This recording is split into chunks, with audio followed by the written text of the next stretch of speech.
Good afternoon, and welcome to the GRIPeq 41st Annual Kansas City Wide Open presented by Dynamic Discs. This is a silver event on the Disc Golf Pro Tour, and I'm your host, Craig Caswell. We're seeing some shots here of our location today, Bad Rock Creek Disc Golf Course at Stockdale Park in Liberty, Missouri, just outside Kansas City. Current conditions right now brought to you by Canna. A temperature of 81 degrees Fahrenheit, humidity hovering around 50%, with a wind speed of 7 miles an hour out of the southwest. Not as toasty as it could be, so hopefully some prime conditions for folks out there. Canna, the solution for growth and bloom. Learn more at canna.com.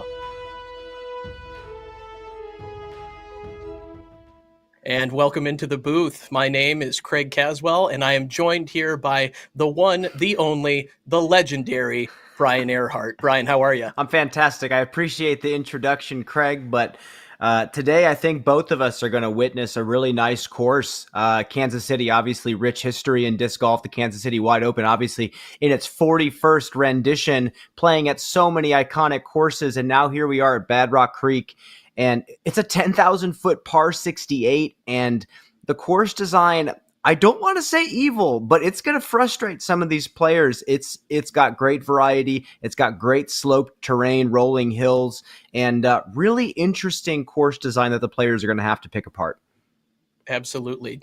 Definitely seems like more focus on placement shots, and we'll see how Gannon Buhr in particular can handle those placement shots today. He has been tearing it up of late, Brian. Well, the interesting thing about Gannon is it feels like he can't stop competing. He's won 3 times this year. He doesn't have to keep playing these silver events as everybody else goes out to Europe. He can take a week off, but I talked to him and he said, I just don't feel like I can. He wants to win, even if it's a silver event, while a lot of the competition is out there in Europe, but he wants to earn this one. He's won the KC Wide Open before in 2021 when he was just a mid-teenager, 16 years old. And now here he is winning multiple times in the Disc Golf Pro Tour, and he just can't stop. So it's just fascinating to listen to him speak about his game this season, and here he is. As we take a look at Gannon Buhr walking up, getting ready to warm up for his round today.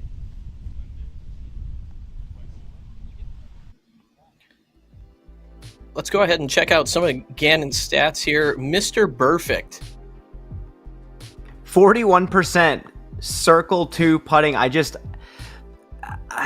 am just sure that we are going to get somebody putting 50% on a season, and Gannon Buhr might be that character to do it. He has been absolutely on fire from circle 2. We're almost desensitized to him hitting metal on almost every 60-footer that he sees with no wind. But when the wind picks up, it's still anybody's game. We'll see how it goes.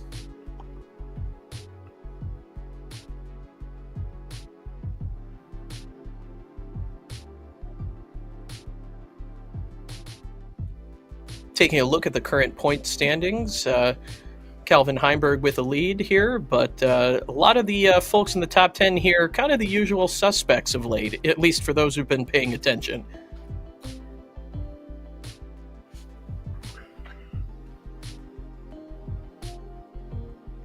Any names that jump out here as surprising, Brian? I mean, you got to give me James Conrad. I mean, he's a player that everybody claims to be saying that he's streaky, but I think he's been putting together some fantastic performances, and I'm not necessarily too surprised to see him there, but top 10, that's fantastic for James.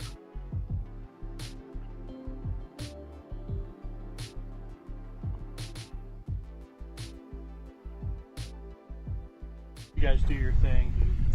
If nobody's making a call and 3 of you are looking at me like, what are you going to do? Then I'm probably going to make a call. Thank you. Do your thing. Good luck.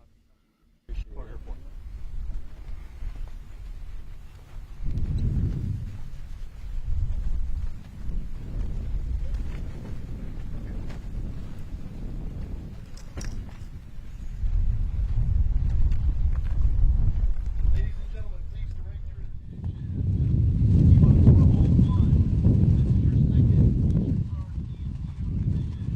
First on the box, Kansas City, Missouri.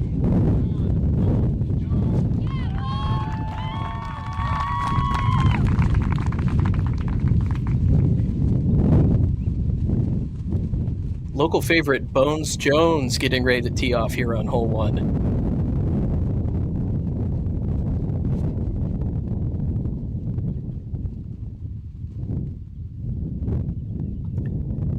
Hole 1, just downhill par 4. Carries about 500 feet if you want to run for it, but they say the common wind direction, as we see, is not favorable.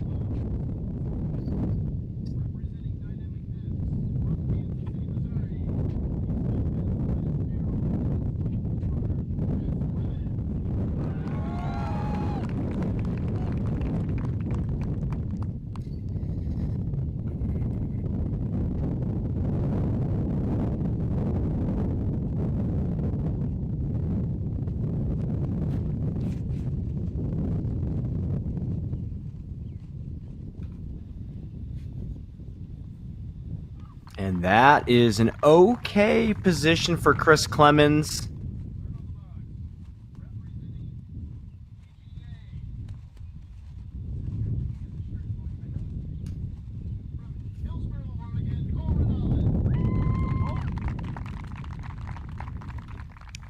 And Cole coming off of a phenomenal final round at the Preserve and now stepping up here at this silver event, looking to showcase his skills not only in the distance category.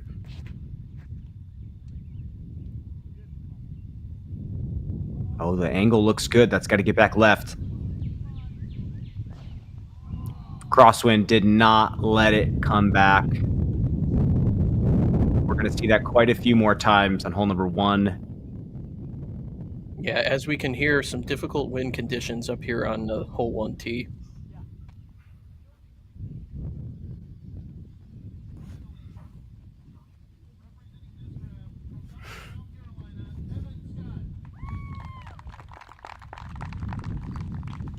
That recent Pro Tour winner.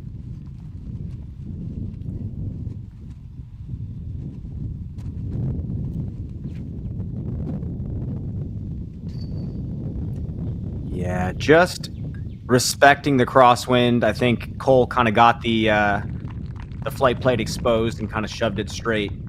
And our chase card is off on hole number 1. And let's fly the hole. Hole number 1, 575, plays closer to 500 feet. But again, that wind blowing off of the right shoulder, making it very challenging to throw that distance line and trust it all the way. Obviously, the OB pond straight ahead. A lot of the players are trying to dump a hyzer off to the left side, short of this big tree bush on that left side. Or you can get aggressive, put yourself to the second landing zone up here with this brick. Give yourself a circle 2 look. I think we're going to see a lot of players try to do that.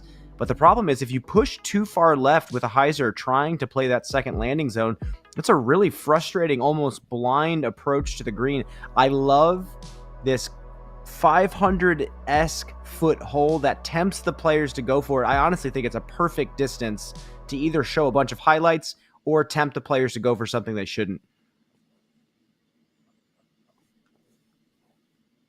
Yeah, absolutely, Brian. A lot to like here on hole number 1. It's visually pleasing and also quite a bit of a challenge for our players.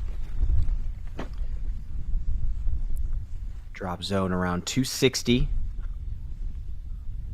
Well, John, thank you for going for it. That's very exciting. It's drop zone, right? Yeah. Pretty sure. All right. Well.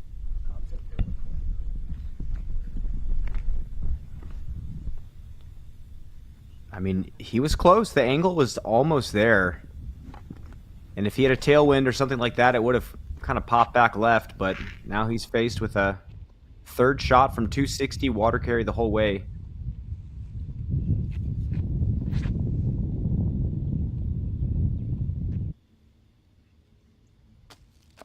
Yeah, nice line.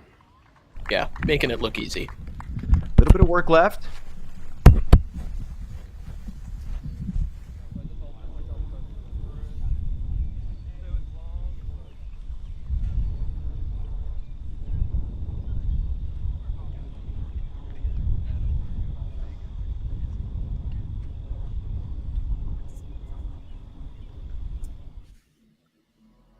Let's take a look. Taking a look at the U-Disc course close-up, Brian. Bad Rock Creek. Established in 2014, it's gone through multiple iterations here. This gold layout is designed to challenge the best players in the world. I've talked to some of the people who had hands in this redesign, and they are very proud of this par 68, 10,092-foot course. And variety is the name of the game here. I mean, you play on such sloped terrain. You have holes that start in the woods and shoot out. You have holes that start out in the open and shoot into the woods. You have technical reverse par fours. This is the full package here in a championship course, and I can't wait to see the players attack it today. And thanks to UDisc for that course close-up.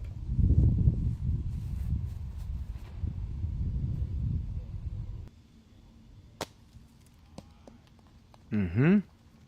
Sit down. All right. Yeah.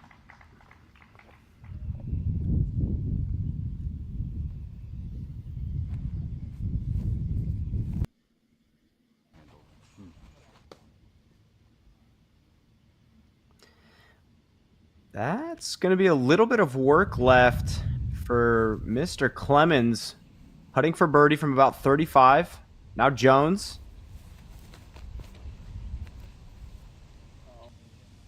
Full approach from about 150, and that sticks him to about circle's edge. That crosswind, a little trickier than the players are giving it respect. Absolutely.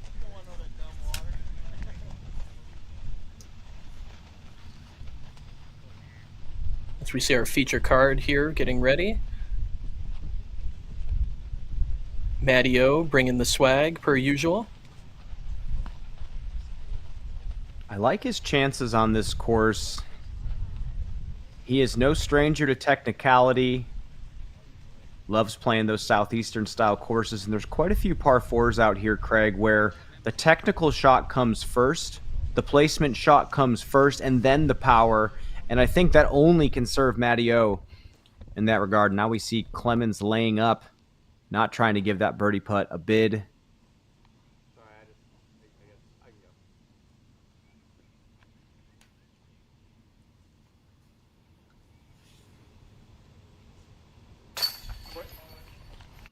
Verdalen with the cash for par.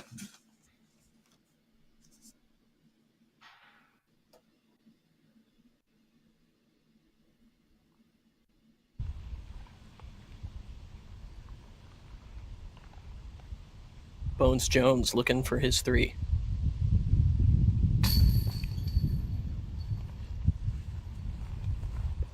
Straight into the headwind, did not connect there for Bones Jones, and that's going to be short putt. Nearly every hole on this course today, minus the players that are still on the course or are just starting, all but 4 holes averaging over par.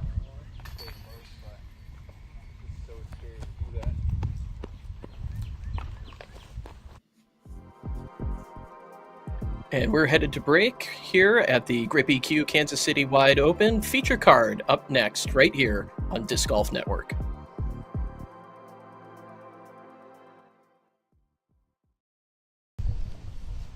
It's been a while since I've been on coverage, so I had to shout. I promised my mom I would shout her out.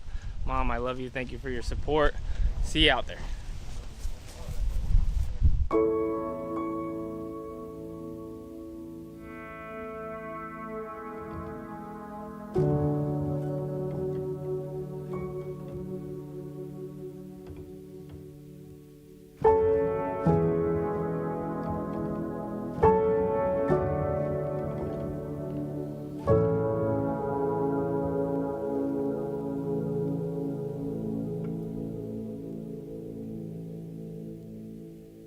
Hey, Mom.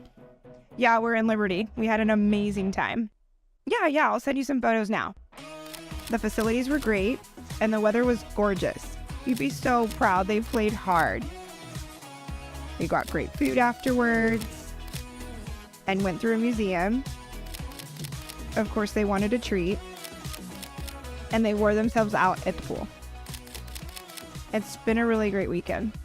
You'll have to join us next time.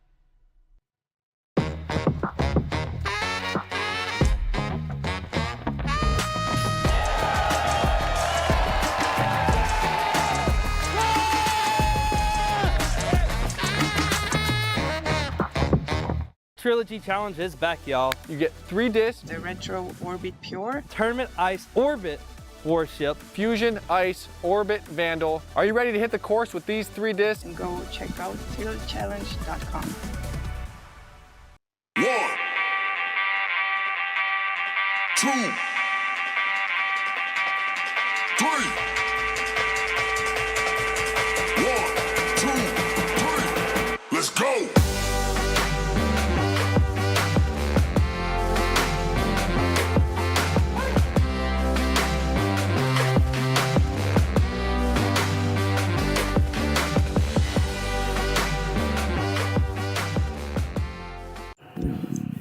Should have brought some snacks. I got you.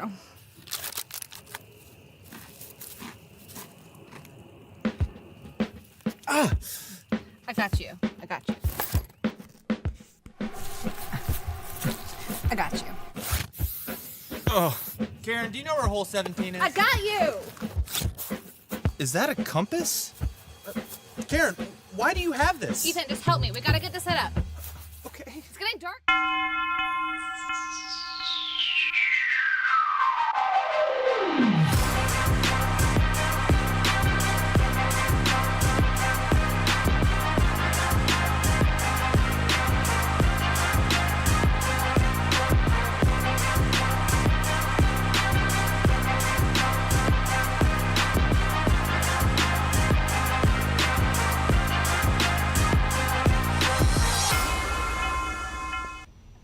Welcome back to the 41st Kansas City Wide Open. Evan Scott on the tee at 2.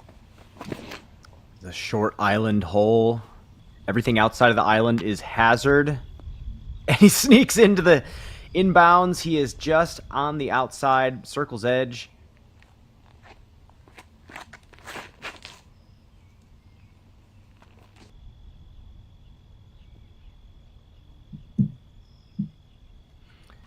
Not too shabby there for Chris Clemens. I love a short technical hole just after a shot that you have to throw pretty hard, making him change speeds. Now Radalin. And Brian, this has to be one of the shortest holes on tour. Very short, and funny enough, Gannon Burr, who we're watching tee off on hole 1, is terrified by this hole. So Cole Radalin showing exactly what you're supposed to do. Nice little, almost air bounce type shot with a flippy putter there. That's how you draw it up. And fit it into the tight window like Pat Mahomes. You know, I love those, I wouldn't call them faux trees, but I love those poles that are shaping up the gap. Thanks so much to everybody watching on YouTube right now. Now is as good a time as ever to sign up for Disc Golf Network. We have so much fantastic content on Disc Golf Network, as well as some really choice tournaments coming up.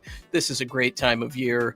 A lot of folks over in Europe right now. We're about to get underway for a big swing of Scandinavia. You'll see Norway, you'll see Finland, you'll see Sweden, you'll see it all on Disc Golf Network.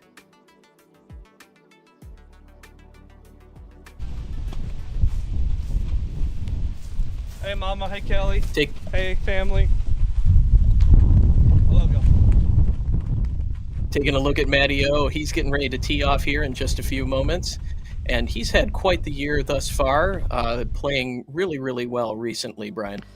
Yeah, Matt has just been consistently good. I mean, he's leading the Disc Golf Pro Tour in park jobs. He has parked a hole for birdie 18% of the time this year. Nearly a fifth of the holes he's playing, he's parking them for birdie.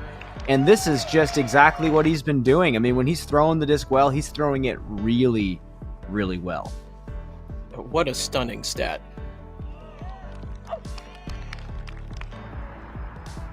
And this is just what he's been doing well for years on years. And I mean, really, it's the reason why he's so good. He's one of the best backhand throwers with power, with touch. He's experienced. Do you think this is the week that Matty O gets that DGPT win? Oh, man, I really hope so. I think there's a lot of people in his corner that are just begging for him to hit one of these big putts when it matters most. And again, we have so many players like Evan Scott who have put themselves in position, and Matty O is just another one of those guys. It could just be his week this week. Yeah, tough miss there for Evan. John Jones lining up. Got it.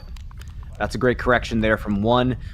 Yeah, that wind picking up is going to make it real challenging for these top cards to score out here.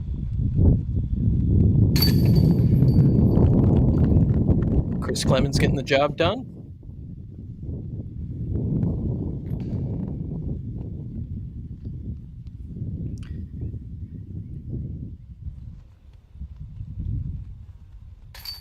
And really, at the end of the day, it's just going to be about the putting. I mean, if Matty O wants to take down a victory, he's got to putt better than the rest of the field. I mean, everybody these days is throwing the disc well.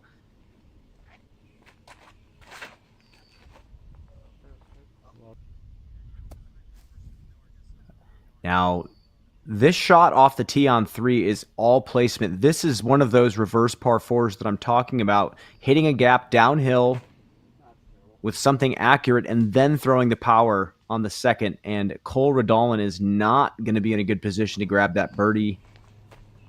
What do you think about this format of hole? I love it. I love the fact that folks are forced to kind of choke down at the beginning here before really opening up.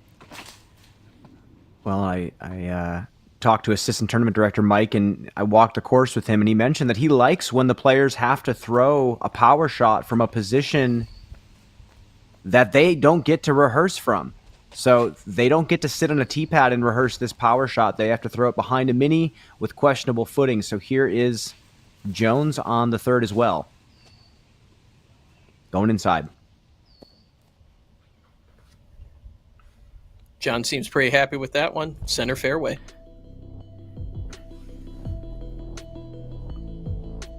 Here's Houston, Texas native Robert Burridge, who is in the clubhouse, tied for first at 9 down. A lot of blue on that scorecard, Brian. Man, and he goes to 18 and takes an out-of-bounds stroke, and it looks like he potentially went for the eagle on 18 to bring that to a little bit better score. But you know what? 9 under is solid. And I talked to a few players this week, and they even mentioned if the wind was up, 7, 8 under par is going to be decent. So I think that's the mark that the players are going to have to match today. Certainly nothing to sneeze at. Sullivan Tipton also in the clubhouse at T1, 9 down. He as well, 10 birdies, 1 bogey. I'm sensing a bit of a theme here. Not too shabby. Sullivan Tipton, another phenomenal young talent that's coming up in the game and committing his life to this sport, and missed a couple of putts inside circle 1. So I think there's a lot to clean up. And I think this is going to be a thrower's course. If you could put yourself in position to birdie, I think it's definitely an advantage out here. Here's Cole.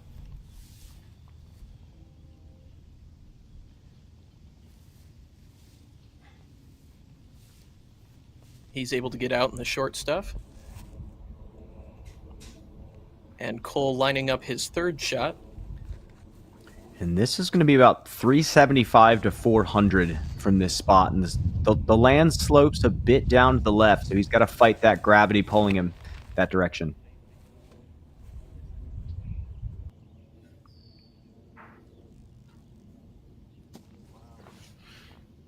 Beautiful. Always a good sign when someone pulls out the rangefinder, and it worked out for Cole right there. That was picture perfect ground play. Nice and soft. Now Clemens, a little bit more advantage with that slope down to the left.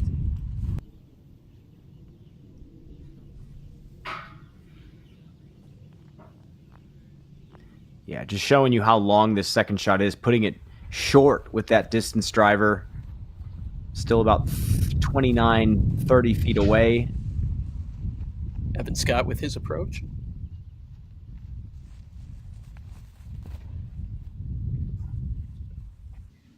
That's got to check up. Squeaks in bounds. Yeah, I have to agree with the course designers here. I love when a player has to throw with power from a place that they can't practice. You can practice from a general vicinity, but it's really challenging the player's intuition, which really I think separates those top pros from the average ones.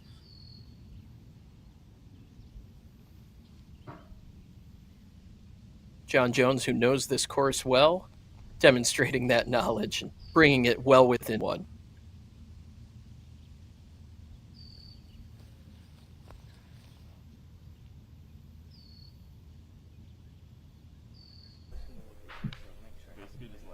Heading to hole 1, our feature card ready to tee.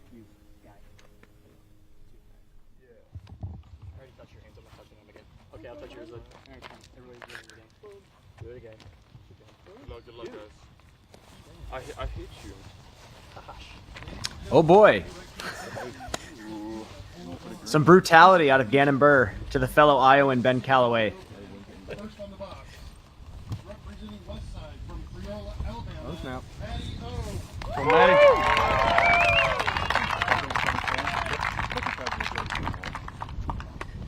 I am intrigued to see if any of these competitors in the top card are going to fight this crosswind and try to attack the green.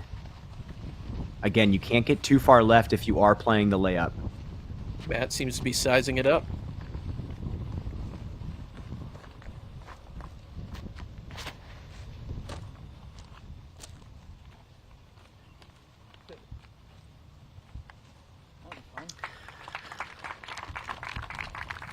This is going to be tricky for Matt. It's a little bit too far left.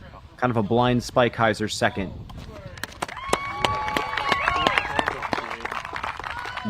Yuli has mentioned to me that his game feels great. His shoulder feels great. No excuses this week. It's time for him to put up a good number. Sounds like he's real excited to play.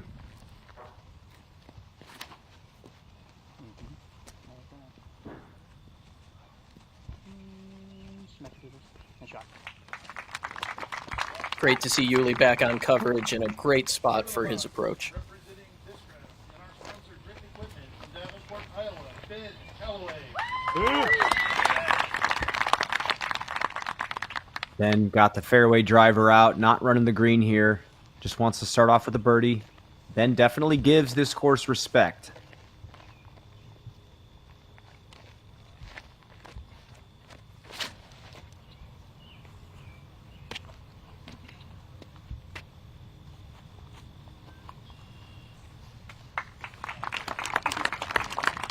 Not bad. Solid positioning. From Urbandale, Iowa, representing Prodigy, Gannon Burr.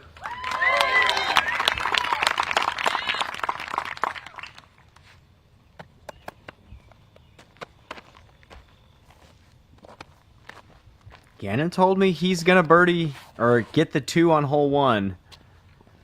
We'll see if he can keep his word here.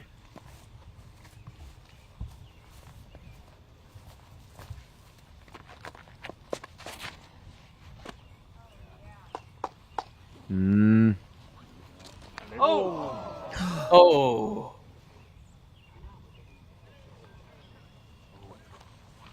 And the spotter running over to see after nailing the power line, and he's safe. What a break for Gannon. That's an incredible break for Gannon. That's actually a great spot to be for a birdie approach.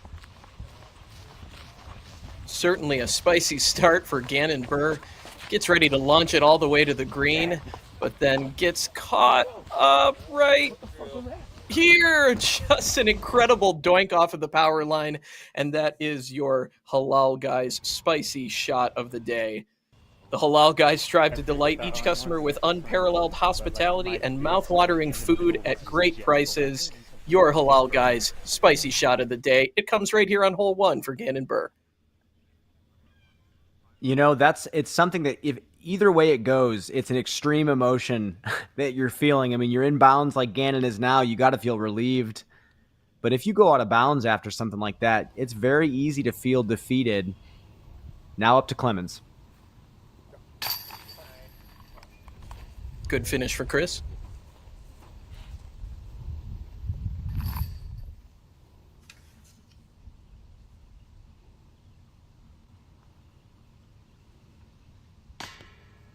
And another low putt there for Evan Scott. Flag not even blowing. Bones cleaning up his birdie, moving him to 1 down.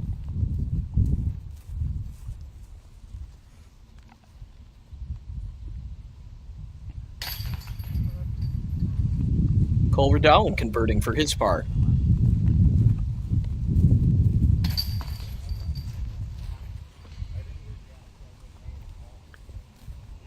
And they will move on to hole number 4. Back here to Matt Oram. He is more left than he would like to be. Yeah, he can't see the basket from his lie. He's got to do a little bit of geometry here. Is there anything on the left side there, Brian? The left side is... You can get up there, but you're not going to give yourself a bullseye, and then you're going to give yourself a more risky putt looking back at the water. He's going to go Spikeiser. This is just about picking your spot.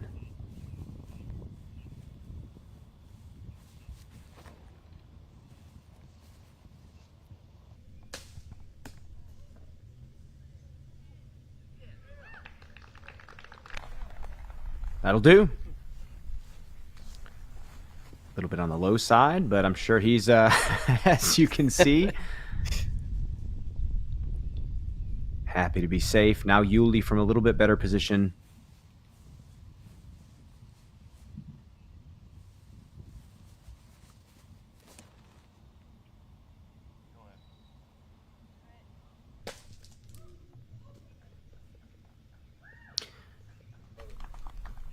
And what a reaction off the ground there. He is far away from the basket. A lot of work left to do. We might see him lay up that third.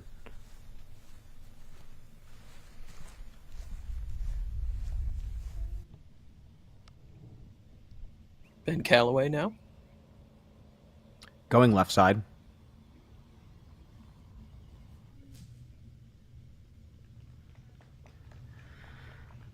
Interested as to why he went backhand there and not forehand skip. He might just be playing a safe shot, just trying to chip up there. So from my angle, it was like sliding down to the right of the white line. Yeah, it's curled along the edge of the wall. Stop. That's close. Yeah, see what I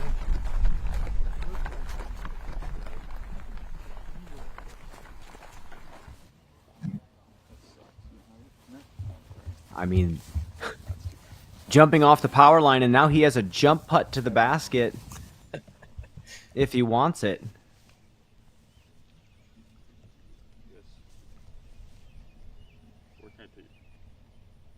Where can I mark this? Just like...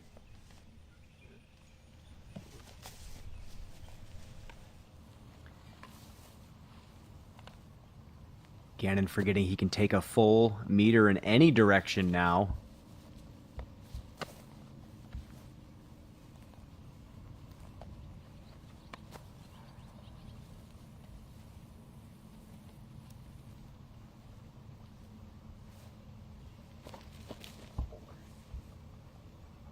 Keeping his feet dry.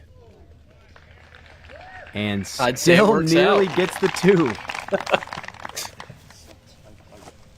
of the time it's like somewhere else. We're going to roll that back with a Zuka replay. This Way to get up there. This kid, man, has some of the longest putting distance I have ever seen.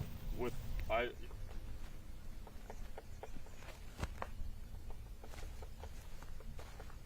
Ben Calloway playing it safe. You know, he told me yesterday that he's feeling pretty confident in his game right now. Really looking forward to playing this course. Thinks that it's going to open up to a little bit more of the field with more of a focus on placement as opposed to distance.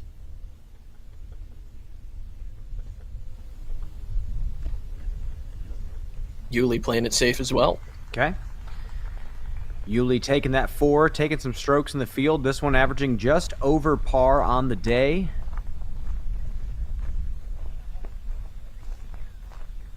Did y'all see where it slid in at? Like, how did it... Yeah, did it come off here or did it come off here? I never saw it. I was He behind the bush. is out of bounds. In or out? Well, it's out. It's out. Yeah. It's out, but You he's... slid up. You slid from here. It like came Like back here? and then like yeah. Well, running like, did it trickle here or did it trickle It here? went. I felt like it went straight back. So just like right here then? Because it was inbounds from what I could see, and then it just slid out. Cool. Probably all right between here. Yeah. Yeah, that's good.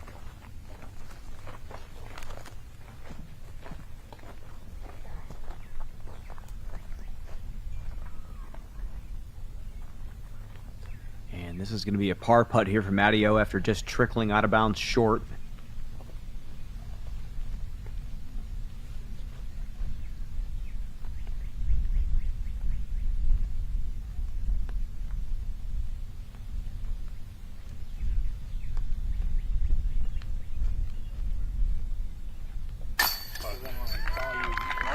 Pretty routine there from Matt.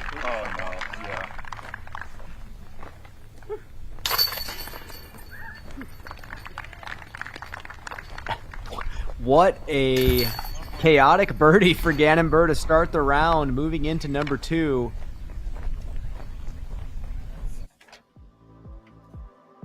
Let's head into Brian's breakdown presented by Black Ink Discs. Well, I touched on this a little bit earlier, but intuitive power, there's a lot of positions where you don't get to practice these approaches from 350 to 450, and you just have to be good at throwing from behind a mini with not flat footing. So a lot of that on this course. Balance also plays into that, making sure you don't overthrow these second and third shots in the par 4s and 5s, and again, bleeding into the third point.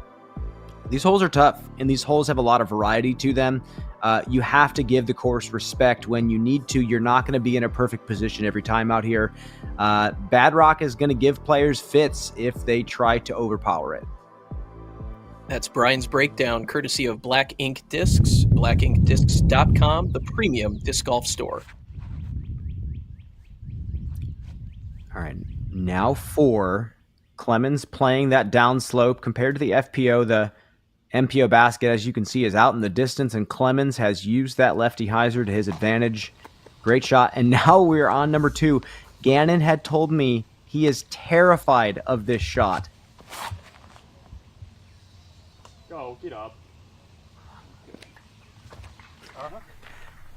Screwed up. No fear there. He's safe.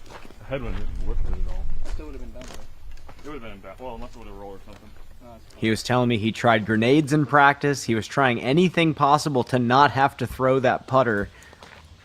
He's mentioned that this distance has been a struggle for him in the past. Not for this man.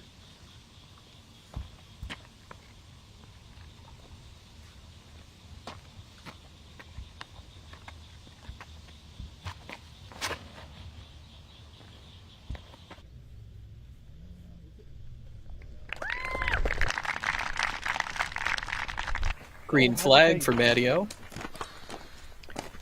And the miss here is left. You do want to fade left of the basket to give yourself that tailwind.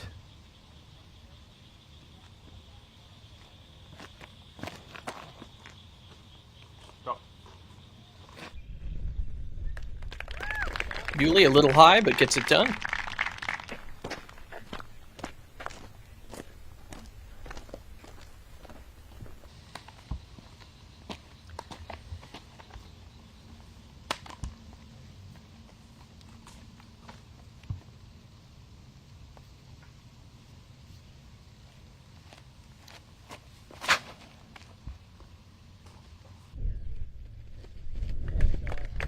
Yeah, like that play for Ben. He's got the tailwind putt now. That's the best I have in the bag.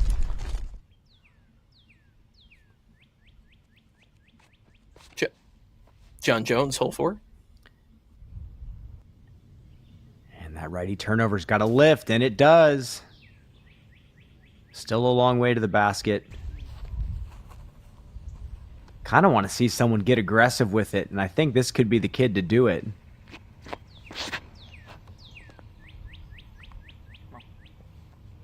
Oh, he wants that late turn. He's not going to get it.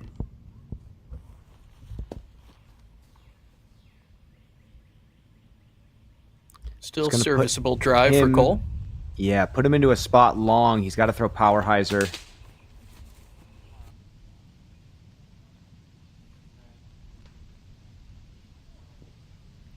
Wow. Good try. Going for the brute force methodology there. It pays off for him. As Gannon sizes up his putt on 2.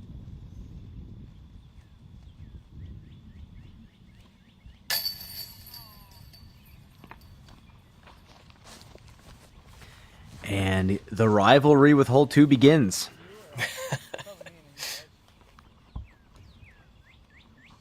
It's interesting hearing a top athlete like Gannon, who's won and been so successful, talk so negatively about a hole like this. And it's not like he hates the design. He truly doesn't think he can throw the hole. And I don't know if it's just him being lighthearted and just a little self-deprecating, but kind of interesting. Ben Calloway, no problem with his two.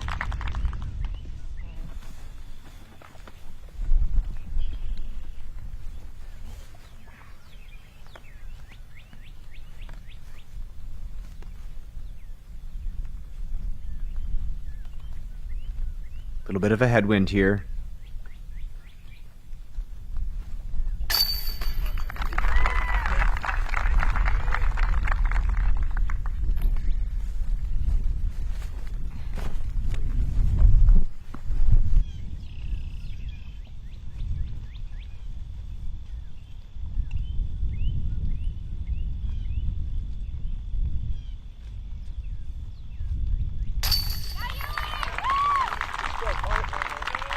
Nice birdie for Yuli. The crowd loves it.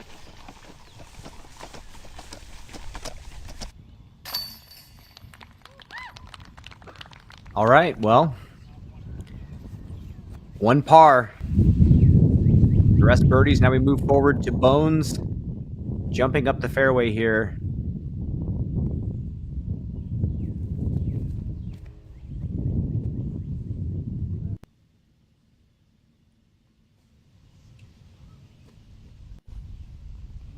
You love to see it. Little local flavor there. Spicy and sweet, just like Kansas City barbecue. Played the ground really nicely. Now Clemens, a little bit high. That's going to be a downhill 30-footer. Let's take a look at hole 3, Brian. Oh, this is one of those tough reverse par 4s. Your approach shot really comes on this drive off the tee, and you're just trying to give yourself good footing. I mean, there's a deep slope, obviously, towards the tee pad, but once you turn the corner and go up that fairway, it is sloping down to the left hard, and you have to throw with power. So the initial shot is just hit the gap with something slow that you can throw accurately. The high side of the hill is a little bit more flat, so you do get rewarded for a little bit of distance. And then you have to throw 300 to 400 feet to this really protected green. I actually really enjoy holes like this because when we talk about challenge on the professional level, it's not just distance. It's making the players throw intuitively with power and actually move the disc from a position they can't rehearse. So this is a great hole. It's obviously averaging 4.38, so the players are having a tough time.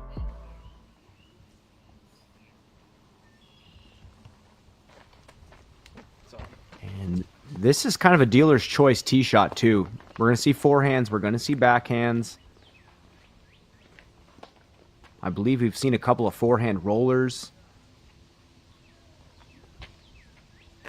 Matteo looks like he's going hyzer here.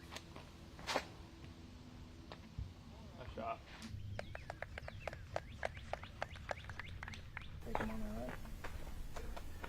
And that's going to be a very long second for Matteo, but he is out of the gap. Yuli trying to bite off just a bit more.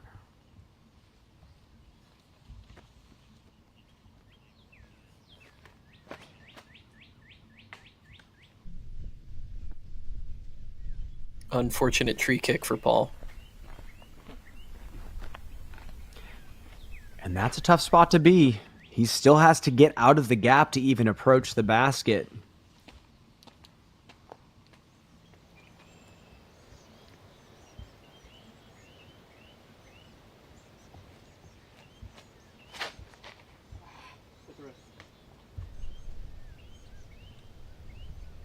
Yeah, Ben couldn't get the luck he wanted there. Just going to have to pitch one out of the gap as far up that first landing zone as he can. And now this does not benefit Gannon's flat throwing style. You see how the trees are staggered left side closer than the right side.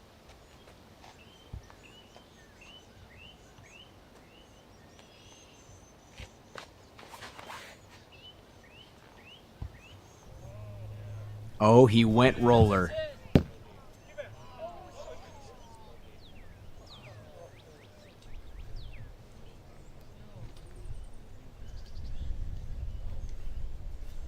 And from what we see, it looked like he is over the line. Yeah, tough to tell from there. It was a great option. Now Cole up ahead.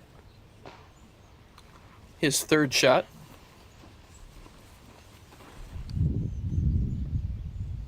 Chris Clemens for birdie. There it is. That is a great birdie and a great way to capitalize on that lefty hyzer.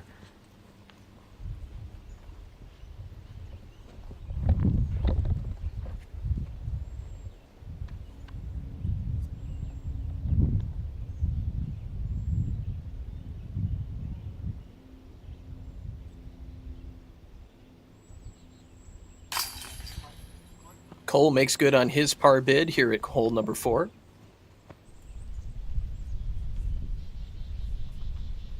All right, now we see some course management coming out for Yuli. Just chipping up a forehand approach disc. Now he's got to throw that third shot with power.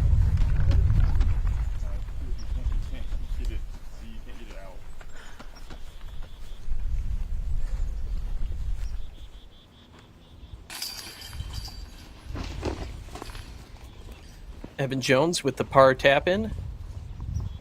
And John Bones Jones tapping in for his bird. He goes to 2 under. Back to hole 3.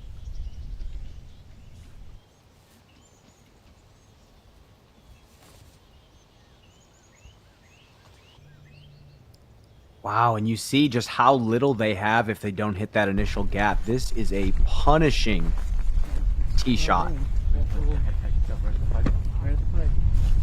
And that's going to be 350 left for Ben.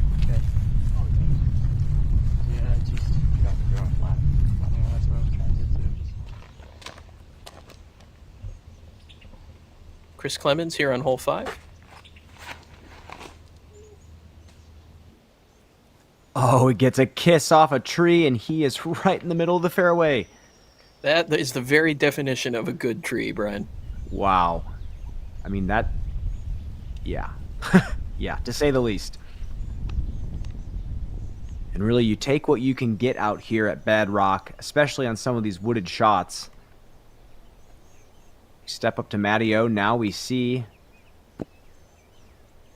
how much more he has to go. This is a long forehand.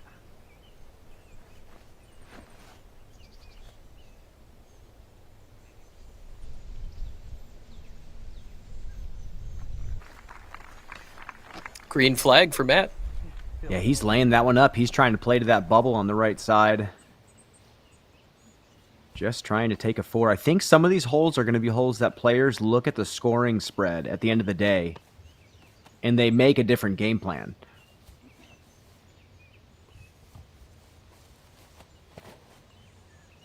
Oh, damn it. What are you doing, dude? Get down.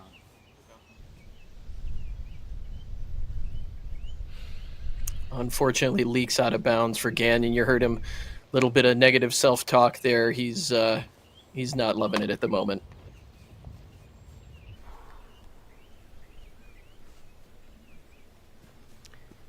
Paul, after a solid second, he's got about 350 left to the pin.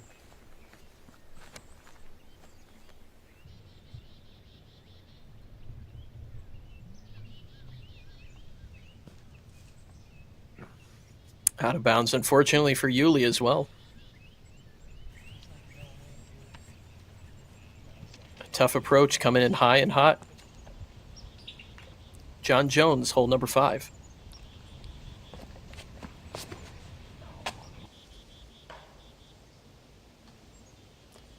And from there, he just needs to try to get to the top of the hill.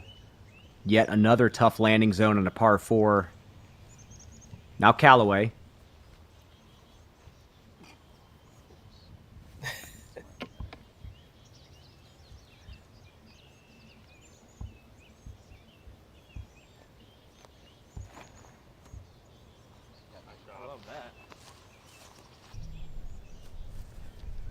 That was some beautiful ground play, throwing flat, letting it kind of fade with the slope of the hill.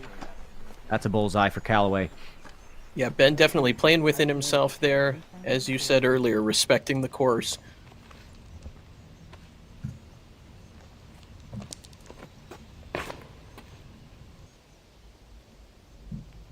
What a smash of a forehand from Cole Radallen and a terrible reaction. Sit down. Still in the middle of the fairway.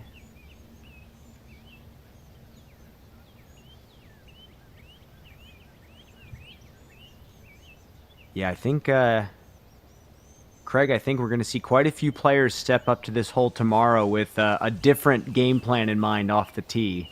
Absolutely. You know, Bad Rock seems to lend itself to that.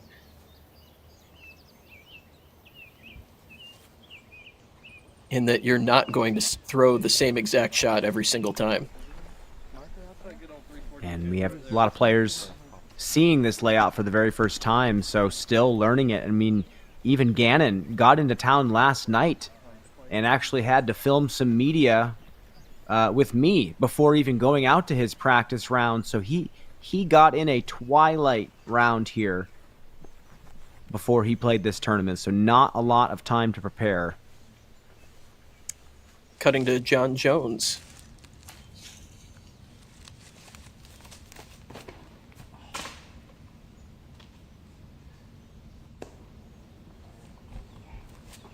Tags the canopy there, but I think is going to like his position. Definitely could be worse. That's definitely bogey territory. Now Yuli from distance after going out of bounds.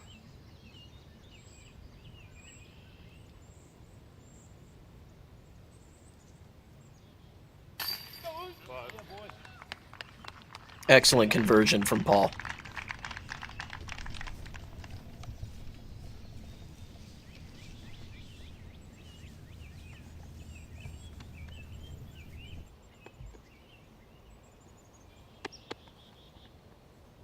Missed Gannon a rough lining one up for bogey on after two. his throw.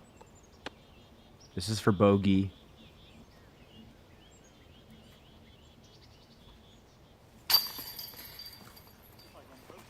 Limiting the damage there. Great cash.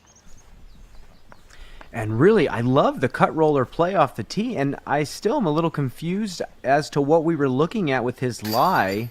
It appeared that he was safe in bounds, but I know that there are some previous lines painted from other events out there.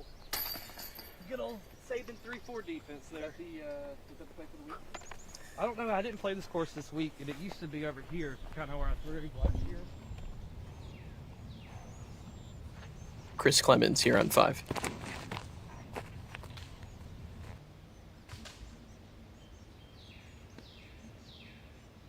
Okay. Clemens going with the forehand short, and that will be a tough up and down there. You're watching the GRIPeq Kansas City Wide Open right here on Disc Golf Network.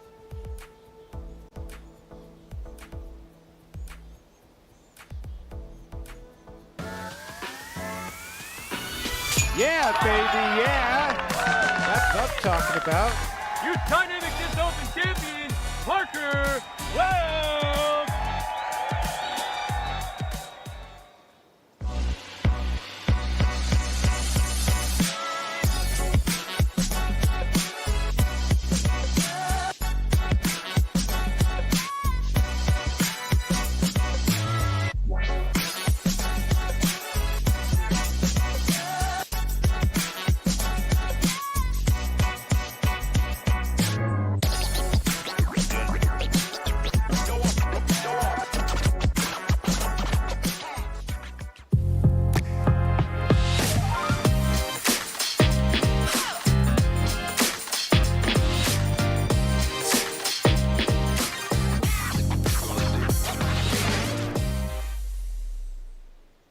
Players that I've spoke to, they love the durability of it, the grip, the feel of it alone is head and shoulders above the rest of the plastic, not just in our lineup but across the board in my opinion.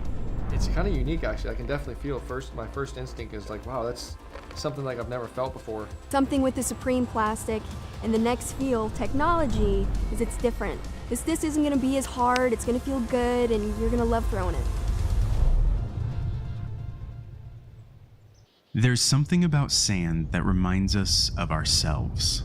What were once great stones have been ground down over years and years into something so small. But sand also shows us that everything we do matters, and that together, even our smallest actions can create great dunes. Because little by little, a little becomes a lot.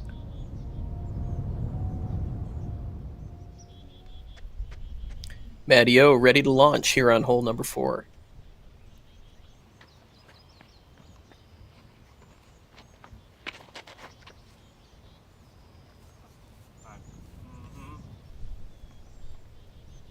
It's a good looking line. You don't need to bite off too much distance here. Side, baby. Good job. Thank you.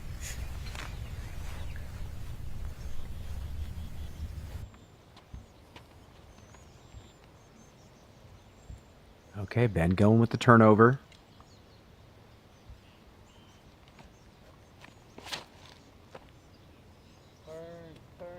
Turn. He's wishing for a little more turn there. He'll be right on the edge. That's doable. He's going to have to connect on a forehand, but I think it's doable from there. And now Yuli gets to make the correction.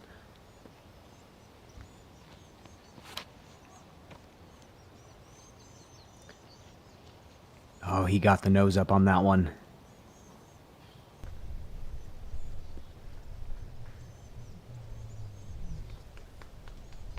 Looks like a little bit of a positive rollout there for Paul.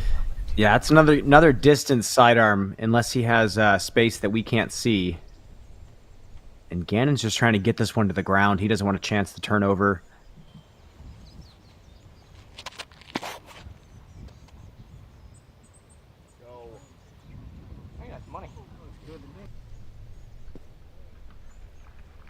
Oh, yeah. Looks good to us as well. Yeah, I'm trying to play. You think you'd be right where you're at, whatever that M2-4 was, or... Chris Clemens for birdie on hole 5.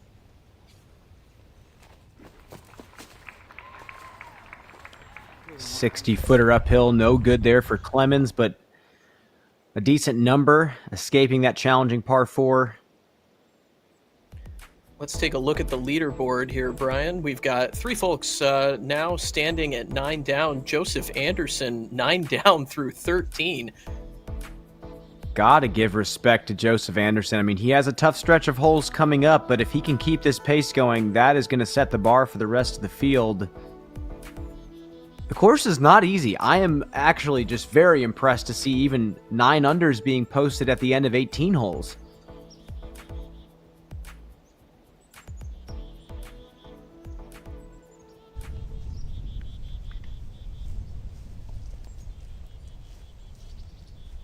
Back to hole number 4. Okay, looks like Paul might have some space for a backhand. Oh, yeah. Might just have to play a little Tarzan through the trees here.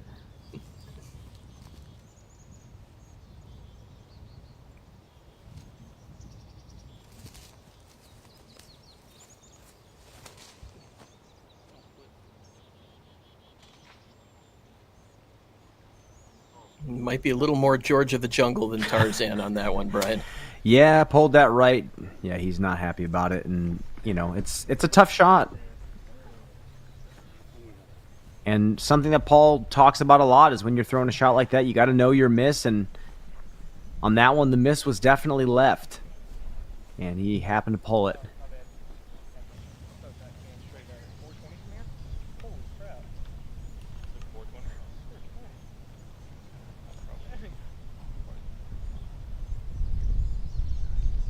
We see Orem with a little caddy consultation. Yeah, still a lot of distance It says 420, but it definitely plays a little bit downhill.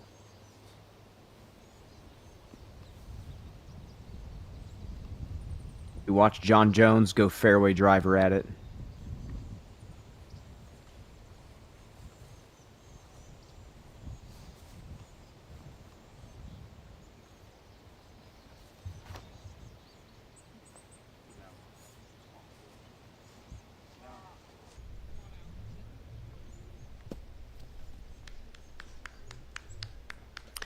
Absolute smash from Matteo.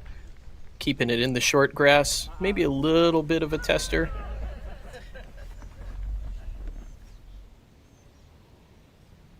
Evan Scott with his birdie look on 5. There's a solid putt for Evan Scott. Throwing the disc well, giving himself chances.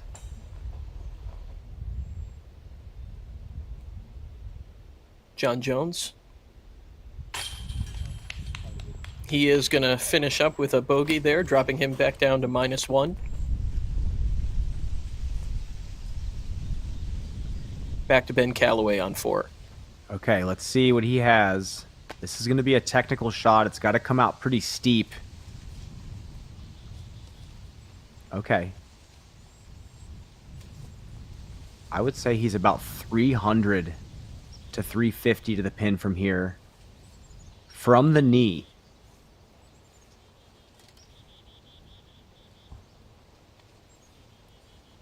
Back up.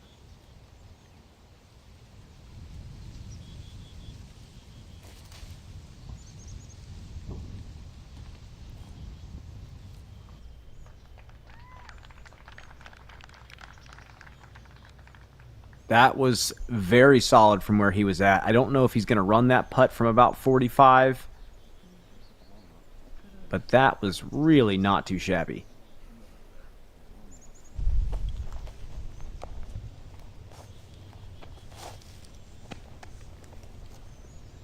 We see Gannon stepping up now. Gotta be happy with his positioning here, Brian. Oh yeah, I mean, he just gets to throw another stall. Forehand out to the left. Little slip on that. Saw his heel kind of shift, but he gets the skip back. That'll do it. Fantastic.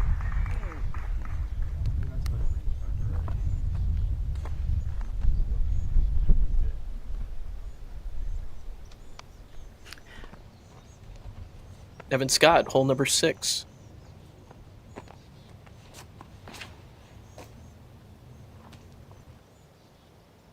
This is a placement shot out to a flat area, and now you see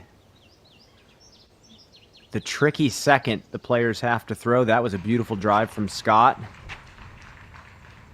This is all depth perception here, just making sure you're positioning yourself in that blind gap.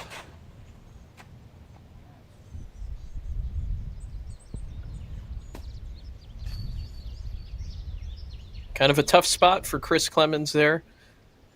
What's kind of the size of the gap they're going to be looking at there, Brian? I mean, it is 25 feet at the widest to at least enter. And now Yuli pinned on that right side.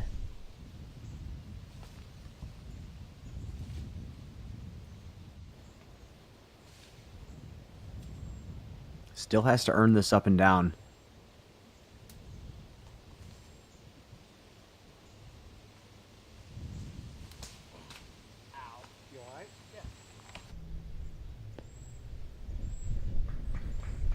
That'll work. Solid scramble from Yuli. He has had some work to do this round. Some tough putts to save some big numbers. Another 30-footer ahead.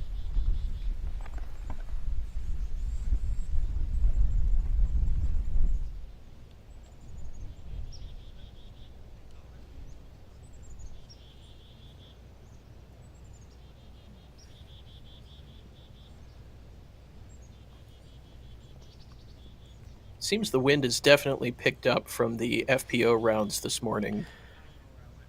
Yeah, I would have to say 10, maybe up to 15 at some points. You're looking at the flags.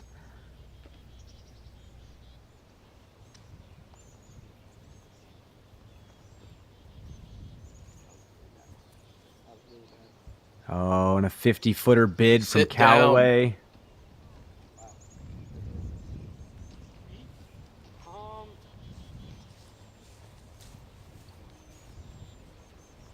More work left.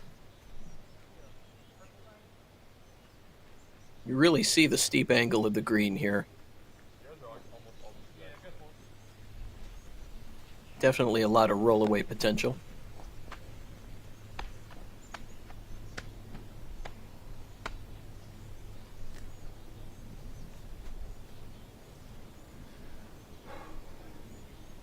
All right, 34-footer for Yuli to save par.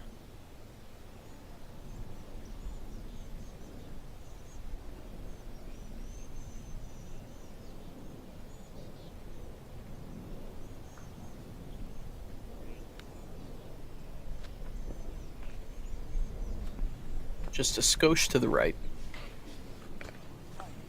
How's that not? Throws up the wind, gets the read left, and I can see that he was hoping for a bit more carry on that one.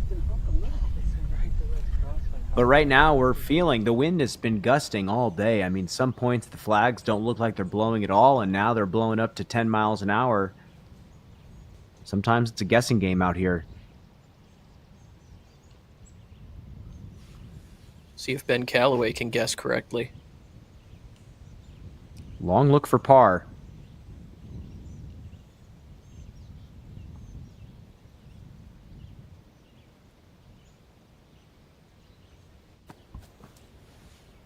Hated it out of the hand. The run from 50 downhill did not look confident out of his hand, and I could tell that he was frustrated for going for it.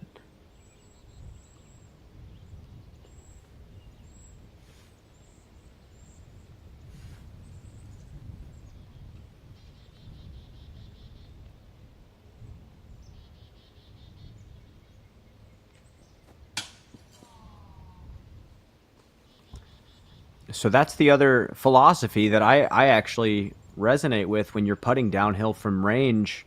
You might as well run it with reckless abandon and hope to hit metal rather than play that kind of safe, lofty bid. That's not your confident stroke.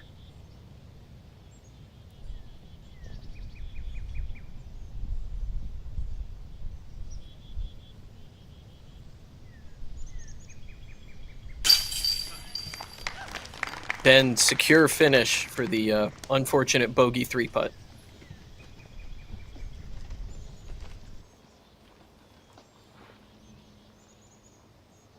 And now Paul has a short look for the bogey.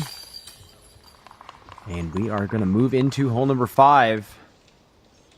Bad Rock showing its teeth already. Indeed, and hole 5 coming up is no slouch.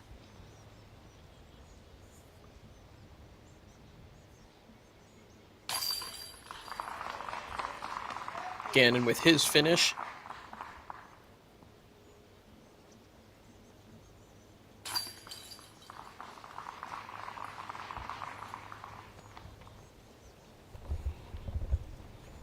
Chris Clemens with his second shot on hole 6.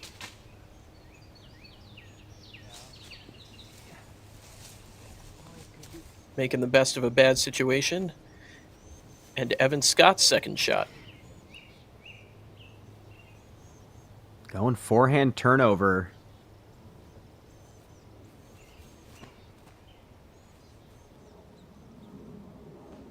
Look at this. Great shot. I love the slow play. Definitely a sight better than my forehands, bro. Not too shabby. Nice to have that tool out here.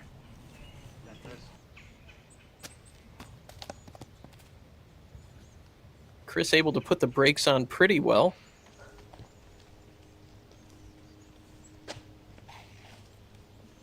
Back to Gannon Burr, who birdied hole number 4. His tee shot on 5.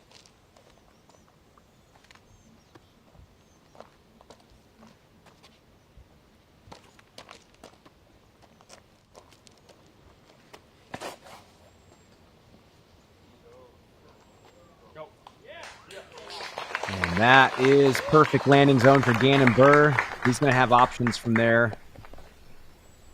Yet another dogleg off to the right.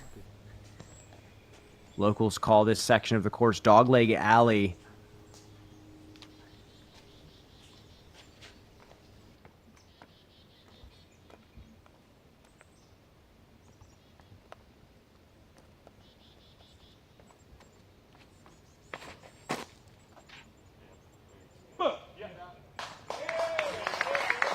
Matt, perhaps a little lower than you'd like, but still center fairway. What I like about this tee shot is if you do get to the top, you have a wide open look at the basket. If you stay straight, you stripe the fairway, and you're short, you have looks at the basket, but you have tighter gaps to work with. So great risk reward. Nicely designed wooded par 4.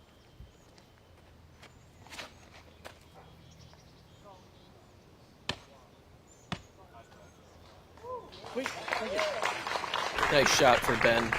I imagine these shorter straight shots, you're going to get the look over the pond as opposed to the safe shot as well.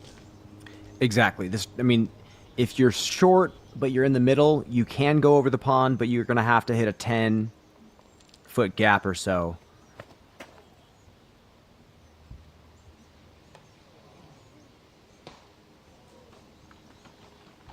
Paul with a tough kick to the bottom of the valley. Nice. Yeah, that's going to be just scramble mode, saving the par. Now up ahead, Evan Scott. Nice finish for Evan. He takes his third birdie so far of the round. Bogey free thus far. Chris Clemens converting on his par. He is also 3 down, bogey free. Tied for 11th place at the moment. How about Joseph Anderson? He's not even off the course yet, and he is bogey free, 11 down with an eagle on hole 12. We were just talking about him. He was 9 down through 13. He has 16, 17, and 18 left to prove that he has what it takes to win this tournament. And the 2 par 5s he has remaining are challenging and demanding, so we'll just have to see what he does. But great pace so far. Again, a lot of players saying that they thought 7 or 8 was going to be a hot round going into this tournament. So now Joseph is changing that perception. Joseph single-handedly raising the bar.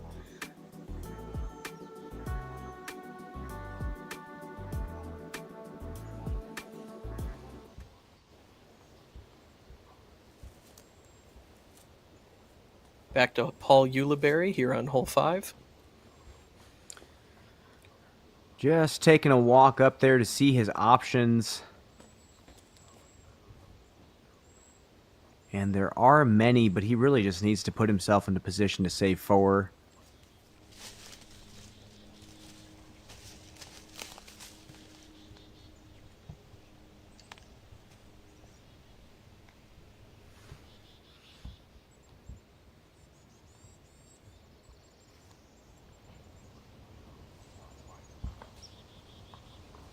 Paul playing it safe with the tricky footing, but unfortunately leaking right. He's going to have to contend with those trees on his next shot.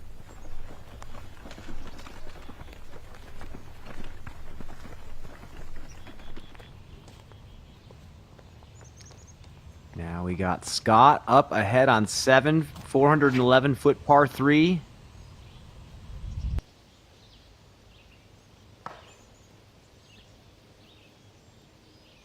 Not too bad. 40-footer for the birdie. And now Clemens going lefty backhand. Love the lefty backhand for Chris here. Kind of keeps him away from that trouble on the left-hand side. Fairway definitely slopes significantly to the left. Potential to leak down to beautiful. Out of bounds.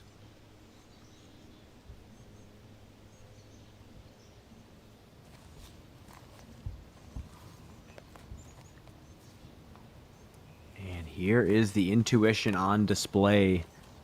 Tough shot here for Matteo. Oh, yeah. Oh, keep going. Keep going.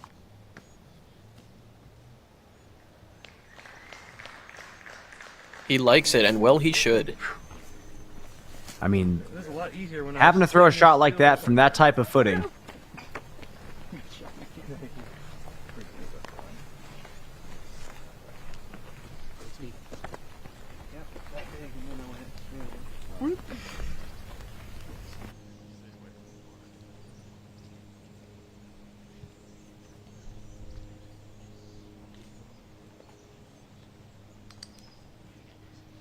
See if Ben can capitalize on a birdie look after a very favorable tree kick on that drive.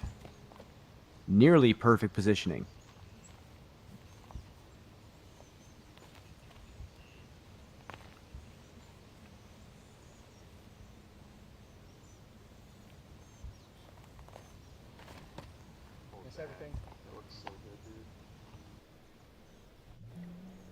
Oh, Gannon loves it. Really impressive shot from Ben. I mean, having to throw a technical shot like that from an uphill run-up when the landing zone seems blind, that is the teeth of Bad Rock on display. I think Ben doesn't even really know how good that shot was.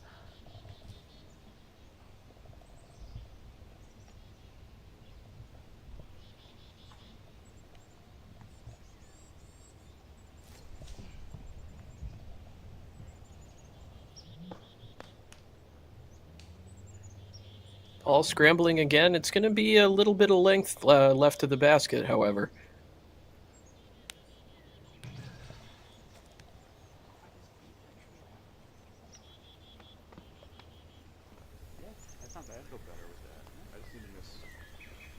And we finally get to Gannon's lie.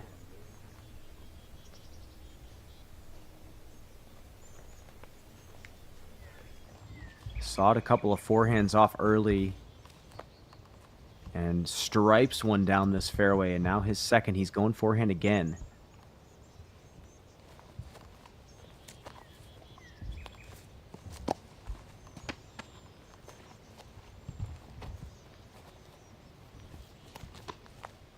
A little bit of a difficult uphill run up here.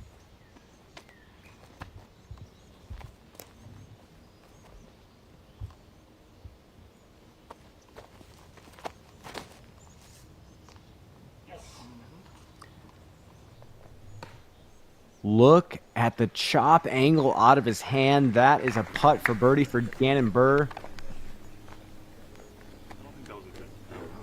Mentioned to me earlier in the week that he used to be a hyzer flip only forehand player, and now he is only on that flex line, paying off for him. Now Evan Scott.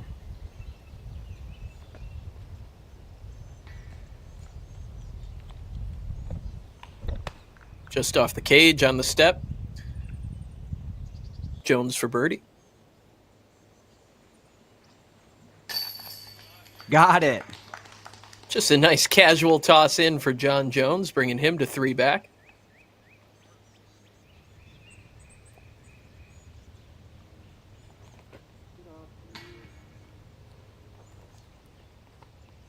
Just no pop on that one. Chris's miss is normally low. Now up ahead to Yuli. Just hasn't looked fully comfortable this round.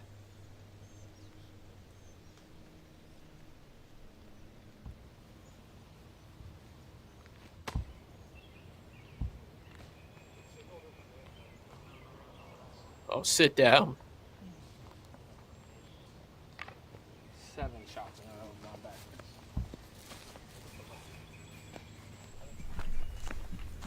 You can hear the frustration from Paul, saying 7 shots that have rolled back to him.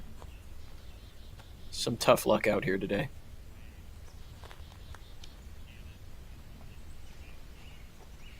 Yeah.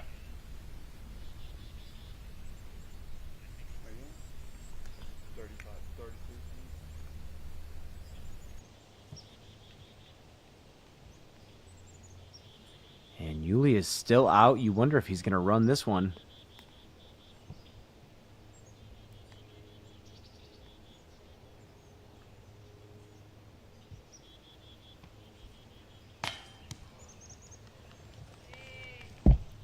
And he does run it, and there is the roll.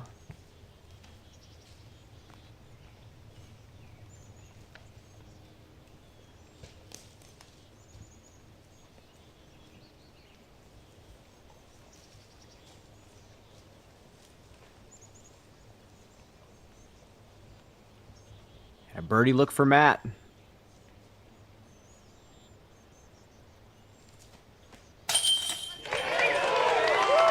Great putt for Matty O.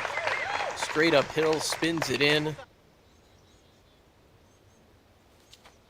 Taking a look at that one again. Yeah. Absolutely fantastic. He knew right where to place that one. That's some great momentum after seeing a card mate struggle to step up to a birdie putt and jam it from circle 2, and now Gannon with a tough stance here with the side slope.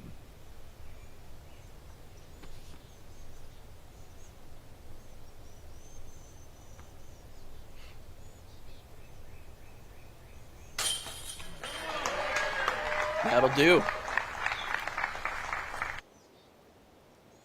Couple of putts coming out with authority. Almost rolling back bounced that that Zucker one off the replay. pole. Beautiful toss for Gannon.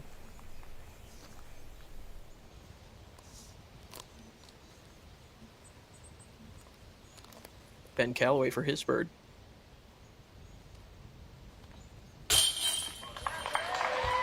Yes, sir.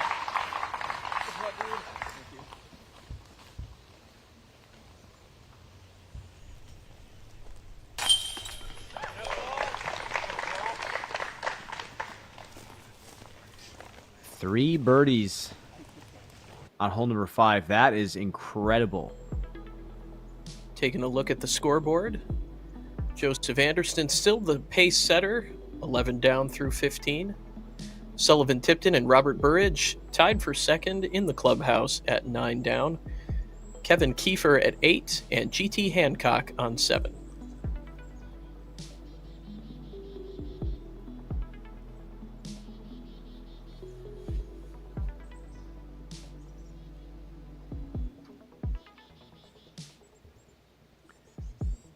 Hole number 6, 588 feet.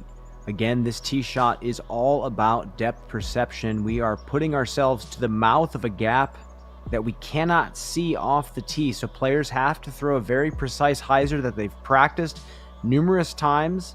And even if you're 5 feet left, 5 feet right of that center stripe of the gap, your shot changes considerably. It changes from either a forehand turnover like we saw Evan Scott pull off earlier, or a hyzer flip backhand that rides through this narrow fairway. So really cool hole, another one of those placement-oriented par 4s where the tougher shot comes second. Hole 6 playing just under par today. Hopefully we'll get a chance to see some birdies here from our feature card.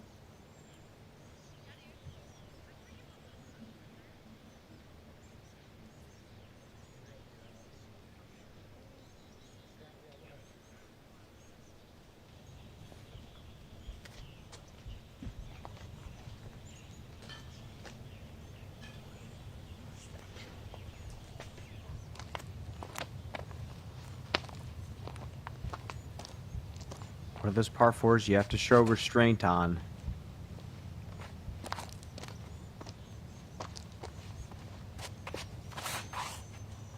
That is the worst shot to hold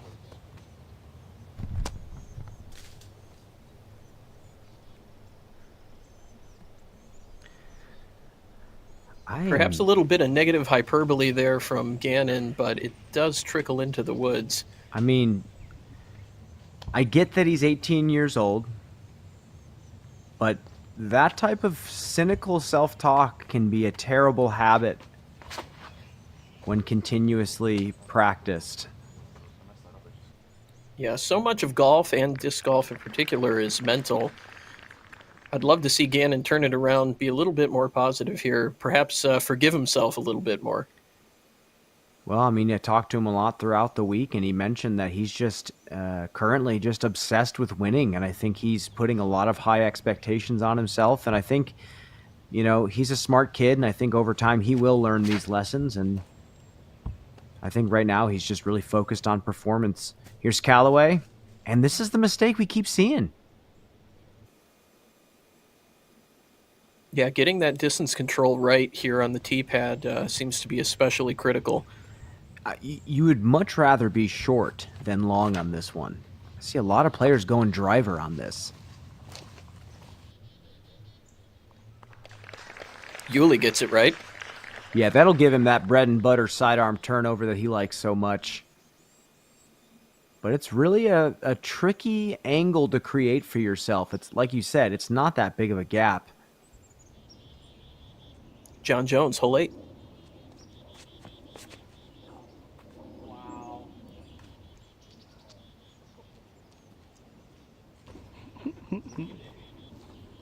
Bones sneaks it through. That's one way to do it.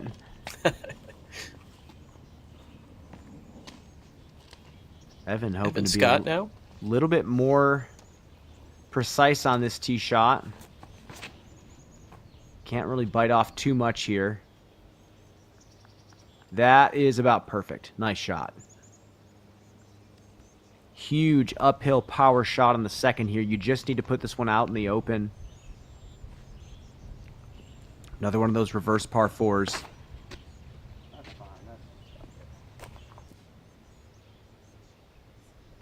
Perhaps Cole just said it best. That's fine. That's out there. Got to be happy with that. Clemens not really able to go forehand because of the angle.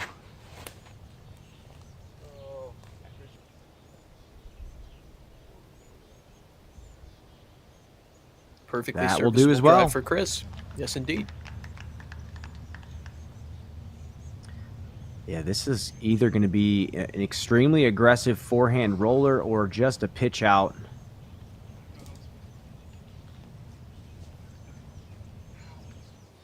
So we see Gannon on the left side there in the jungle.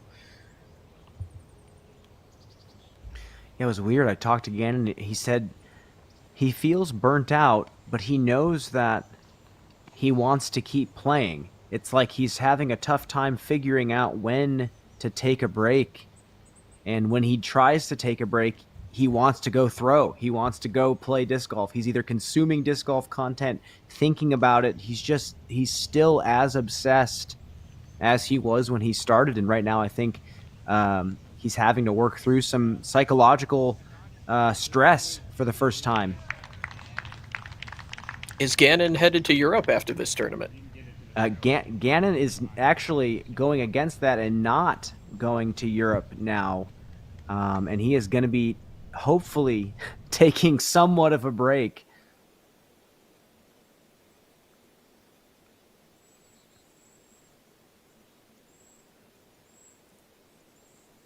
Well, he's in there somewhere. Second shot.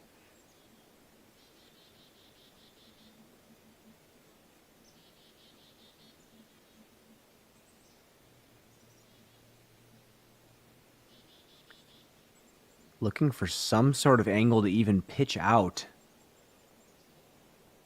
I can't even see him from this camera angle. He's so deep in there.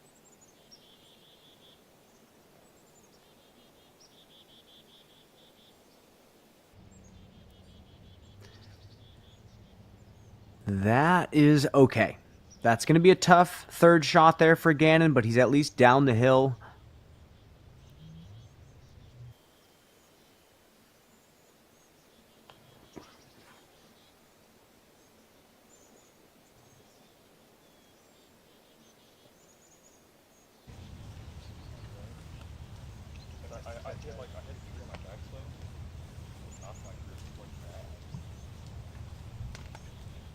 And Matt's in a position where he has choices. He can go kind of a technical hyzer flip or that chop sidearm. Basket's off to the left. What's the preferred line here, Brian?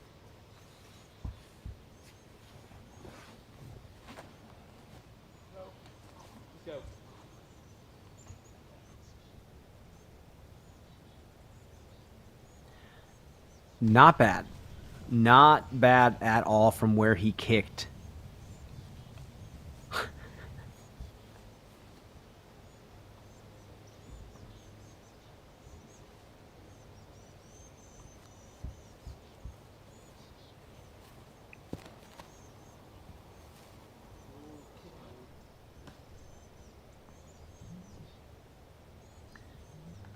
At least a favorable roll there for Paul. He's going to have a long look at the basket. Didn't quite get the turn on that he wanted. Redalin's second shot on 8. blind second uphill. That tree in the background you saw, that's where the basket is. No way. Incredible. Wow. If you have played this course and played that position, you know how ridiculously good that was. Drop in birdie. Ben Calloway back at 6.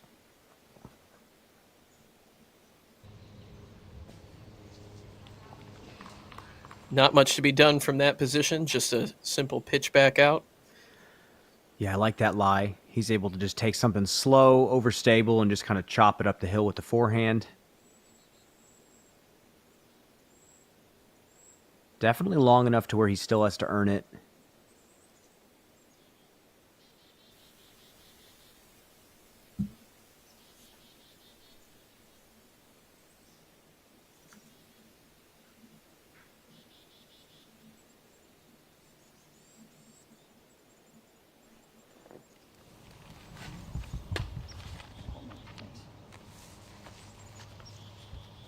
Say this is still about 260 to the pin.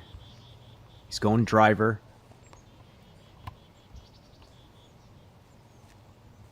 I believe this is a very overstable fairway, so he's going to throw this pretty steep.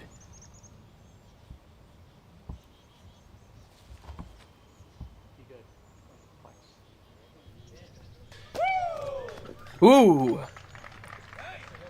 Skims Drawing the metal cage. from distance.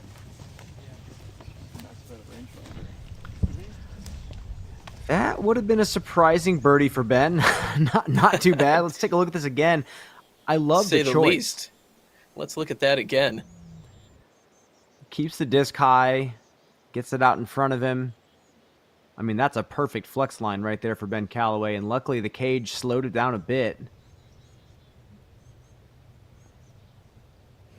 Gannon from a tighter angle, trying to do the same.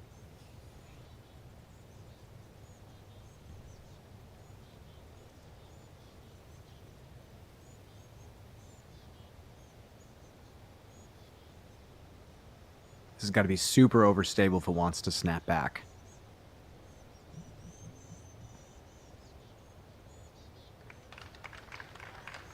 That'll be good position for Gannon. Bones is second, hole 8. Come on, baby.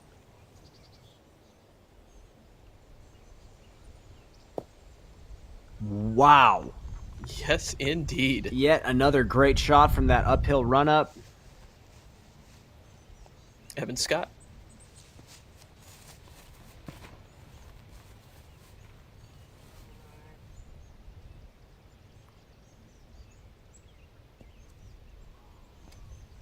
Pushes it a bit right there, and unfortunately out of bounds.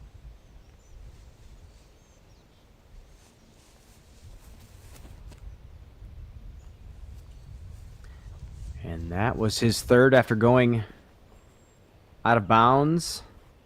I believe his fourth, actually.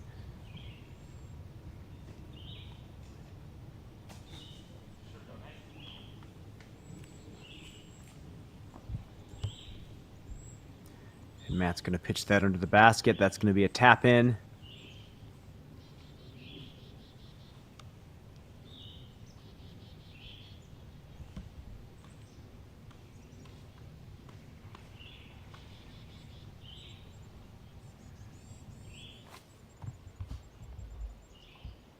Paul Ulibarri looking for birdie from circle 2. About 70 feet. Let's go, boy! That has to feel good for Paul. He needs a birdie at this point.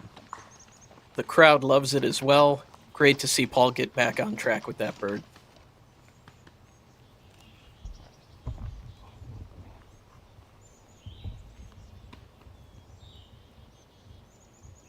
Now Gannon to save par.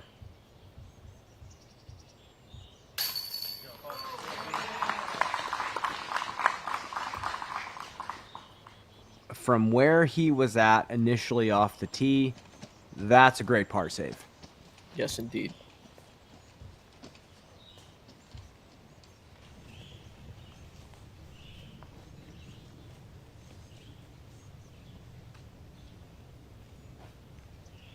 Ben with his par putt.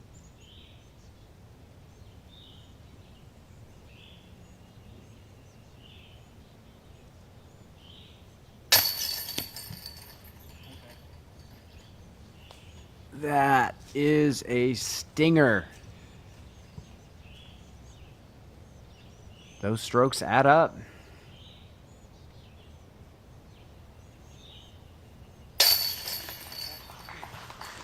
We'll show you Ben picture in picture here for a quick break.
I just got my hands on the Neutron Watt, a great new offering from MVP. It's really reliable in the sense that you can throw it straight and it holds that straight line, but also even ripping it on Annie, you can get it to kind of gently pan, but it still has that nice glide even if you throw it on any sort of angle. It feels like the most happy hybrid between a putter and a mid, dead straight and neutral, exactly what you want.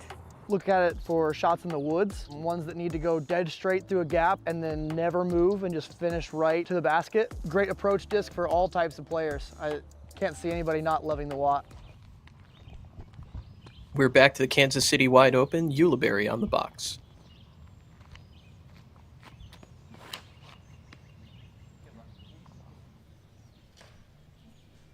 Asking for it to get lucky after that pull, and he's off to the left side. Snuck through a decent way. This is 411 feet. Basket's just off left of center. Pretty generous gap. This is a brand new hole this year.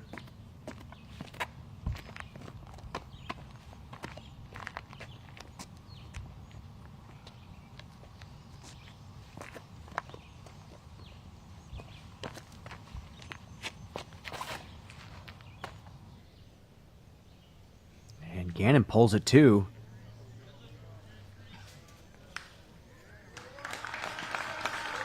Got sneaky though.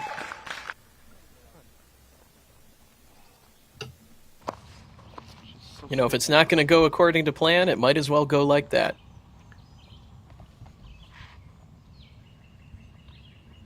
It does slope a bit left the closer you get to the basket.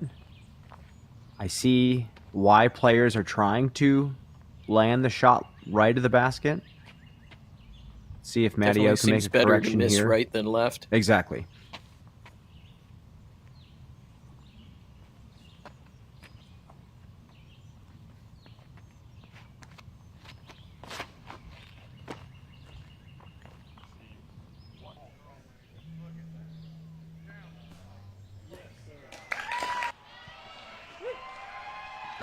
First down. Not bad there. He's on that left side. Little bit of an uphill putt. Now we got Callaway stepping up to this 411-foot shot with a mid in hand.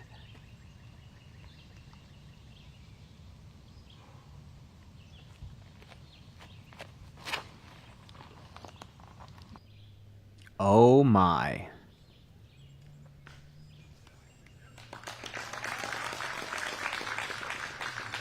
Tree kick late, but he's still going to like it. Looks like a clean putt for Ben.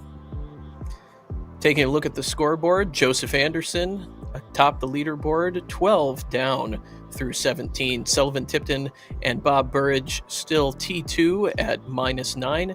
Kevin Kiefer is in 4th place at -8, and GT Hancock in 5th, -7. I am interested to see what Joseph tries on 18. Does he just want the safe 4?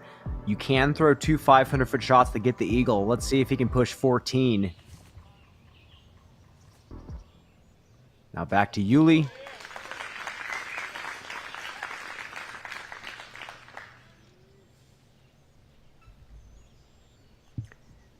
Great birdie on the previous hole. Now he's tapping in the 3.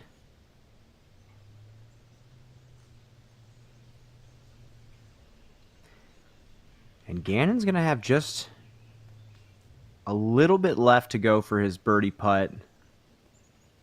Still a bit of work.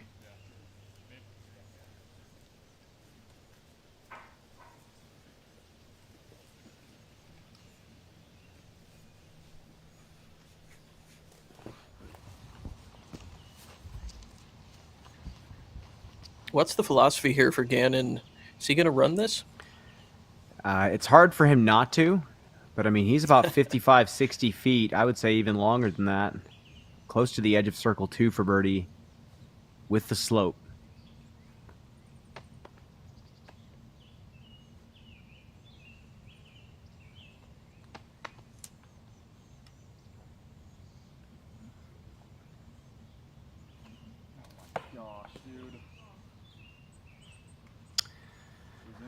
Oh boy. Yeah, not what he wanted to see there.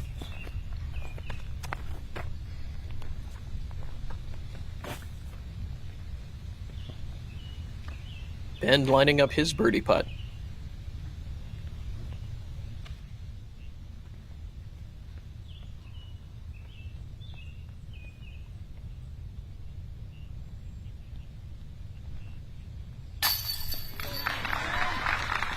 Yes, indeed.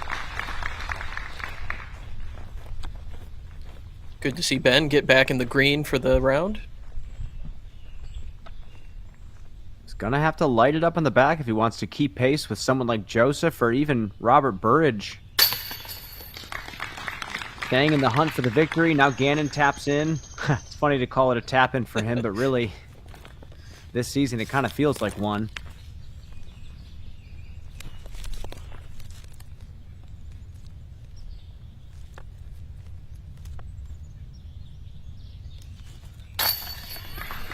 Matt making good on his wonderful drive for 2. Thank you.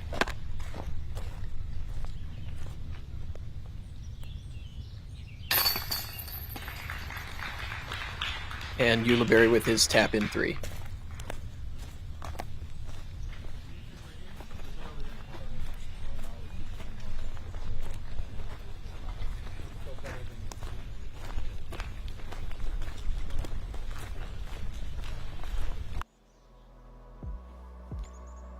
Hole number 8, par 4.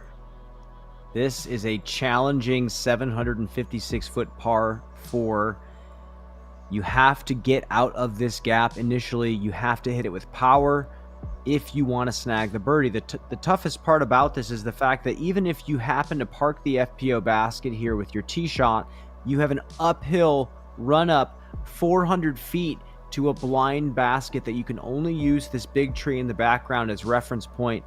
It is not an easy hole. As you see, the 4th hardest on the course, averaging almost a half stroke over par. And as we turn this corner, yeah, you now see there is the basket with the OB that you really can't even see unless you walk to the top of the hill. Just following the theme of the course, your tough technical shot comes first, and then you got to throw the power on the second.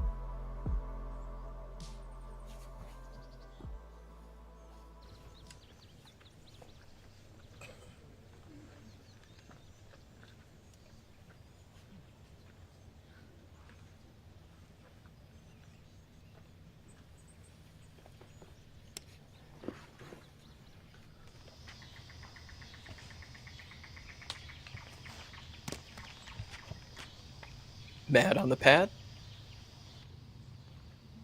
It's kind of a forced hyzer flip with that tree on the left side. I have to Changing think his Gannon's mind. going to have a tough time with that hyzer flip angle. We'll probably see him go forehand.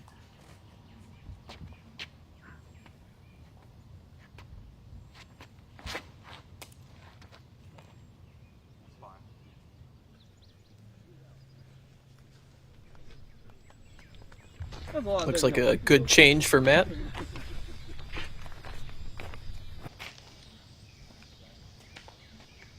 Yeah, it's this little tree on the left side that makes the players have to make a decision. Callaway also going with the forehand.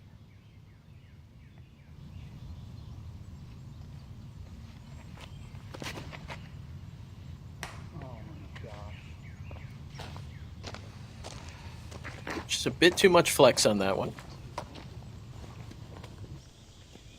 And Yuli going forehand, but he's going hyzer flip. This is a flippy control driver here.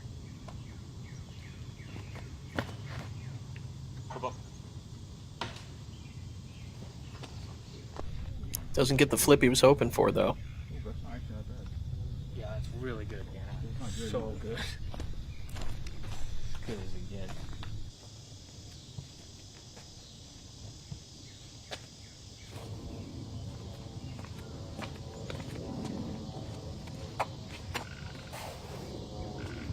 This kind of sets up perfectly for the type of forehand he likes to throw.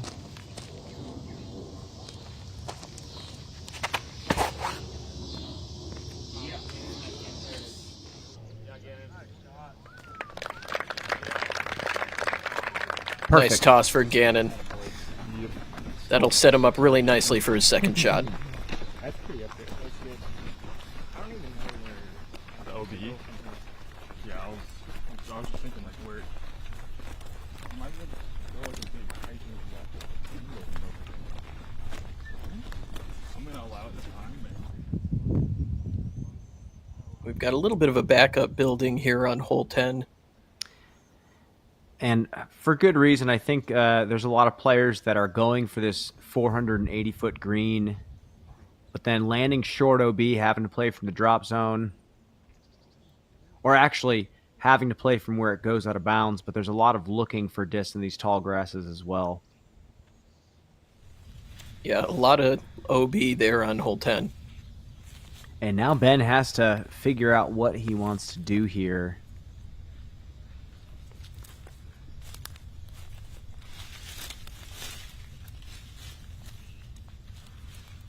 As you see, his gap is maybe 3 feet wide.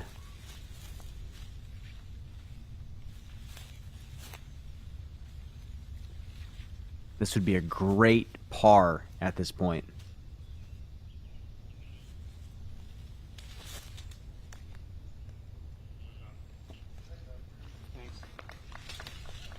Threading the needle. Kitty claps.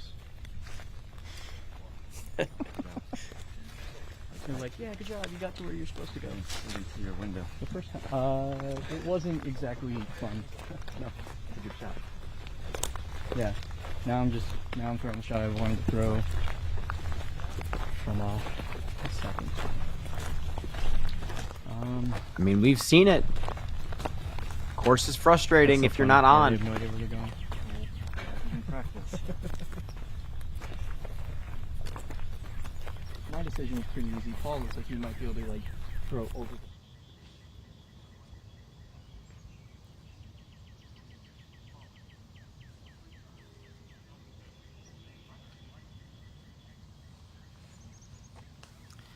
Looks like we're getting to the top of the hill just to see where to orient ourselves. Again, even if you are in the proper landing zone, you're really not going to see the basket.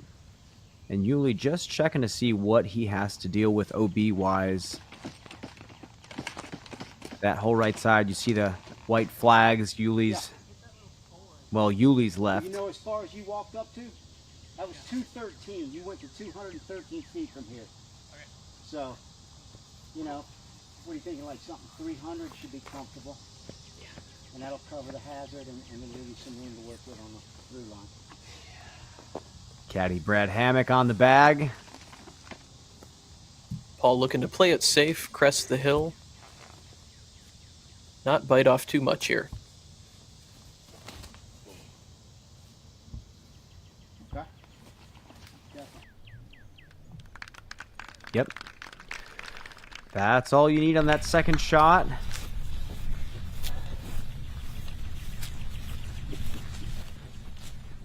I mean, it's a good par, but earning the birdie on this is so difficult. I'll have like a high chippy.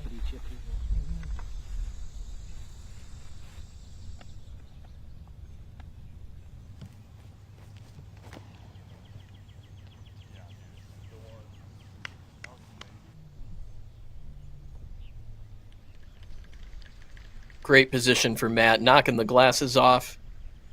He looks to be inside circle 1 for his look.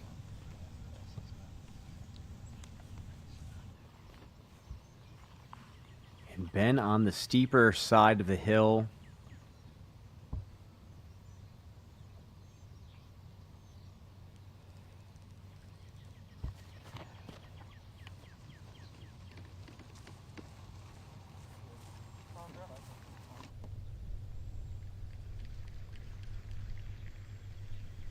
Okay, not bad.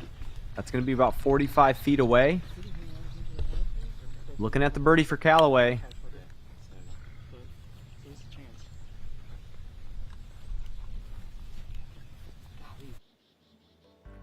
Let's take a look at leader Joseph Anderson's card. He just putted in for his birdie on 18, and that is a heck of a round out here at Bad Rock. That's a phenomenal round at Bad Rock. I think anything in the double digits is going to put you in position to take a victory. The question is, can Joseph keep the pace up for the next 2 rounds? He's given himself some great padding. No bogeys on the day. That is phenomenal. Gannon got to be explosive up this hill.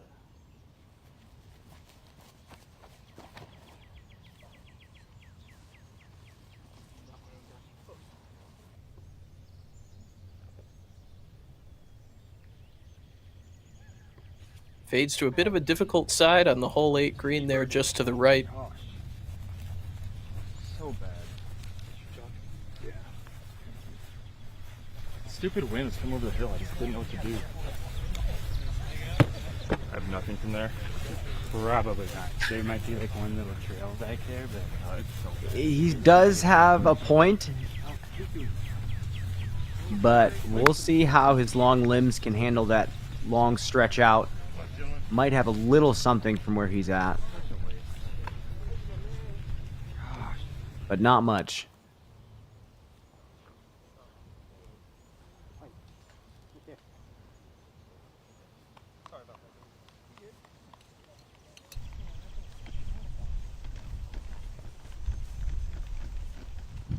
Chris Clemens with his drive on hole 10.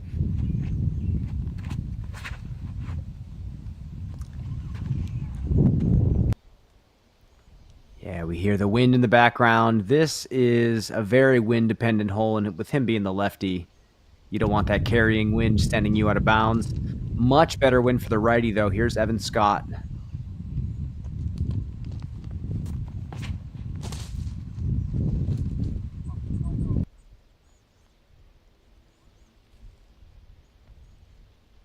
Not quite enough distance for Evan. And that's why there is a backup here on this hole. He's going to have to play from where he went out of bounds. Now Radalin. You got to show the bottom of the disc to that crosswind initially.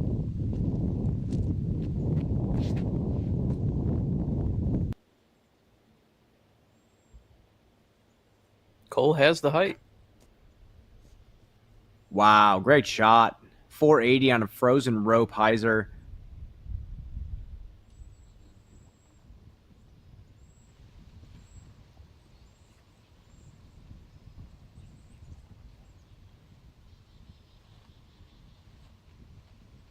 Callaway from 50.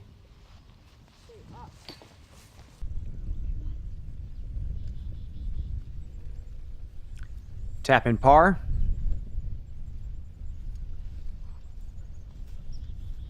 looks to be a lot more frustration with the wind. Yeah, and Gannon has absolutely nothing.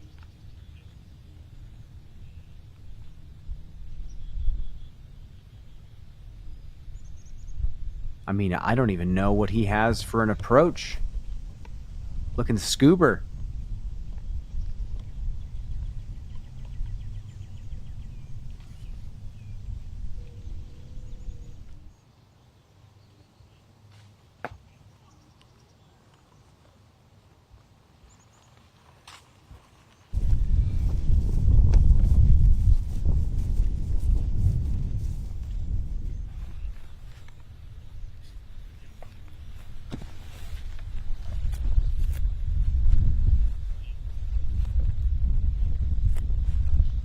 Little bit of crosswind right to left. Uphill look for Matty O from about 36 feet.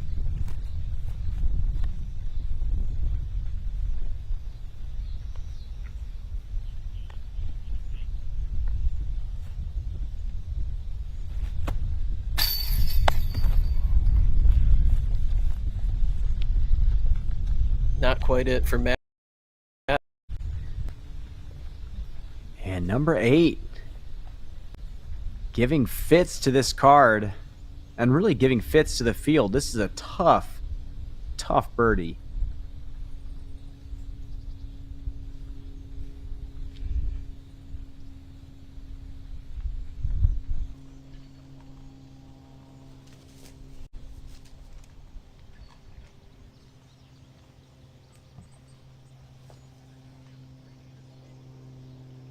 Paul from inside the brush.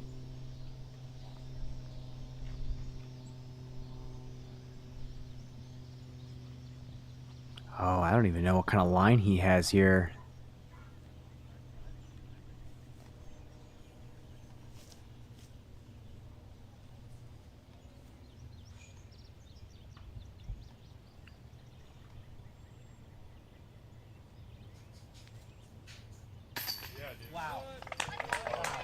The right one, apparently. Just drops a little dinker into the basket. That's got to feel good. Saving himself some more frustration. Just been at some really uncomfortable positions on this course. And you hear Gannon with his par save. Yeah, you hear him saying, I need birdies. And he's absolutely right. Going into this back stretch, you wonder if they see Joseph Anderson score. Birdie look for Cole Redolin on hole 10.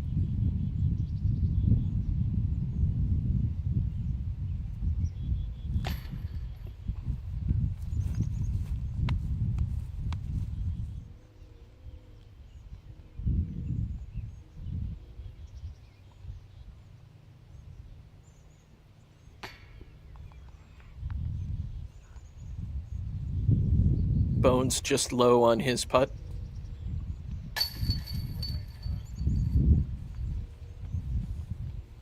Evan Scott with the bogey on 10, dropping him back to even par.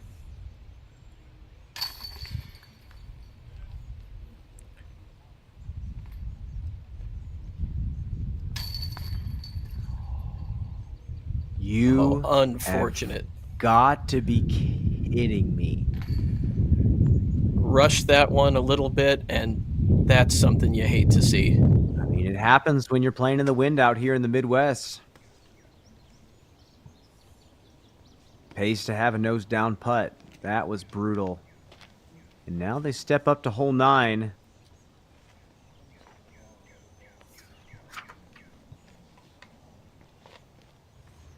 Hole 9, kind of a tight ceiling shot here. Yeah, the basket has been pushed back about 60, 70 feet from where it previously was, forcing the players to have to kind of challenge the ceiling.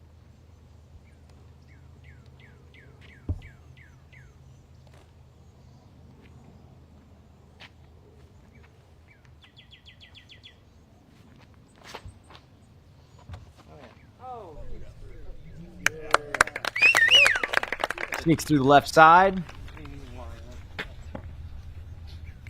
It's going to be yet another bullseye for Matty O, adding to that statistic that he leads the Disc Golf Pro Tour in, and now Yuli going forehand. There you go. Let's go, Polly. Yuli starting to get that flex forehand into gear.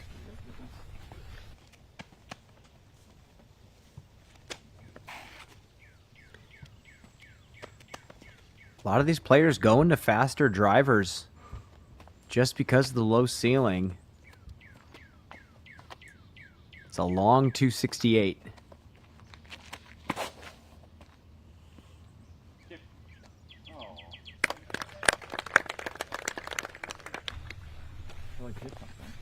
Digs that one into the ground. Long putt for birdie there for Gannon. And now Ben going backhand.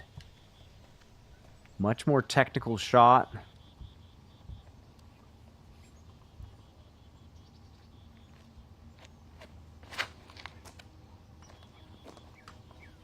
Oh, and just doesn't brace.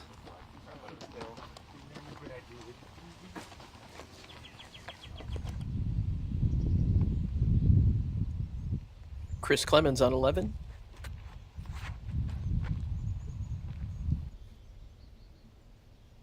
Beautiful hyzer flip. And that's a look. Tricky number 11. Players have to pick a side.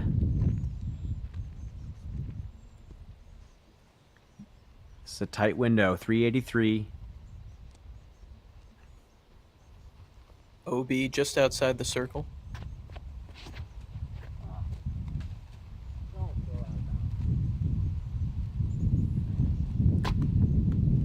And we'll just have to see with Coles. That snuck left. And that's the risk of going left side. It's a better shot to get to the basket. But you're one roll bounce away from going OB.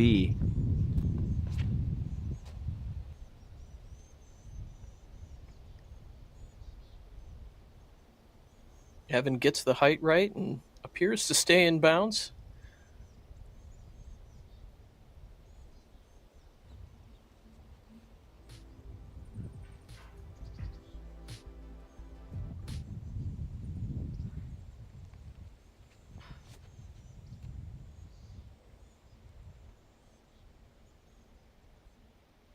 What a shot from John Jones. Beautiful.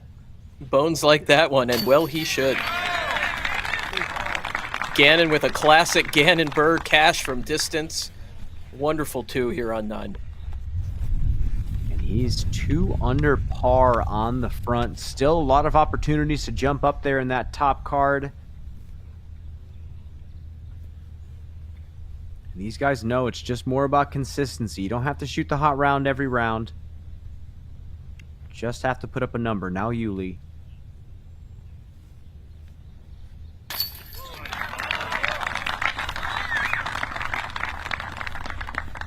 Good finish with Paul. He seems to be riding the ship here. Yeah, after a really brutal stretch on 3, 4, and 5. Rallies back with a couple of birdies. Now Matty O.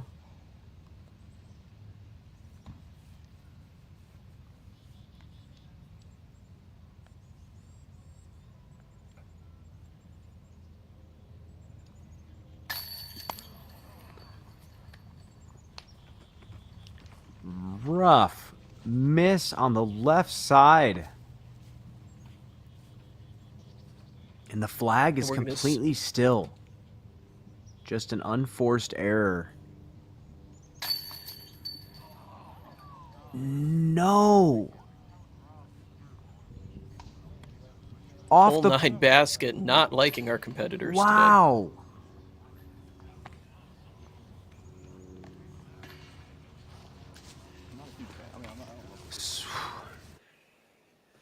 You're watching the 41st KC Wide Open here on Disc Golf Network.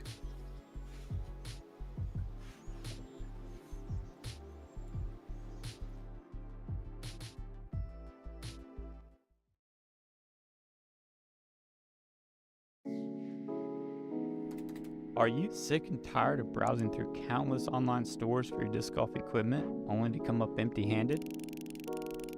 Look no farther. At 1010 Discs, we have a vast selection with pictures of each disc so you can find the exact one you need. We offer a wide variety of top-quality brands at affordable prices, including discs, bags, accessories, and much more.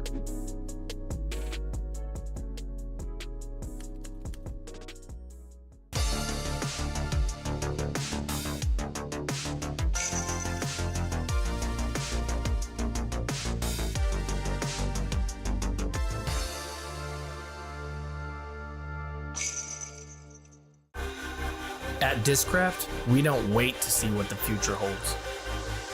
We build it.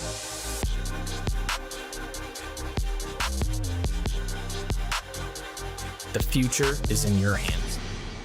All the scoring that we do in our sport now is all digital. Having some sort of backup power source is going to be really important. You feel that it's good quality product. And having a stash pack that holds the cable that connects to any device, it just works. And so that's why this thing really works for me. Disc golf education is important because it prolongs the length of our sport and the popularity of our sport, and the most receiving of disc golf is children. So if we get that introduced to them young, they might grow up to be the next Paul McBeth or the next Paige Pierce, and we don't know it.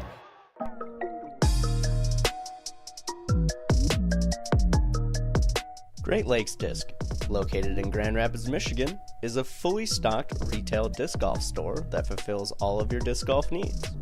We carry all of the major manufacturers, accessories, and offer player and event sponsorship, along with tournament payout assistance. To learn more about Great Lakes Disc, visit greatlakesdisc.com.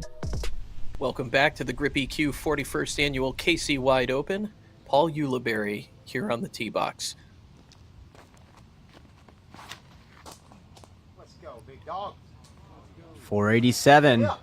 OB short and long. He got it. Yes, sir. A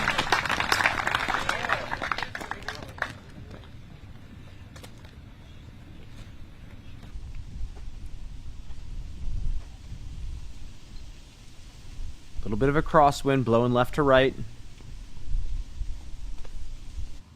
The wind is known to swirl in some parts on this property, though. The players have to be very careful.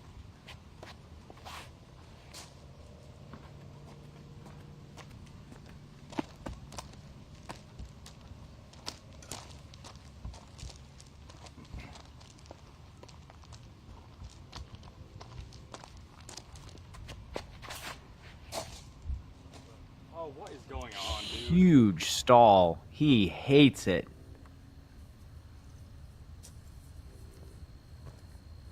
And just rough shot there for Gannon. Out of his hand, just didn't like it. And you'd think that that crosswind would be helpful for him. As you mentioned, Brian, the wind can swirl out here at Bad Rock. Gannon, another frustrated wind read after that throw. I mean, you just saw his chalk bag right before he was about to throw blow that left to right line.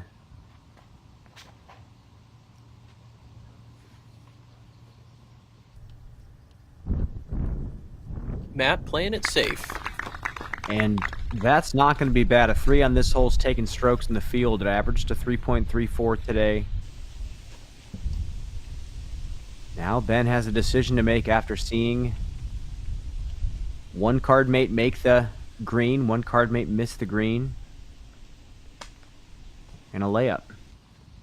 Be interesting to see what he does here, Brian. Back-to-back bogeys for Ben.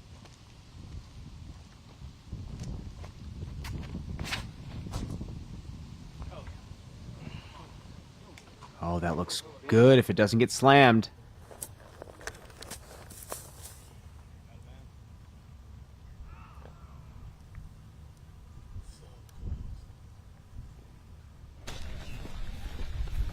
Looks to be possibly in the short grass, but behind the OB line. Is it not going left to right?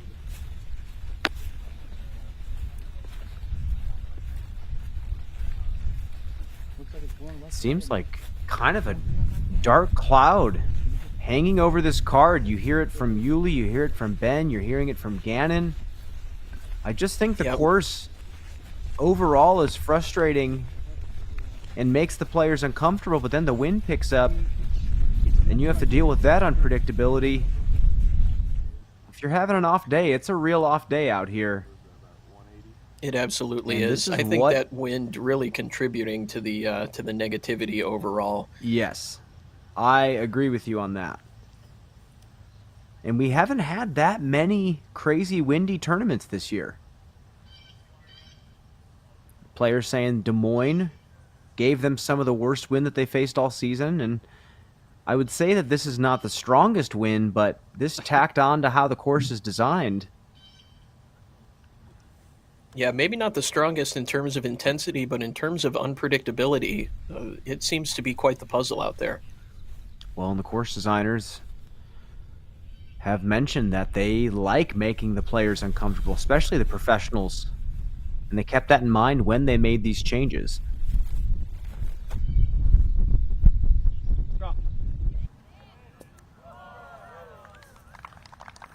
Great upshot for Matt. It's going to be a nice stress-free 3 if he can tap in that 10-footer.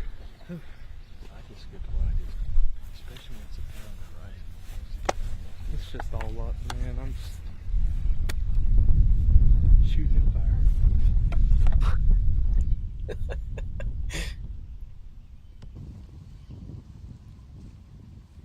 Gannon going real high.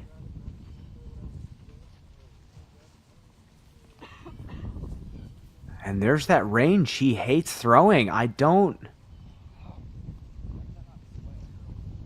Just some uninspired play right now from the card.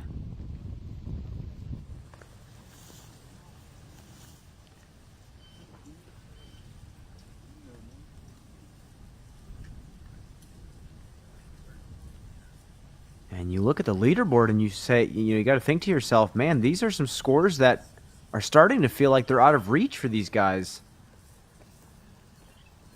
Gonna have to shape up on this back stretch. Yeah, looking at these four right now on the leaderboard, Matt and Gannon tied for 16th. Paul and Ben tied for 39th. So they're definitely going to need to turn this around pretty quickly if they want a chance to go low here today.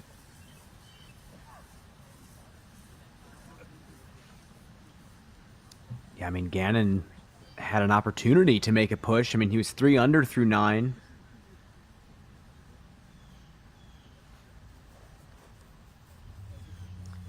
And now we got him putting for bogey from just inside C1.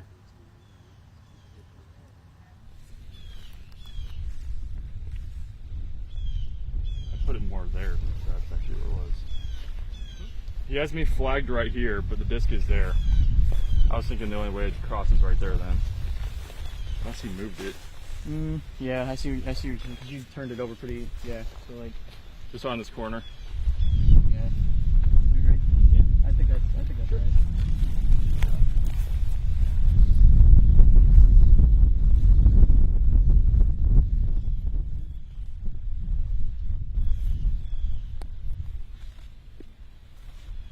Will we see some more Gannon distance putt magic here?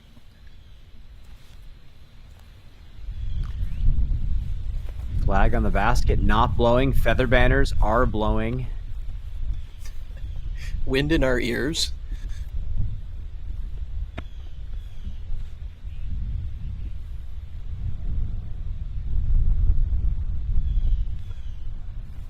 Why is that? What is happening like this? That is so weird.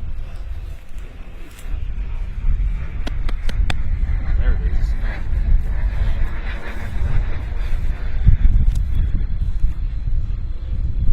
Yeah, this card having a tough time cracking the code of the wind today.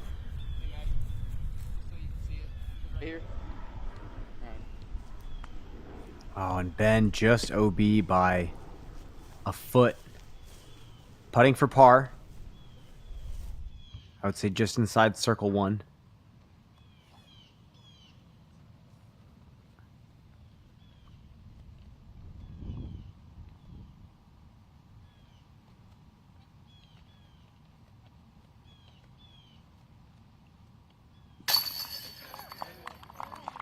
Good finish for Ben.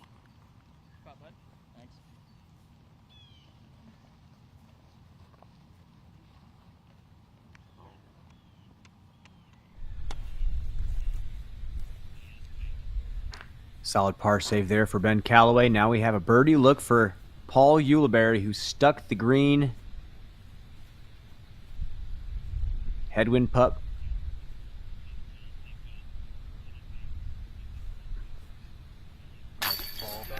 Got it. Nice.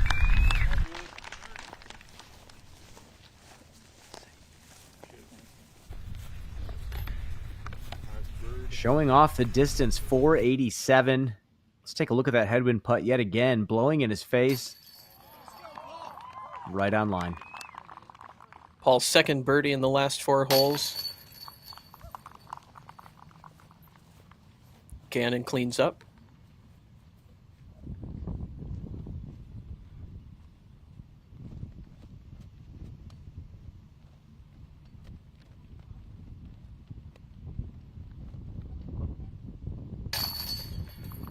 Slow and steady, Matty Ho takes his 3.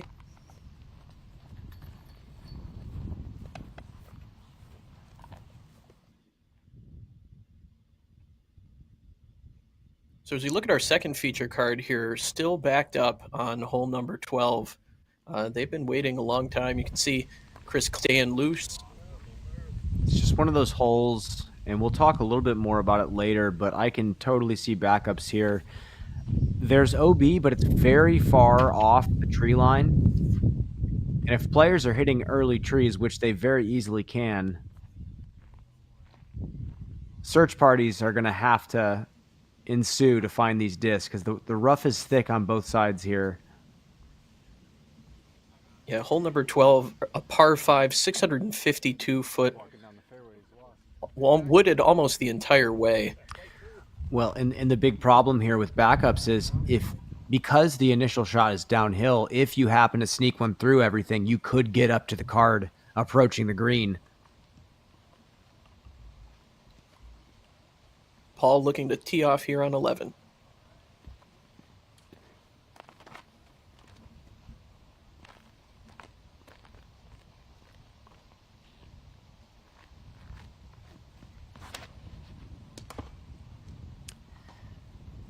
That was a bit offline. He was trying to put that more left. A little bit more turn. He's on the FPO tee pad.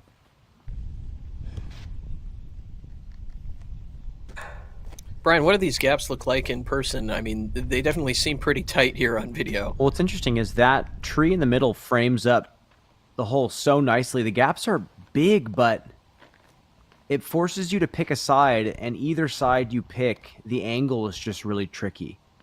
It's a very fair hole, but it forces technicality. Nothing stock can be pulled off here. Oh my god. Yeah, good shot. Matt Look. laces his drive. What a flex, and that's out of bounds long. Oh, no. Terrible reaction. He thinks it's a good shot. He's going to walk up and see that. OB. Wow. Heartbreak for Matty O. He just doesn't know it yet. That's brutal. You can't even really control that landing. Trying to land it on that hill.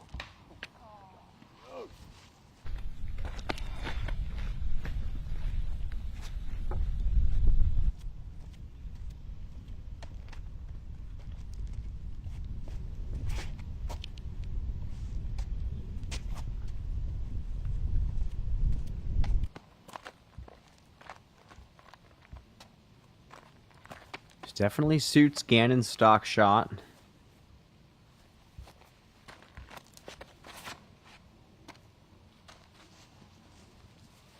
And he doesn't pull it off either. Well, Gannon and Ben both hitting left side.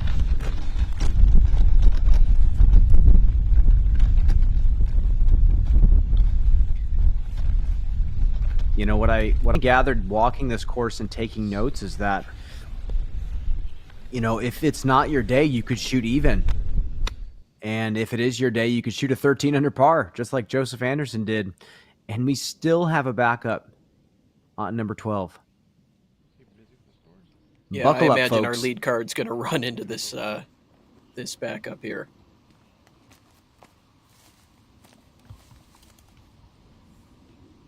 Paul from the FPO tee pad.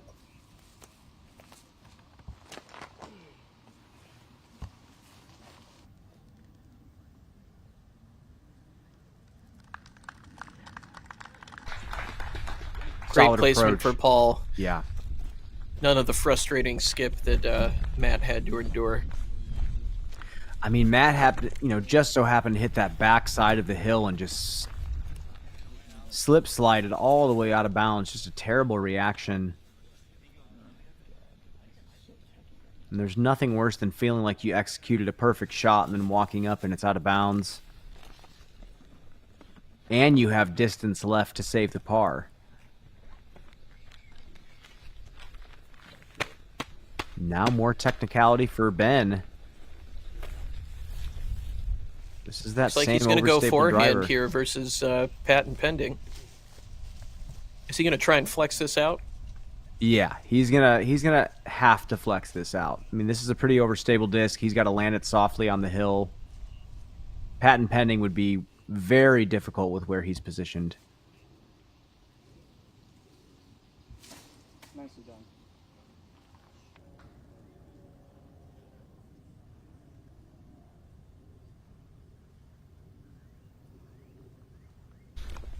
Compliments from the card mates, but I'm not sure about that one. Yeah, he didn't like that, but he bounced off the tree, kept flying. I believe he should be okay, but that is teetering on the out-of-bounds line left. These holes are just so hard when the wind is picking up. It's hard to even read what it's doing out there because you're starting out of the woods, you're going into the woods, popping back out. I'm guessing like you went here, which was straight and I did. Yeah, that works. Yeah, as you said, Brian, plenty of variety out here at Bad Rock.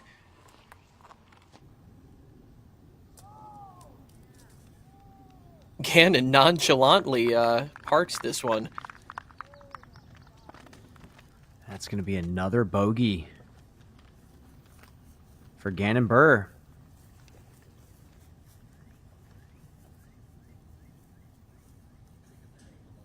Yeah, the frustration really is palpable on the card right now. This is just a different style of course. And the players haven't had to play something like this in a while. I have to give kudos to the design. I don't think it's fluky. I just think it's different, and it's really challenging the players. Agreed. Yeah, I haven't seen anything that strikes me as patently unfair. Just a handful of bad breaks and just really, really difficult shots we're watching these guys execute or occasionally not execute. Well, I did make the point earlier, showing restraint on some of these holes is necessary. I mean, I think players now getting the experience playing out here are going to realize, wow, I have to give even more respect to some of these holes and just give myself looks at the basket to grab birdies. I'm very curious to see how Joseph Anderson does tomorrow when the cameras are on, just so we can at least see his decision-making process. It could have just been one of those days where everything was working.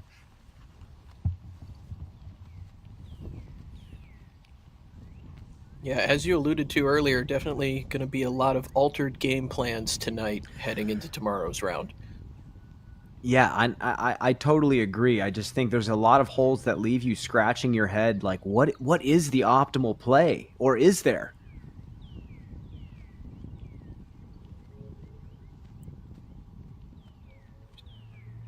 We see Matteo looking for his par.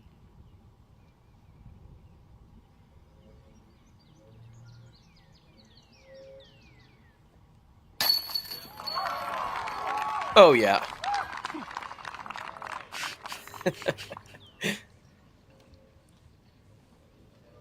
That's got to fire him up.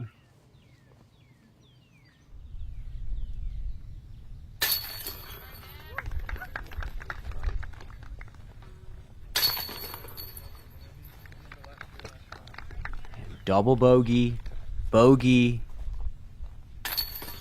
and a couple of pars on hole number 11. And now they step up to the eagleable 12th, hoping to grab some strokes back.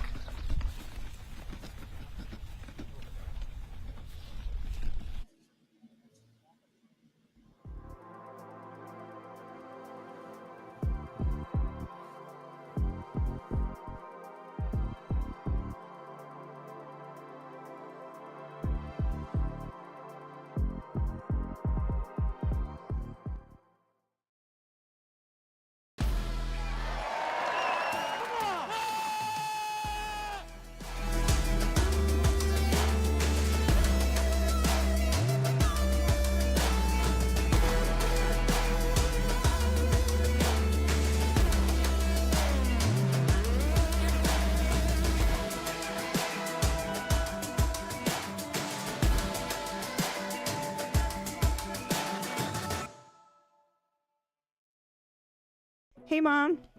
Yeah, we're in Liberty. We had an amazing time. Yeah, I'll send you some photos now. The facilities were great, and the weather was gorgeous. You'd be so proud. They played hard. We got great food afterwards and went through a museum. Of course, they wanted a treat, and they wore themselves out at the pool. It's been a really great weekend. You'll have to join us next time. What makes the Halal Guys so deliciously different? You might have heard of our famously long cart lines in NYC fans happily stand in. Today, with over 100 plus restaurants across the globe, we are your place to experience authentic American halal. Enjoy our delicious falafel, Euro sandwich, platters, and sides topped with our famously flavorful white and hot sauces. Order online today and taste how we make different so delicious. The Halal Guys, bringing something deliciously different to the table.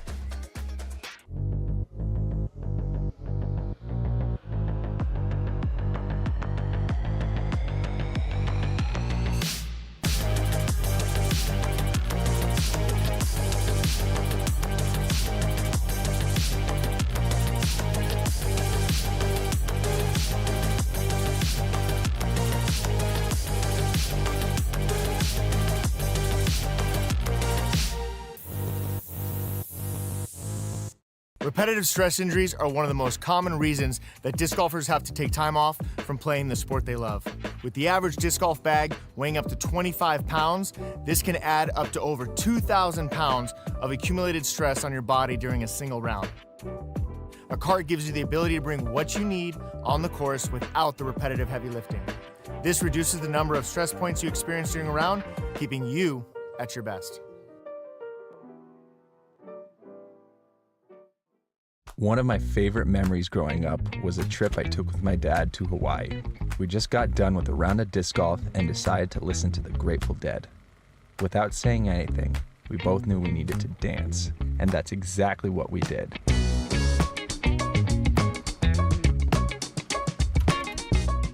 Sometimes you just need to stop and enjoy the music.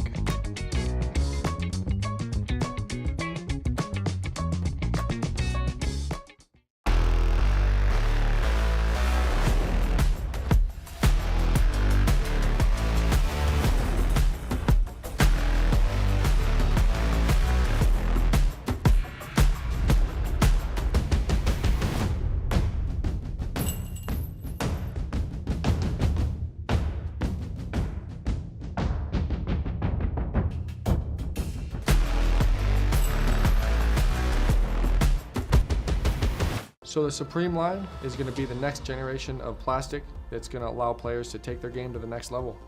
Yeah, the first 4 discs that are going to be released in the Supreme Series are going to be our first 4 original molds: the Judge, the Trespass, the Fugitive, and the Escape. All of the Supreme Series molds, they're actually brand new PDJ approved molds that are designed for the specifics that we believe our players are asking for today. Evan Scott on the tee pad at hole number 12.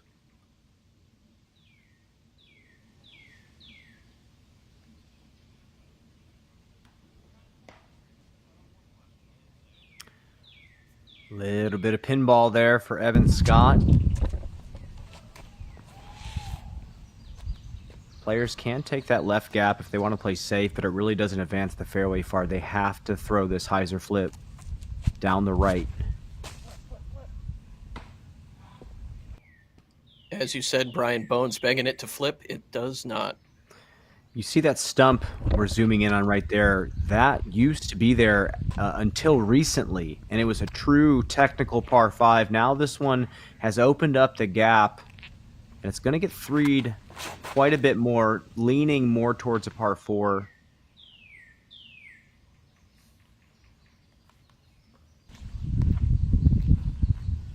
But the player's having a tough time. Now Cole.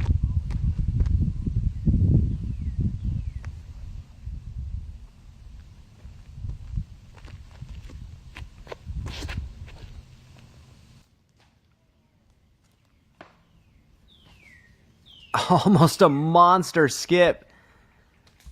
And it kicks him off to the right side. That's going to be a pitch out to the fairway. Clemens, second.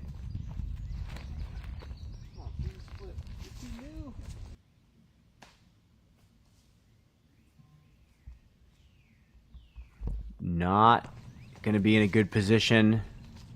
Another pitch Evan out Scott. now. Evan Scott. Only about 100 feet off the tee here.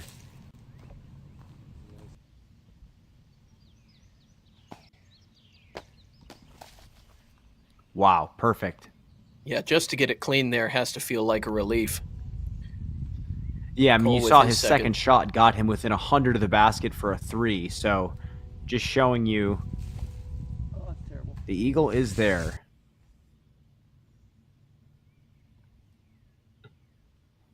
Cole going for a bit more of a technical roller on that second shot.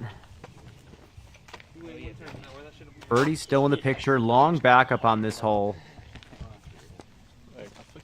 Yeah, lots of lumberjacks on hole 12 right now. Yeah, one. As we see Cole again for his third shot. And this is almost certainly forehand roller.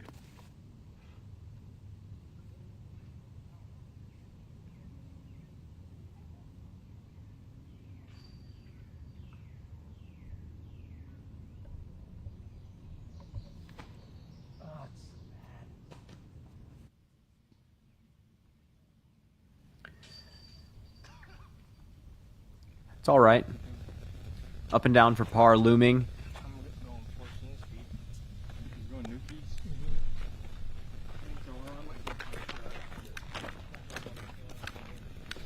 And it sounds like Yuli is just going to take his fastest driver and blast it down the fairway. I don't think it's a bad play in a hole like this with a gap as tight as it is. You're bound to have to miss at least something.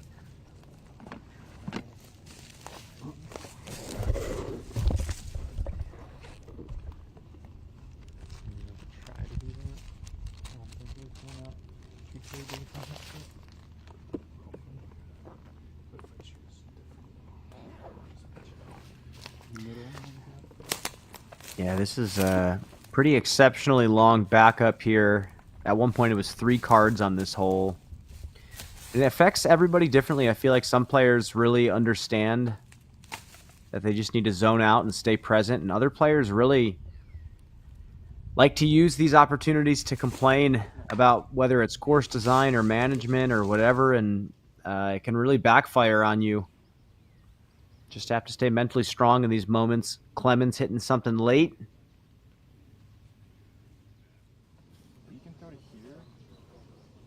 Yeah, I imagine that once you get out of your groove here, it can be kind of tough to get back in it. Yeah, and you know, you can definitely use it to your advantage. I mean, this could be a great opportunity to reset in a positive way as well.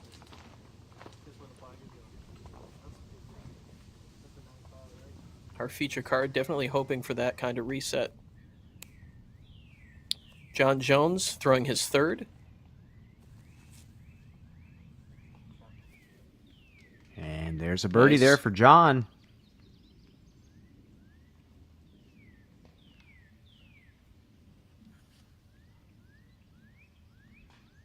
John Jones making it look easy out here.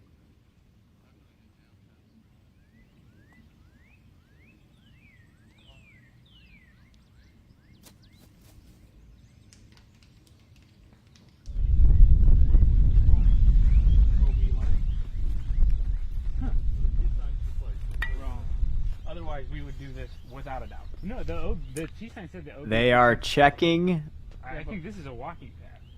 the left side to see if they can actually clear the left side, cut the corner, and fly the green in one shot. Yep. And then just throw a boom forehand. You can even throw a spike. You can go spike. Getting creative here on our feature card. I mean, you can ask Mike. Or board. I think that's just a walking One of the two. This isn't even very far. It's 200 feet. We're 180 feet. Smash it. Oh, so they're thinking about even just chipping to that walking path Where we just and were throwing the 180. forehand 400 feet to the green. I don't see a Mando anywhere. Redolin's birdie look on 12.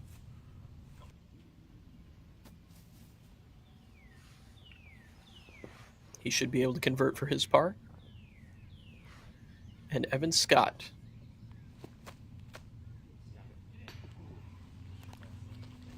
His third shot, an eagle bid, unfortunately coming up a little bit short for Evan.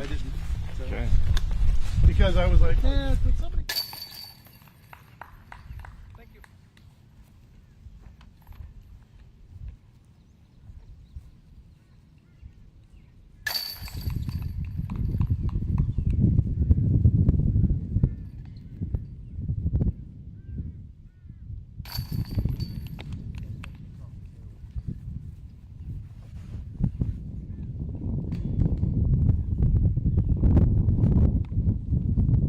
Two birdies, two pars on hole number 12.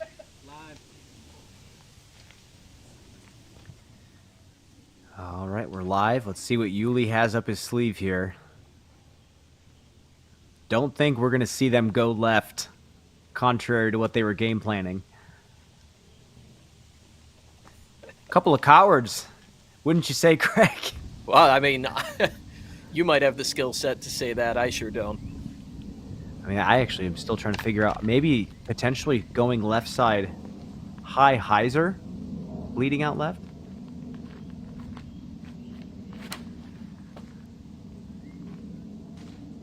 Way inside.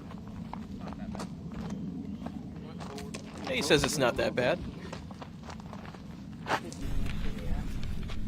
This is a tough angle. You have to kind of throw hyzer flip out of the hand.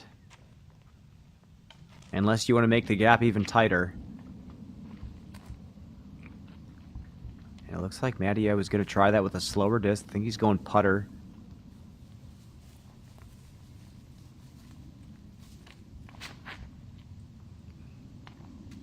Who's that Cameron Colglazer boy?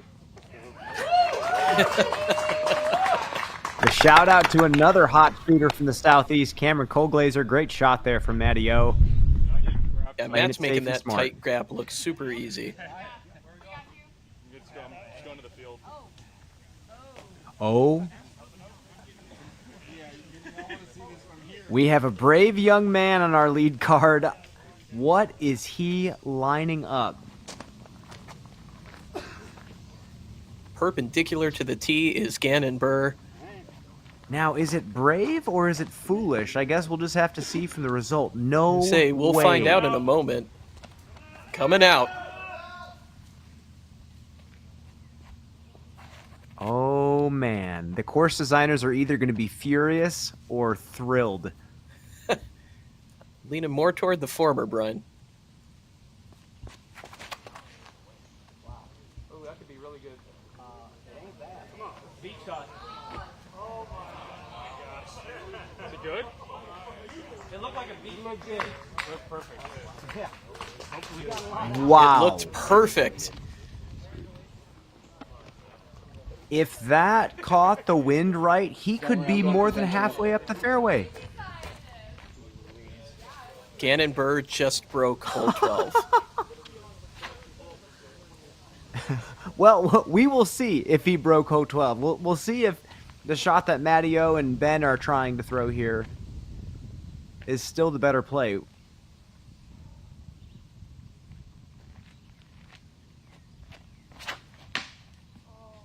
Oh, no.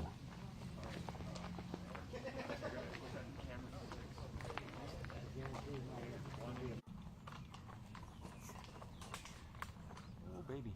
Wow. Nice shot. I love it.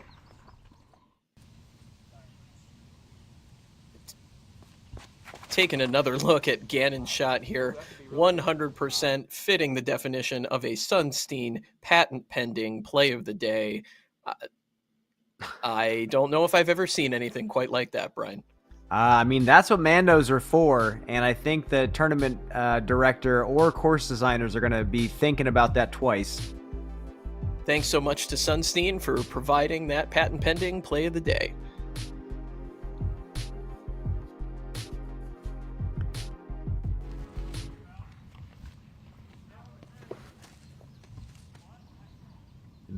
Ben with a lot of work left to do here. He has been struggling as of late. seems to be just a bit physically and mentally deflated. Evan Scott teeing off on 13.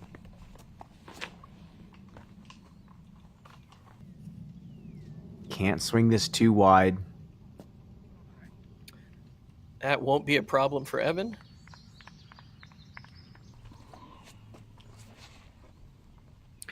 It's 364, plays a little bit closer to 380, a little bit uphill. That middle tree in the background is about 25 feet away from the bucket. Bones has the height. And he will stay safe.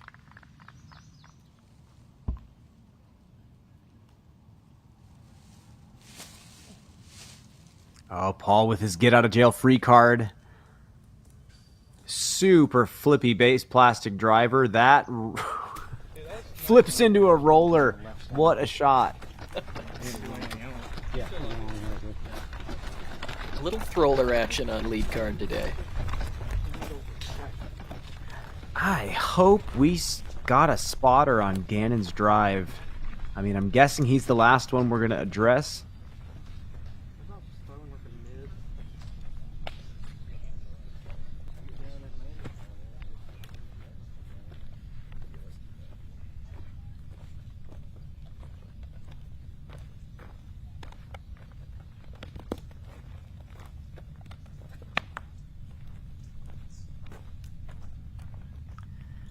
Getting word right now on Gannon's shot. There's that white line painted on the left side. Everyone thought it was out of bounds. Apparently, it was not listed as out of bounds in the caddy book, and as which we is all know, why he the tried caddy to book, exploit it. Absolutely. As we all know, the caddy book is the highest deity in disc golf tournament land. And wow.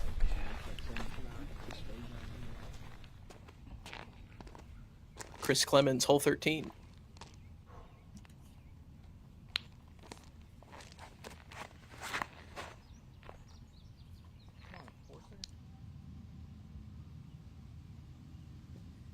Up ahead on 14, Clemens drops a distance driver right inside the circle. Birdie look ahead.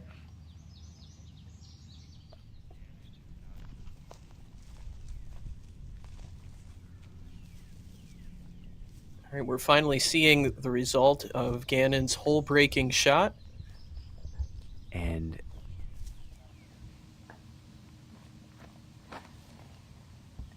the TV has just told us that Gannon is out of bounds. Lots of confusion out here. Apparently he's on 13. I'm getting updates by the minute. Gannon's third. That's really bad. Go. 40 short. Short? Yeah. What? You came just right in short of it.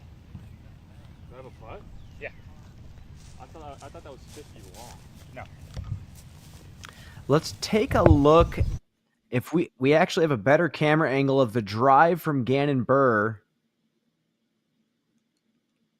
Oh my goodness. Is this hole 13's green? Yeah.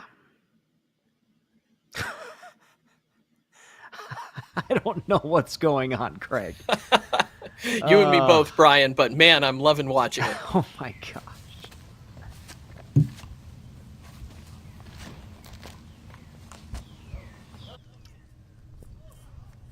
And Matt just plays the textbook slow shot, birdie.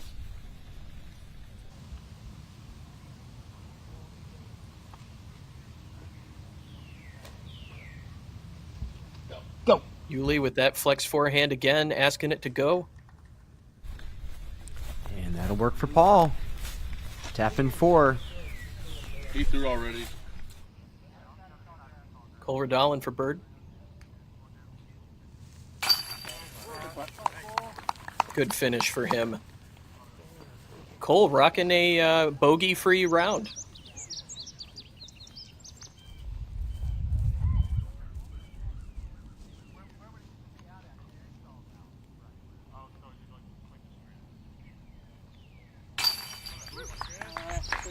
Chris Clemens cleaning up. Also bogey free through 13. Yeah, still an opportunity to put up a hot number.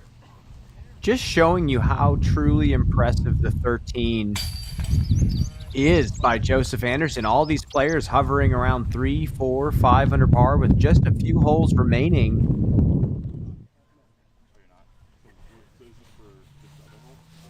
Well, it's really kind of inadvertent.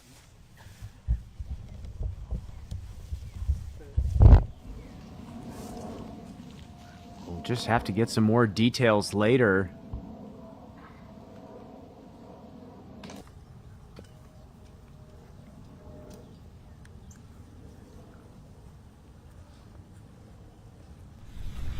I was OB. I was like in circle 1 on the other green, so I was OB, but it was a wide open just putter shot.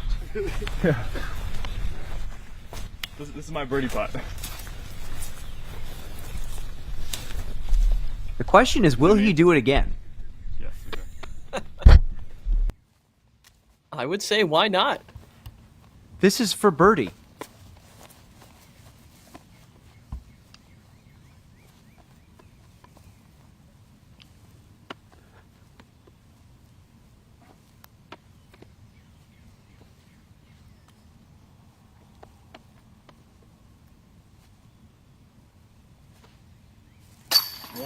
Are you kidding me? Gannon stripes the birdie.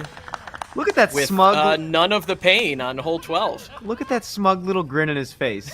Yeah, no, I'm doing that tomorrow. Every day. Just confirmed. You know I'm doing that tomorrow.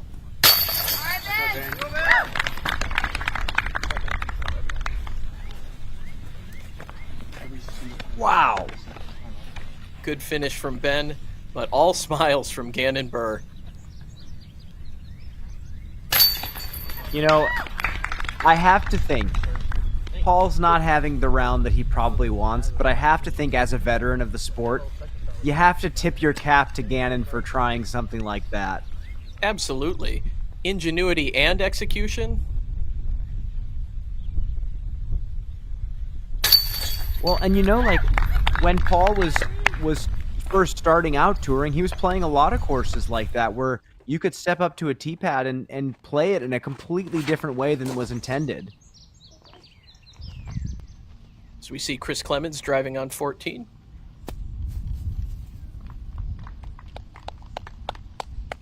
That's about perfect, right to the corner. Just a long dogleg right. You'll see that pond. Basket is perched right before that. Yeah, elevated pin here on 14, Brian. Nasty Missouri pond beyond. 2 great drives.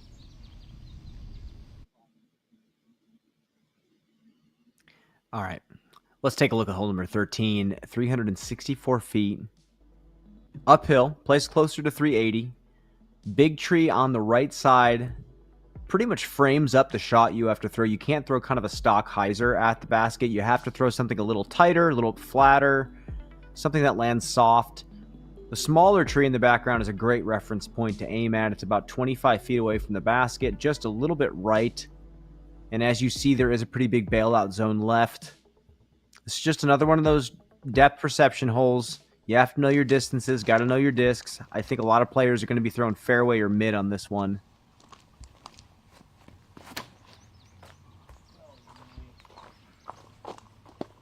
Wind doesn't like that. Unfortunately, red flag for Paul. There's literally 0.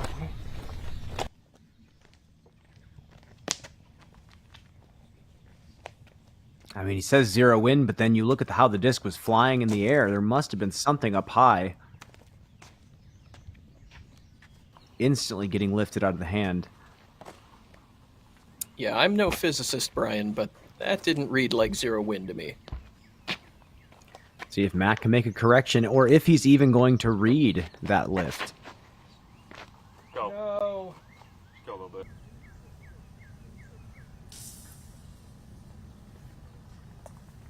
Well, red again, pretty much the same spot Paul ended up in.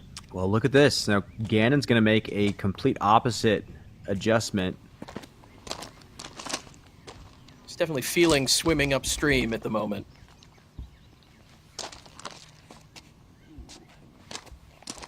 So Gannon's feeling something.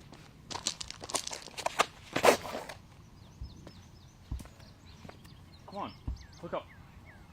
Go. Barely. Barely safe, but definitely there. This is actually a great read for Ben. Now he sees there definitely is something out there. He might come at this with a little bit of turn out of the hand.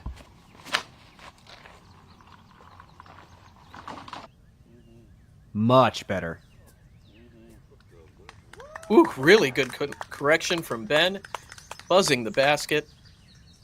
He's got to be happy with that. Yeah, I think, like I said, he tugged that with a little bit of turn out of the hand to get that crosswind right there. Crosswind's going to shove it down a little bit. It's going to prevent it from getting lifted, and now at the end of the flight, it'll get a little bit of help. That was a slow fairway driver out of his hand. Great shot there for Ben. As we go to the scoreboard, Joseph Anderson still pacing the field, 13 down. Sullivan Tipton and Robert Burridge, -9. Kevin Kiefer, -8. GT Hancock, -7. Some folks that we're following here, Chris Clemens, Cole Radalin at -5, tied for 8th place. Well, and a lot of those guys had earlier tee times today, too, so we're interested to see what happens later in the day when they have those lead card tee times, how they fare in conditions like this. Yeah, perhaps as a result of seeing the wind kick up a little bit.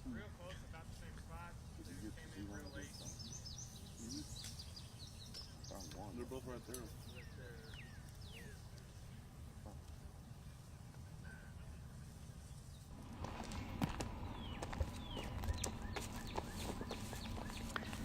Evan Scott tees following a birdie on 14.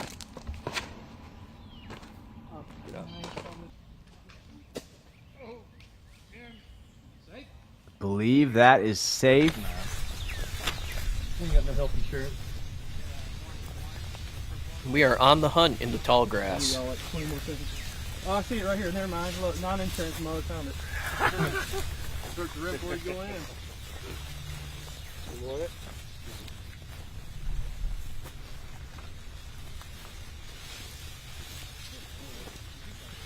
Matteo with the eagle eyes.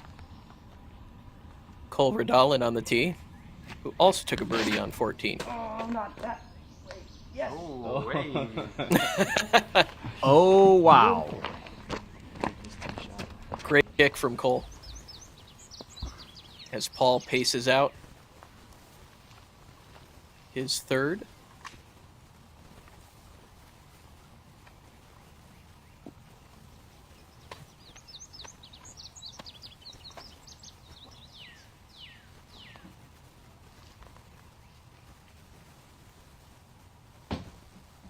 About a 45, 50 footer here for Paul.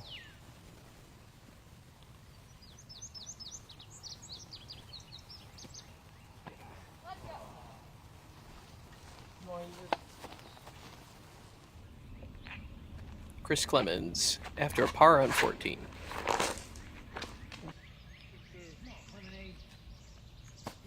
It is a good day to be a lefty on hole number 15.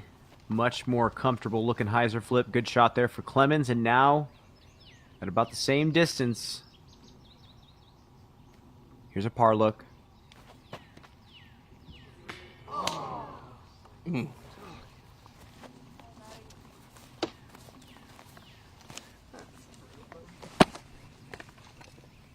Yeah, you can tell Matt wanted that one.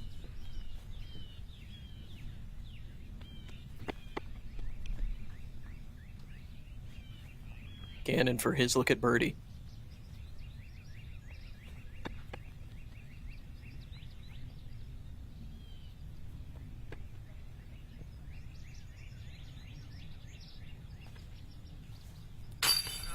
Wow.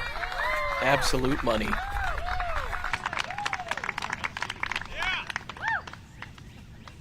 He's hanging in there, but he is running out of holes in this first round. To put up a solid number, that's back-to-back. Yeah, with that birdie putt, Gannon's still tied for 19th. I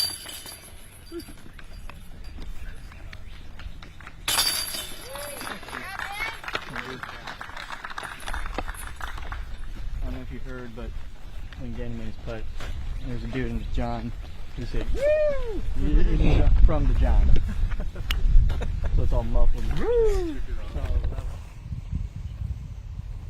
Evan Scott inbounds here for his birdie look, but he is perilously close to the edge.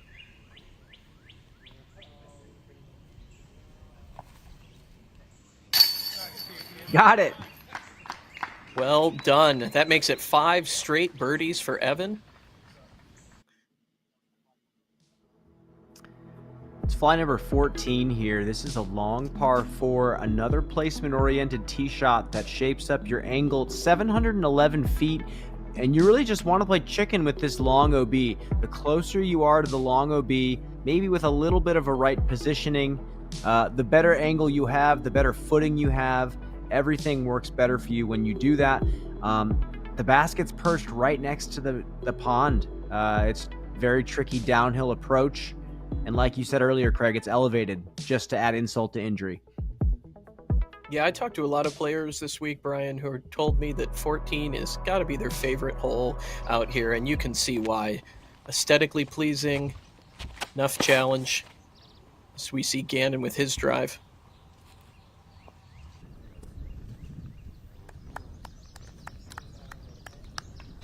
Yeah, that's good enough.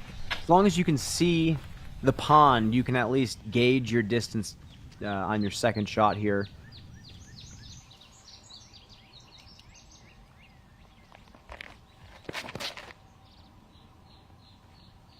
Ben following suit with the forehand. Just didn't feel like it had enough. That was sawed off. And he's getting claps, but really that's going to be a tough second. Yeah, inbounds, but not a lot to work with there.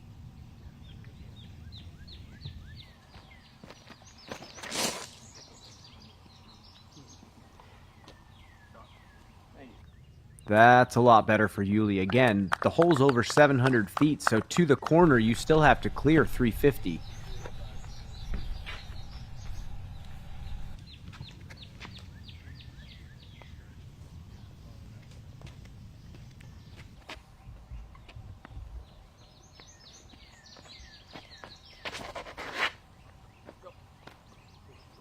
Matt with a little slip there, but doesn't seem to have affected him that much. Well, I stand corrected. Yeah, these forehands need distance. They need a little bit of turn out of the hand. Unless you're maybe, Albert Tam level of power, you got to get some glide out of that shot. And just like Ben, Matt sought his off early.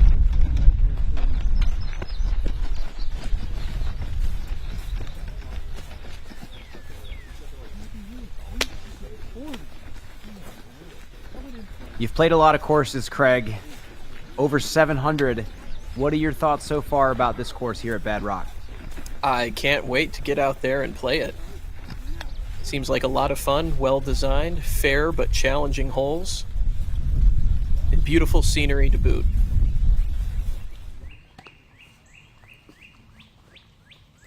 Cole Redalin putts in for par on hole 15.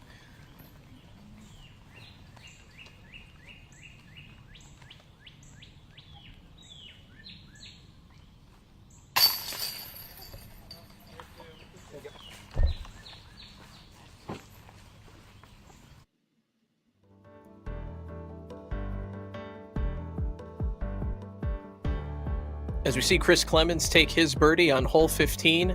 Thanks to everyone who's watching today on YouTube.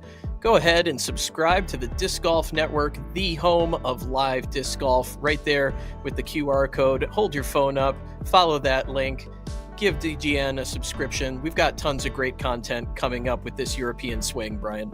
I mean, if you want to feel connected to the disc golf community globally, this is one of the best months to grab the Disc Golf Network. We have the European Open coming up. We have the PCS Sula Open coming up in Norway. European disc golf is such a different aesthetic atmosphere, even down to the course design and the way the players play disc golf. It's just such a cool way of seeing the game played in a different manner across the ocean. So this is definitely the time to do it. And if you're looking to see some spectacular disc golf, this is the time to do it.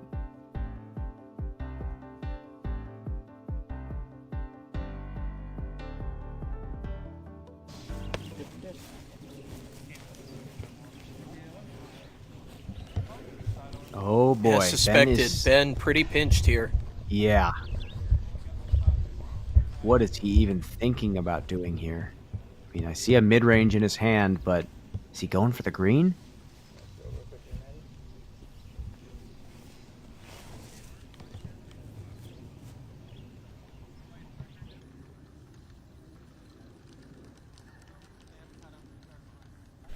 Stop moving every time I throw. Great. Sorry, man. Fine. It's fine.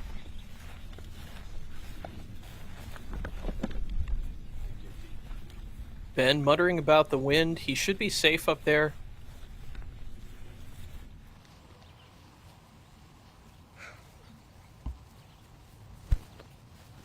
As we see Matt eyeing his approach.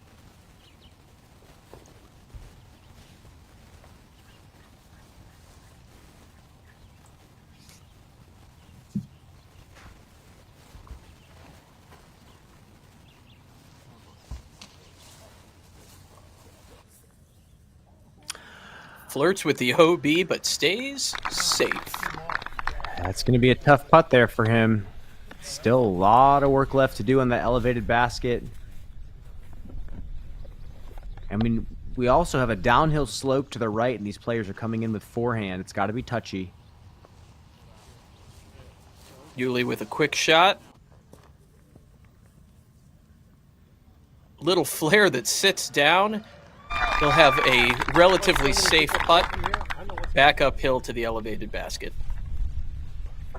Thanks. You guys were over there begging me to sit. I was like, please don't.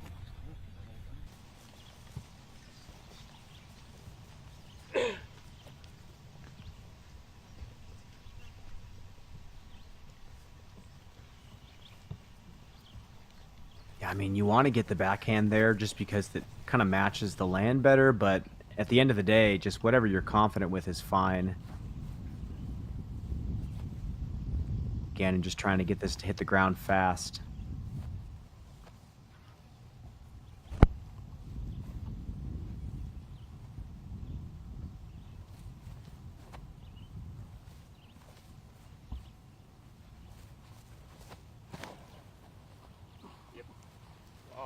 It's got a lot of pace on it. That's going to slow down. Gorgeous. That's got to feel nice. That basket is just treacherous.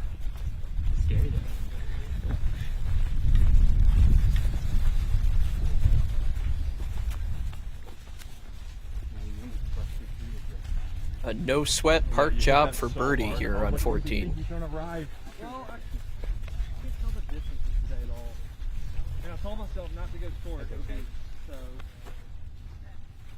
What's up, Matt? I think it might be in the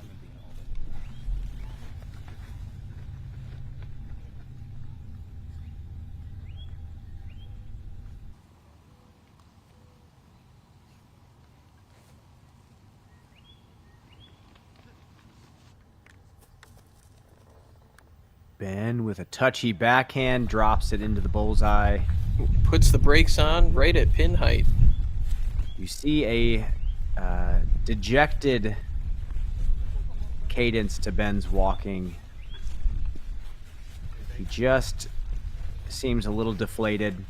Course was not kind to him today. Still some room to pick up strokes. Never too late to start picking up strokes, but yeah, this round definitely didn't go the way Ben wanted.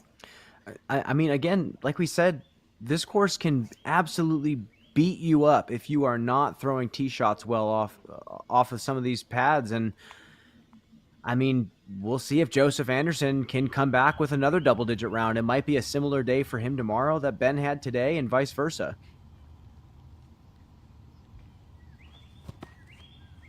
Yes! Woo! What a tasty putt from Matt.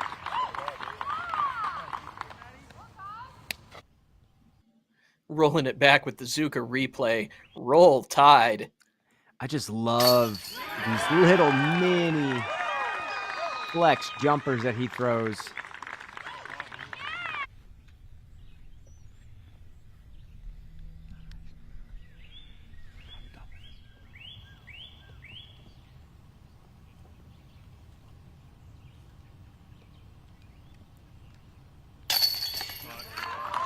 All with a nice birdie. Yuli's been fighting this round. Got to give him the props. I mean, he's back to under par. Wasn't a optimal start for him, so this has been great to see.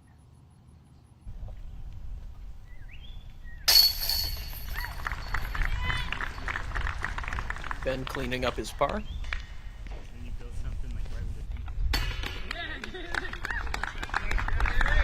And that has to feel fantastic for Gannon Bird, not having to mess with this basket. And just a few holes remaining to pick up strokes. 3 straight birdies for Gannon. Live on hole 16 with Evan Scott. That was smashed up the hill. That's going to be a great position on the second. This is long par 5. Just need to put the first one in play and hit the gap.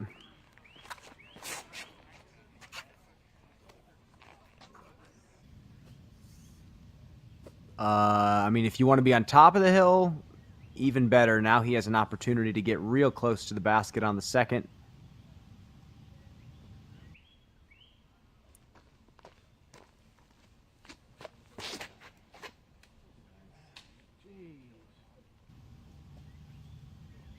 That's fine. Hole 16 playing 956 feet today. 956 Yeah, foot it plays par 5. a lot longer than that. If you don't get to the top of the hill there, let's actually jump back to hole number 15.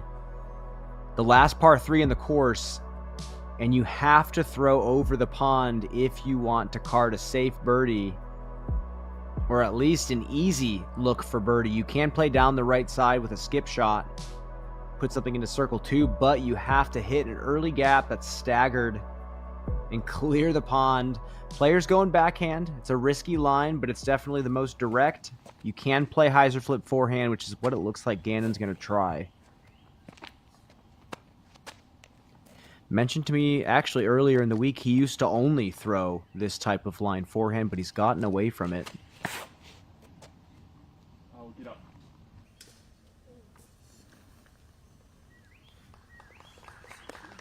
Safe for Gannon. He'll certainly take it, maybe hoping for a little bit closer. But as we've seen this round, it's well within Gannon's range. Yeah, we're going to see a hyzer flip here from Yuli as well.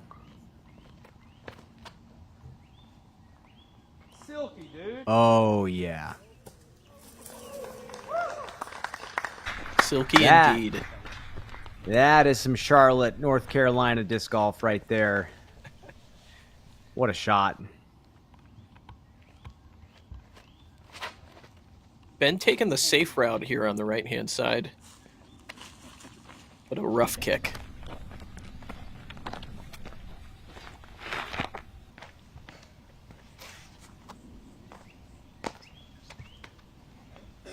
Matteo looking like he's still going to try throwing. Stable driver here.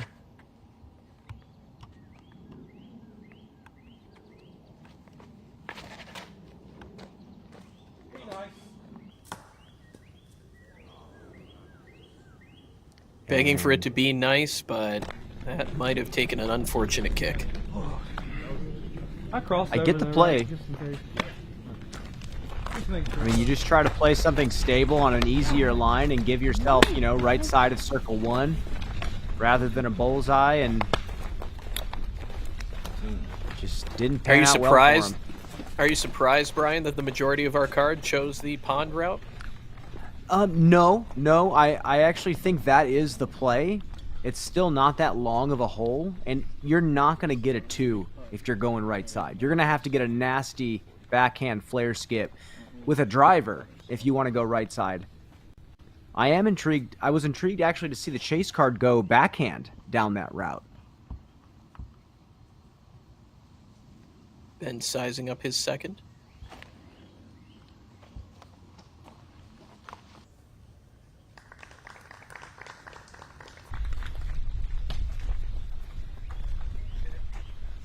Ben just having a tough time hitting gaps this round. Started out strong and just kind of slowly declined as the day went on. Middle of the round, things started to get frustrating for the entire card, and his score just did not quite catch up. Yeah, only one birdie for Ben from hole 8 onward. And here we go. Risky putt for Gannon from circle 2. He's dropped a couple of these today. This is about 45.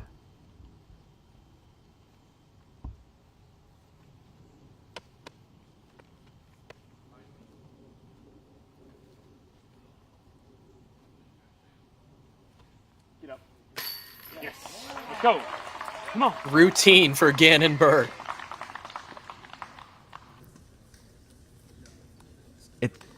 It's so funny. Let's take a look at this again. He just loves building momentum. We hear Ricky Wysocki talk about it. It's intensity. He always plays with a sense of urgency. Gannon moving into the top 10 with that birdie putt. Tied for 9th at -5. Here. Kick back here, so here.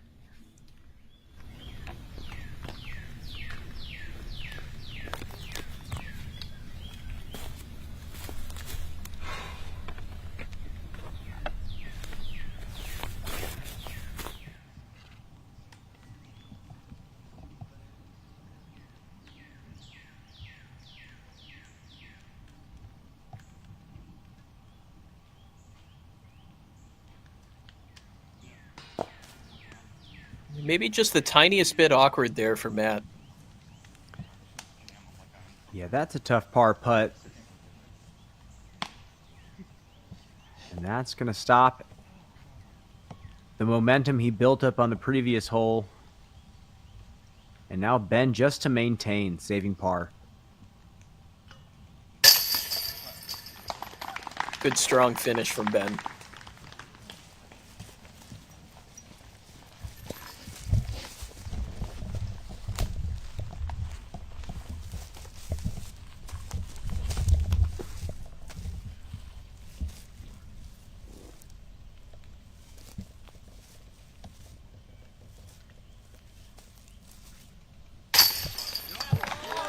We talk about Gannon building momentum, but how about Paul Ulibarri?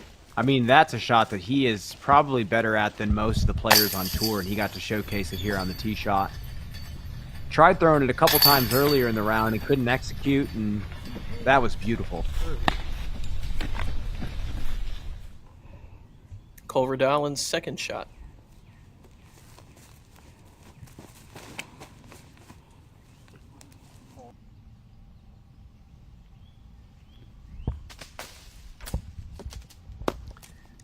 Actually might have been a decent tree. OB all down the left side until late. And now he's got a tight window to get to the basket. Now Clemens top of the hill with the lefty forehand. So much easier to throw this second when you get to the top. Hold on.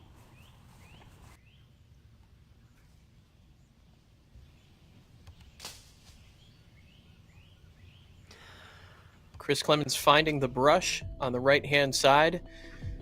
Thanks everyone for tuning in to the GRIPeq 41st Annual Kansas City Wide Open presented by Dynamic Discs right here on Disc Golf Network.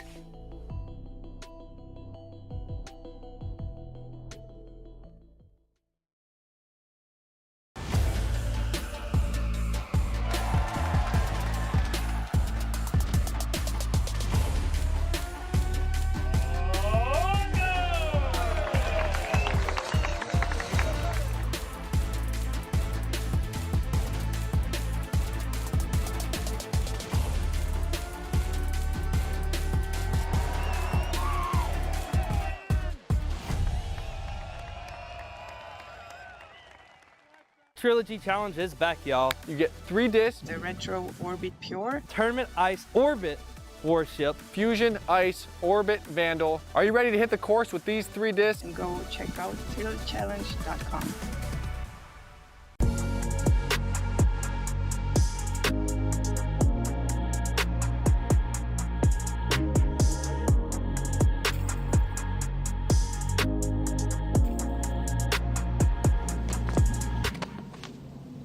Gannon Burr on the tee. Nice shot, Gannon. Let's go. Yeah, great shot. Yep. Right in the middle. Gannon's definitely feeling it now. Yeah, he's definitely playing with a lot of intuition. I mean, he's just looking to hit gaps. Yeah, nice shot, Paul. Oh, that's pretty. All making the flex forehand look easy. Well, and 2 completely different stabilities, too. I mean, Gannon's yanking over something super overstable, and Paul is just letting the disc do the work. That's experience talking.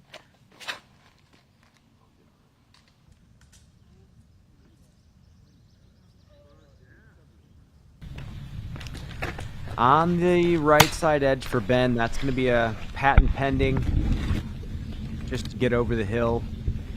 His angles have just been off.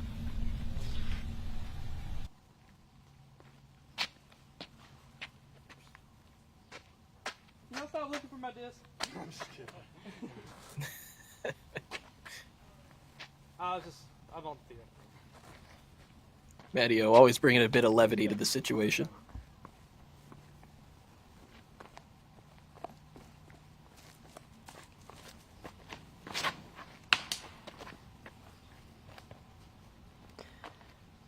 You saw the angle he tried taking on the tee pad. Looked like the gap kind of pinched the shot that he wanted to throw. Now Scott up ahead.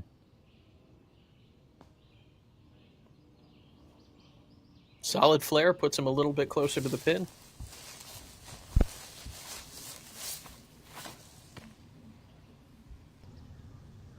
That's got to keep going. Okay. I think par at this point is going to be a little bit more likely. Birdie is there, but that third shot's got to be pretty miraculous. Yeah, making the best of a bad situation there for Matt.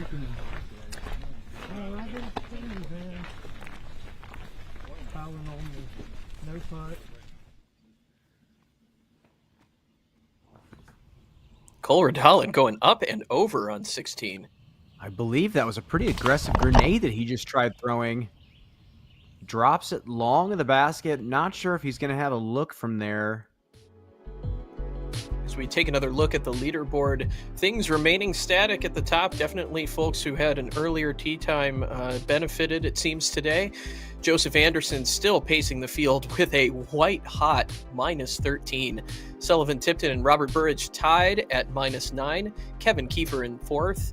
And GT Hancock rounding out the top 5 at -7. I mean, it feels strange to say it, but I feel like we haven't gotten a person out this far ahead in quite some time after round 1. I mean, that 13 under is scorching, especially with how we've seen the course play today.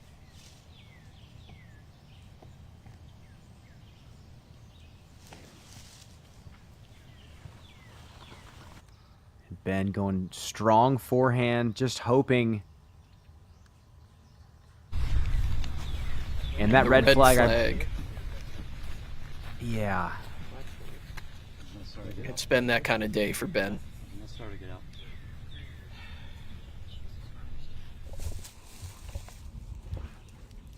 Chris Clemens is third.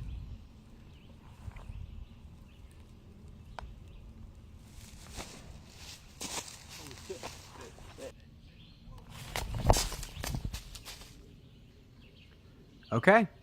Strong flick. He'll be in similar position to Cole. A little bit more clear putt for him. He's going to be circle 2, but less obstruction.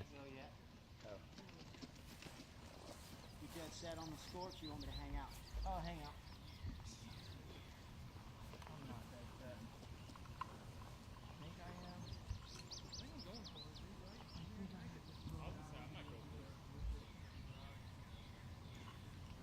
Yeah, I mean, because of how steep the downhill is off the top of the hill, you can get to the basket if you get a hold of one, so they're probably waiting on the cart ahead of them.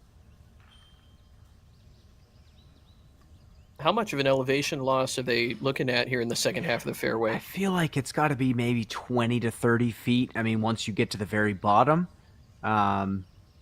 But that's the tricky part. I mean, I think that's why I like this hole so much. They place the tee pad in a place where not only do you have to hit a tight gap, you have to hit it with power if you want to get to the top of the hill, which again is how we challenge the top professionals on courses that are not laden with artificial out of bounds. I think there's a pretty healthy balance of that out here. I'm very impressed with how this course is playing. I think there's some things that can clean up.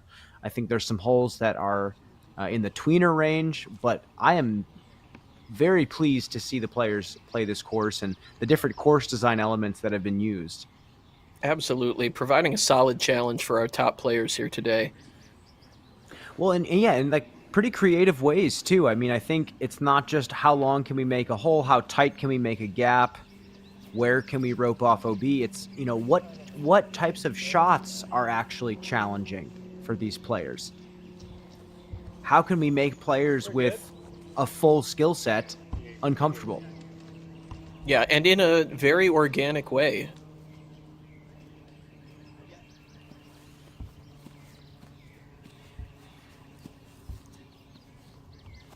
Paul looking for a big run-up.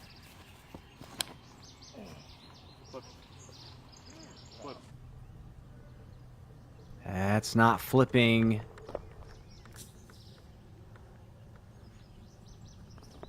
And I don't see OB line. I know far enough down the fairway it does cut off. And the OB dissolves. Hey, you're not feeling it.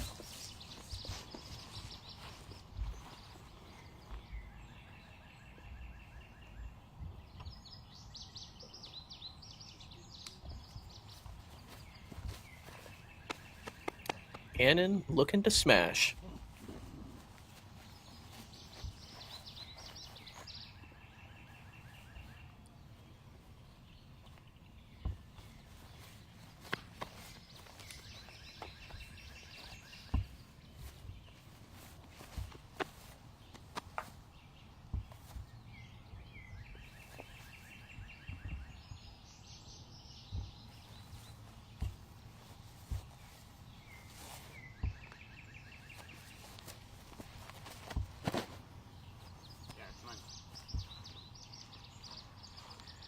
That should be money for Gannon.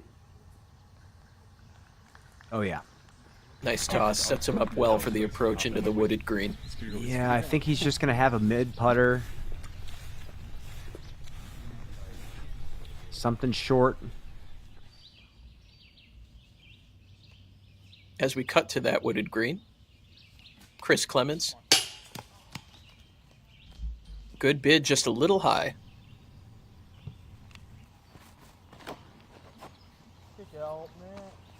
Oh, and he pulled that big time.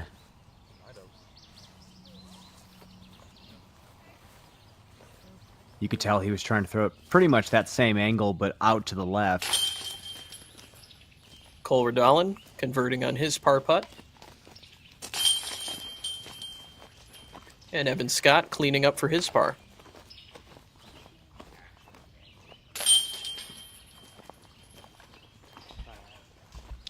I mean, Chris Clemens just staying the course, clean 6 under par. Couple of holes on left. the tee at 17. Evan Scott. This is a tricky, technical par 4. I believe that's solid. Helpful little tree kiss there. You can't go too far, but you must go far enough to be able to bend the corner left.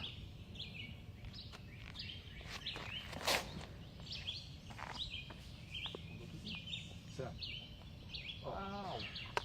Brutal. Yeah. Tell everybody, man. Everybody.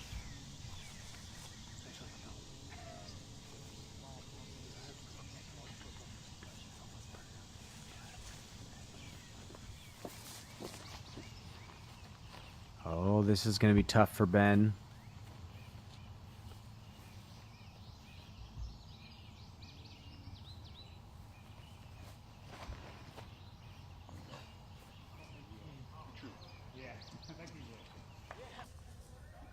Oh, great shot. Yeah. Touchy turnover, but got the angle and the speed right.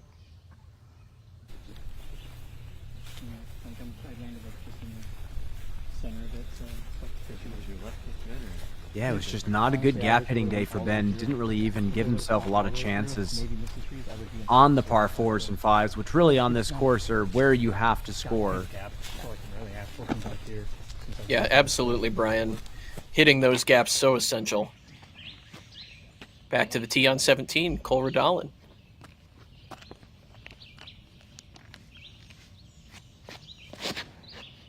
Get lucky. Yay. Lucky. He called for it. He got his luck.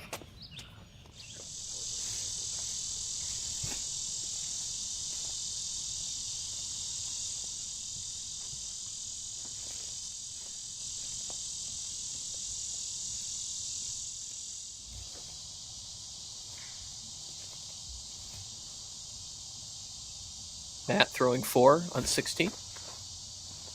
Come on. Oh, it had to sneak. Puts him to about 50. Break. What's interesting about this final stretch is you have power-oriented par 5, and now this super tricky par 4. Very short. Evan Scott up there for birdie after a couple short shots.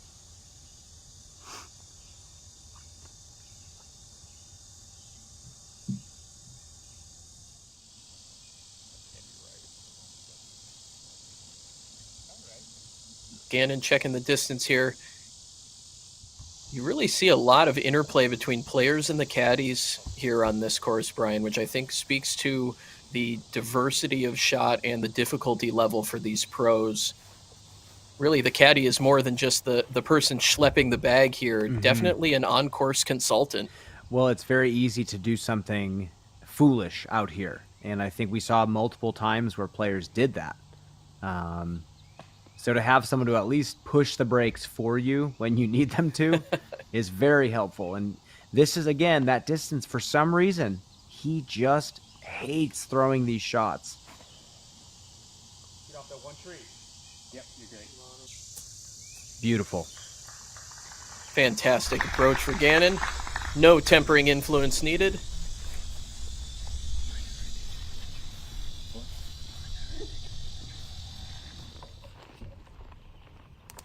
Chris Clemens throwing 2 on 17. Oh, looks like he's going to cut the corner here. Looking high.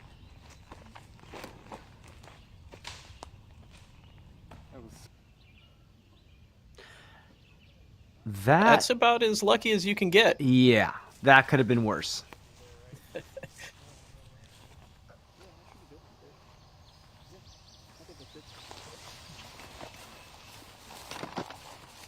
So he was out of bounds. He's going to go with that forehand roller disc that he wants to almost hyzer flip into roller.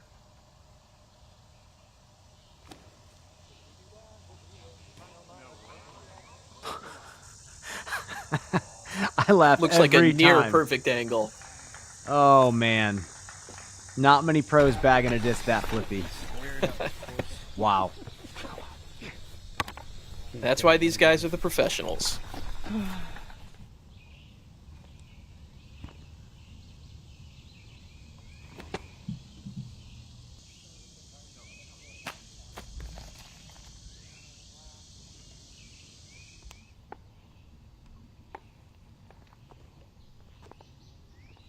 And this is a par attempt here for Clemens.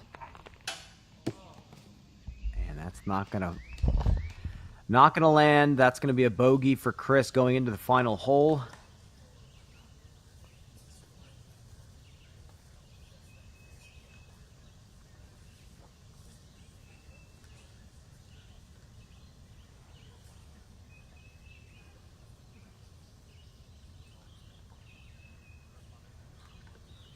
Yuli after the intentional thrower.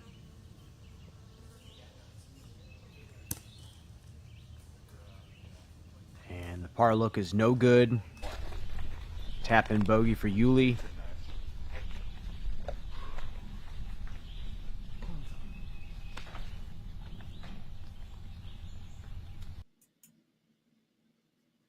He has been hot from this distance all day.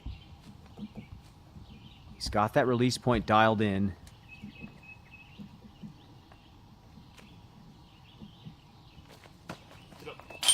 There it is again. He got it again.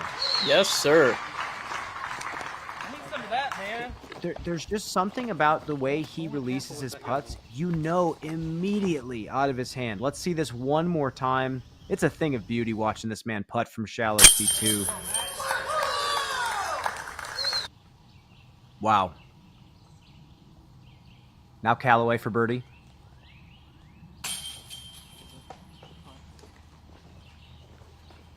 Missing right side, and story continues for Ben.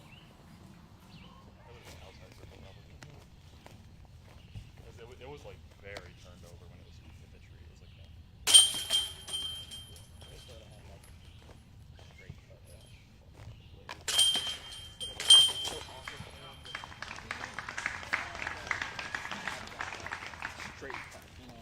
Yep. And over to Brian for his blackinkdiscs.com keys for closing. Well, like I said, you got to get ready to change speeds. You're throwing a power-oriented par 5 and 16, and then you move to a tricky technical hole 17 where speed has no value. You have to give respect to this short technical hole, and then right back to hole 18, you have to know your distances. If you want the eagle, you're going 500, 500 to 2 tough landing zones. This is a really interesting stretch of the course where there's a lot of variety in shot making and a lot of decisions that you have to make. Thanks, Brian. Brian's keys for closing brought to you by blackinkdiscs.com, the premium disc golf retailer. Culver Dowling with his look for bird. Brings him to 6 down. Evan Scott also looking for birdie. It's a nice tap in for him. Also at 6 down, tied for 6. Chris with maybe a disappointing bogey finish, but he's still -5 on the day. What is Gannon thinking here? Gannon is thinking everything but the backhand. He is going to go forehand roller. He is thinking super flippy forehand.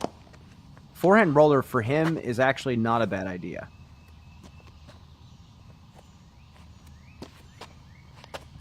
If he gets caught up early left, he can at least throw a grenade over that side and cut the corner.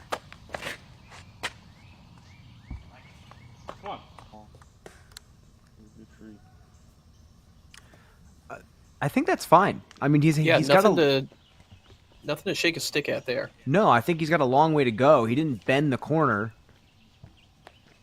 but he's at the bottom. Matty O says, I like that play.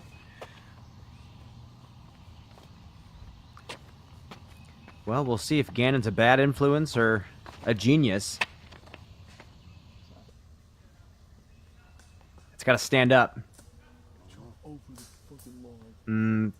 Big drop off that side there. Everything in bounds on this 17th, though, Brian? Yeah, there's not really any out of bounds to worry about.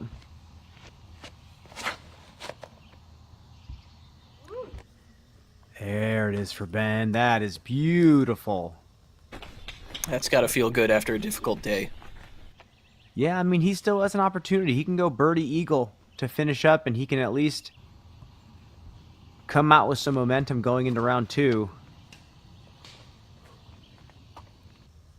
Still got speed though. Oh, we hit again. Okay. It's not going to be great from there, but still an opportunity to get the birdie. Over to hole 18, Evan Scott on the tee pad. It's 500 uphill to the corner.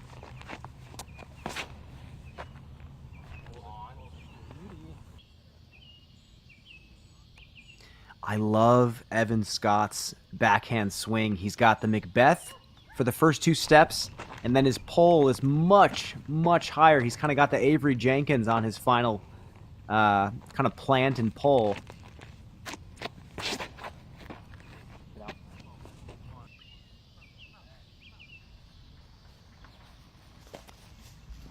Oh my god! Laces it. That was nuked. That is within 500 feet of the basket for Eagle if he wants it. Casey Local Bones with his drive.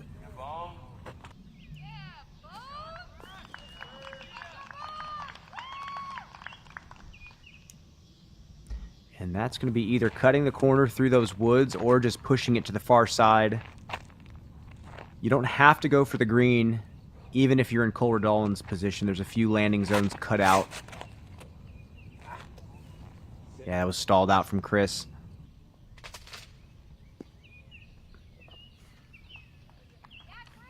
Still a clean look, though, even if further back than he had hoped. Back to hole 17. I actually love this element of being able to cut the corner and take this risk.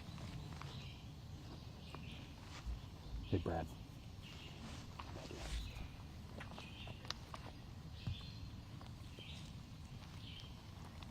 If you want to go for it blind, go for it. Otherwise, I mean, the risk is you hit early and you are struggling. Yeah, good heroic disc golf design is all about risk-reward, having your options, and there's certainly risk here.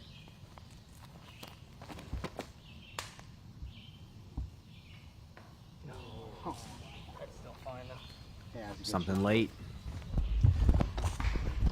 Sounded like it was in the air long enough for him to at least pitch out.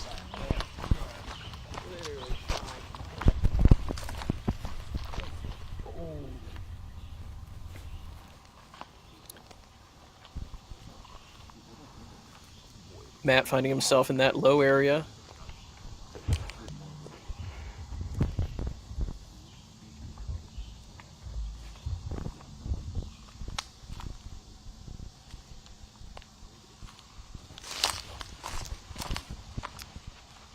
This looks uncomfortable.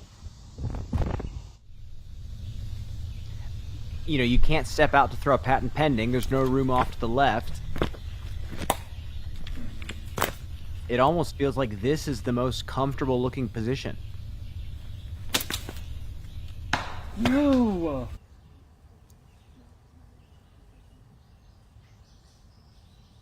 Well, those two sounds said it all, Brian. Yeah. Like I said, it's just an interesting finishing stretch. Power hole, touch hole, power hole. Gannon sizing up the angle on his second. Yeah, this is tough.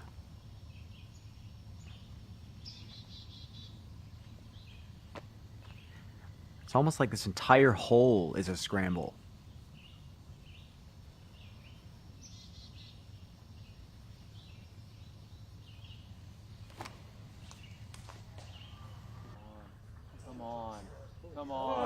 Let's go. Let's go. Brilliant from Gannon inside circle one. You know, Craig, you just got to go forehand roller, forehand roller. You know, that's what they tell me. I'm trying to rack my brain if there's another hole in the Disc Golf Pro Tour that somebody has done that on. Huh. Yeah, that was an all Gannon sequence right there. I almost think him getting to town at 5 p.m. on Thursday was a good thing.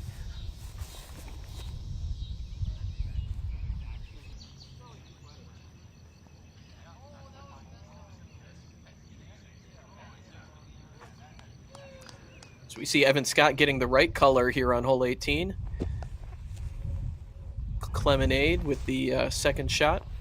So this is a scary second if he's going for that middle landing zone.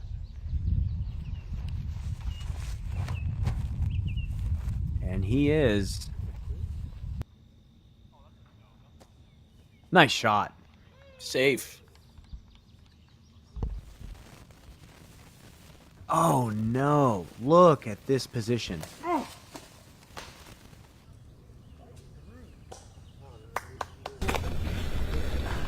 I mean, that's a pretty good out from that spot.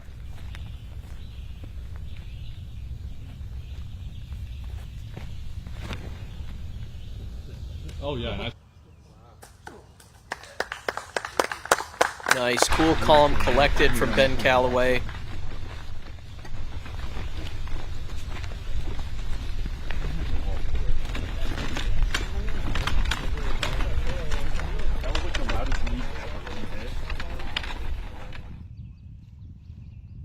Okay. Up ahead, Verdalen looking at Eagle.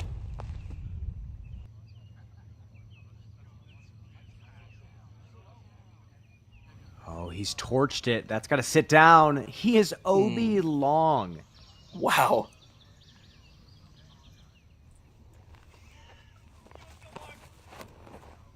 Chris Clemens with his third shot.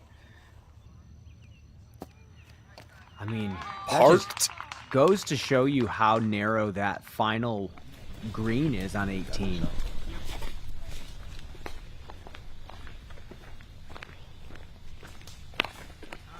Yeah, if you had told me at the start of the day someone would overthrow hole 18 from their second shot, I don't know if I'd believe you, Brian. I mean, we're going to see Gannon's definitely going to try for it if he can get to the right spot. But footing is everything on that hole. And now back here on 17, Yuli is still... He's still scrambling.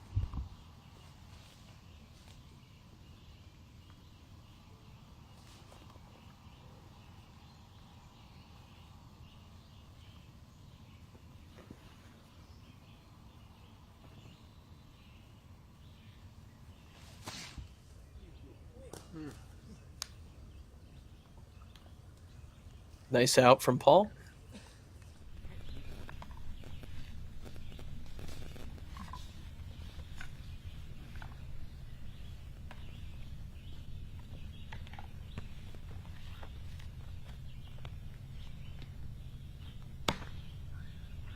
Matt looking for par after a bit of a roller coaster hole.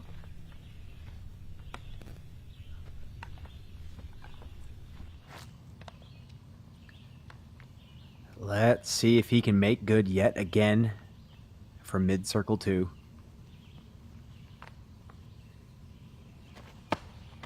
Nice. Let's go. Just give it to him.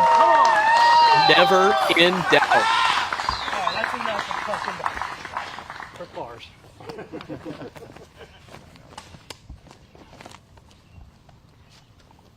He is MacGyvering his way through circle 2. He is salvaging every stroke he can, and yet again just dropped one in the weak side.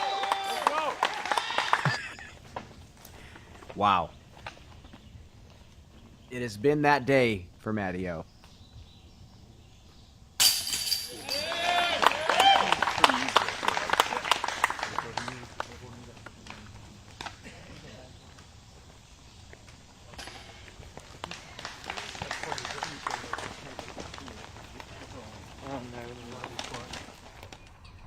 Paul drops in the par. Now we have Evan Scott throwing his third.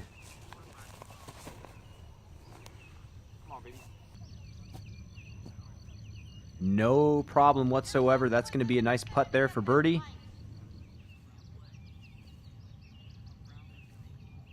And now Cole for after birdie. going OB long.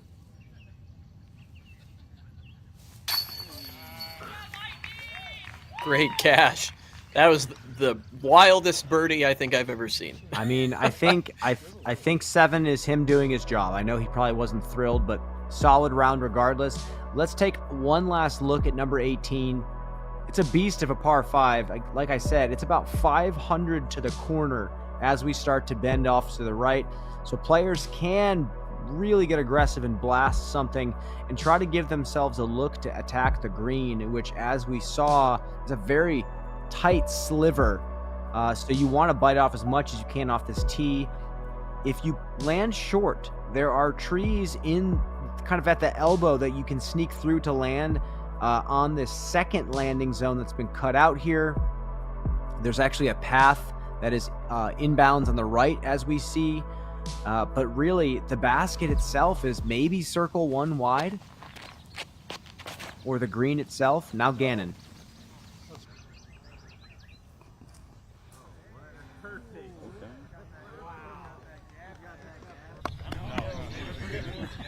Well, the gallery said perfect, but it's a little bit too tight for him to think about the green, and I know that's what he was looking for. This man, on the other hand, is dead set on grabbing an eagle and hopefully jumping back to even after a tough round.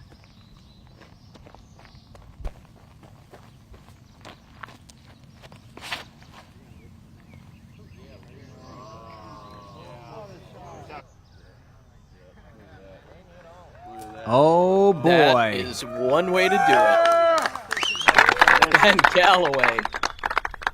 He has a hyzer to the green if he wants it. That was an anger smash right there.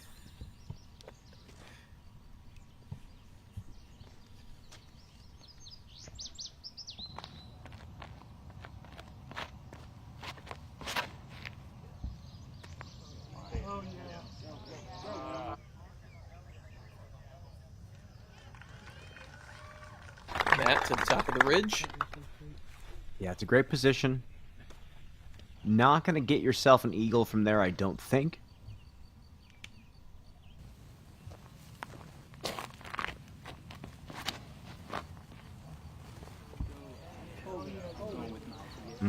Just not enough turn.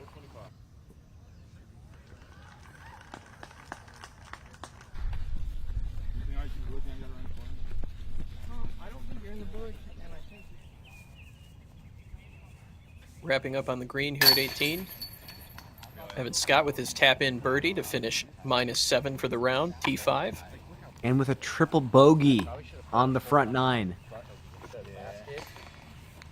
I expect Evan to make some corrections on that hole number 8 and come back with another hot round. Checking in on the leaderboard, Joseph Anderson remaining the hot round of the day, the white hot round of the day, -13. Sullivan Tipton and Robert Burridge, T2 at -9. Kevin Kiefer in 4th place at -8. And Gannon Burr has snuck his way back into contention, sitting with a host of folks at T5, -7. And Gannon, I don't know if he has an opportunity to go for the eagle on 18. He's a little bit tight. I heard him asking multiple people if he had an angle at it, including Paul Uleberry. But it's not looking likely.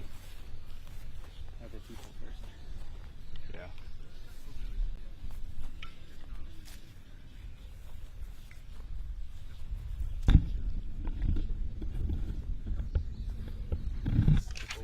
As we take a look at our Paragon Disc Golf player stats, some notable statistics for Gannon Burr. I mean, that's a jack of all trades, master of none day for Gannon Burr. I mean, if you're giving yourself a lot of looks from Circle 2, that's right up Gannon's alley. 71% Circle 2 putting. Are you kidding me?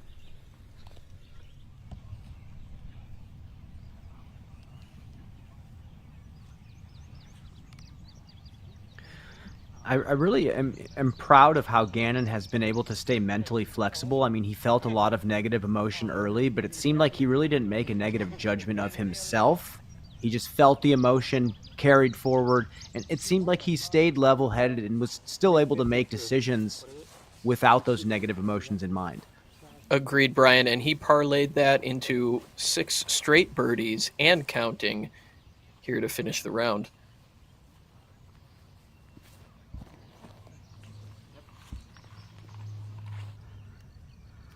And that is going to be textbook for Paul Uleberry.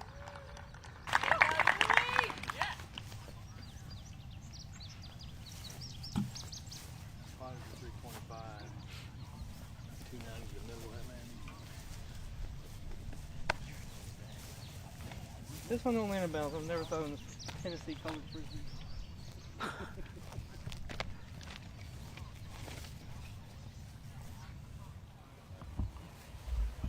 Did he just say his disc was Hennessy colored?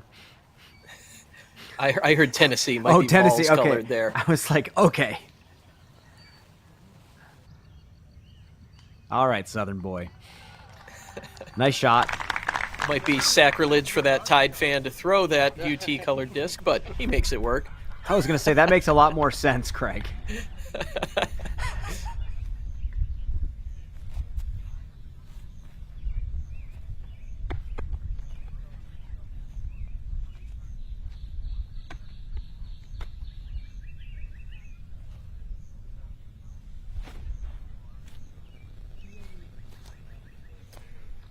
Looks like Gannon going with the smart play. I mean, if he gets to make that lead card tomorrow, he gets to put pressure on Joseph Anderson, who's another young talent. And I think that's going to excite him greatly to get to chase down someone like that. Oh my god. Easiest eagle ever. It's interesting. You talk to him and it's just, the competitiveness is oozing out of him. He just wants to win at all costs, no matter what. Yeah, you love to see that competitive hunger, especially from someone as young as Gannon. And honestly, you know, it might be a bit premature, but that's kind of the same hunger we see in great athletes across all of sport. Correct. It's that obsession that separates you from other people. And now Callaway, second throw, attacking the green, looking for eagle.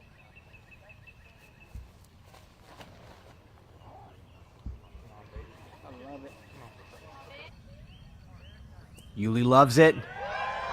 And rightfully so.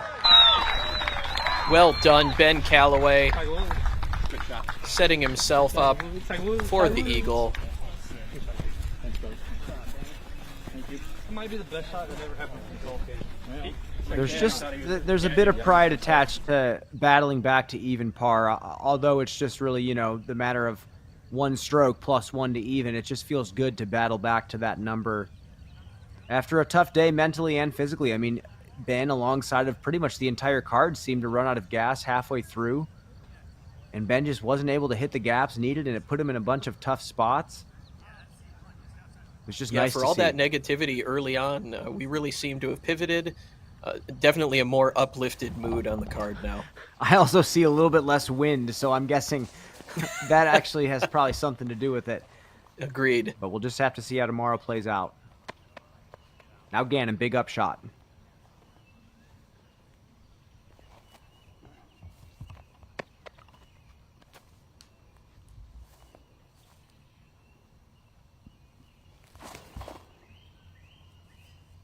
Oh, go, baby. Okay. Just a clinical approach from Gannon. You.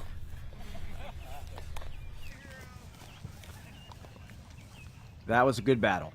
Absolutely a good battle for Gannon today.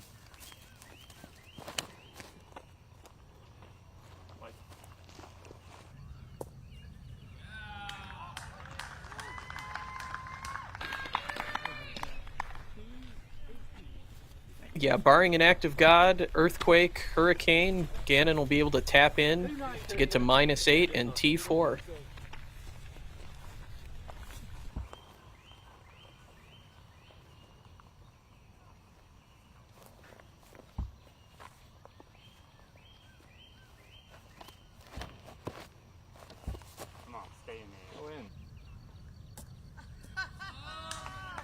Matt parking his approach as well.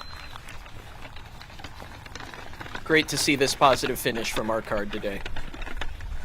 Yeah, it was tough out there. I mean, when that wind was picking up to 10, 15 miles an hour, this course played extremely difficult.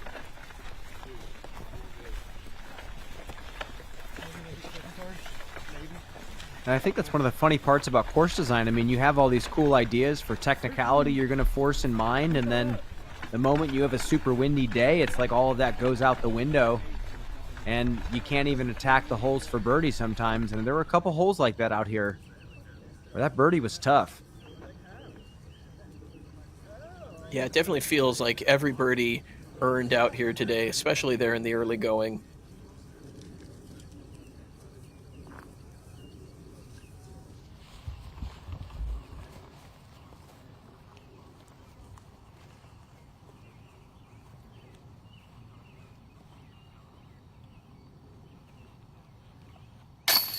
Yes, indeed. That Ben Calloway with the eagle finish. That's to get him back to even.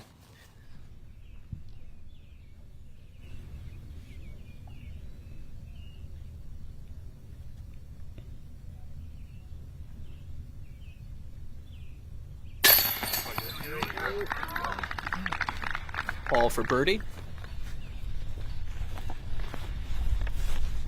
And a great battle for Paul. Found himself over par early. Looking at a superstar frame here on hole 18 from our feature card today. Well, we get to see Gannon Buhr on the lead card tomorrow, pressing Joseph Anderson. Taking a look at final scores for today, Joseph Anderson, super hot, smoking a minus 13. Sullivan, Tipton, and Robert Burridge tied for second place at -9. And Gannon, who will be on lead card tomorrow, T4 at -8 with Kevin Kiefer. As we continue to look down the scoreboard, did conditions play a little tougher than expected today, Brian? You know, I don't know tougher than expected. When I walked the course and took notes throughout the week and talked to players, I knew it was going to play difficult. I actually think some of the 9 unders, 13 unders, you know, those rounds are surprising to me. The 7s, 8s, that's what really I thought was going to be hot. But now that players are having some time to see the course in these conditions with this swirling wind that's been gusting, I am excited to see the adjustments that players are going to make, especially after seeing how certain players not necessarily are breaking the holes, but all the different ways that the players are attacking some of these fairways. I mean, we see Gannon Buhr on hole number 12. I think that kind of stuff is fascinating.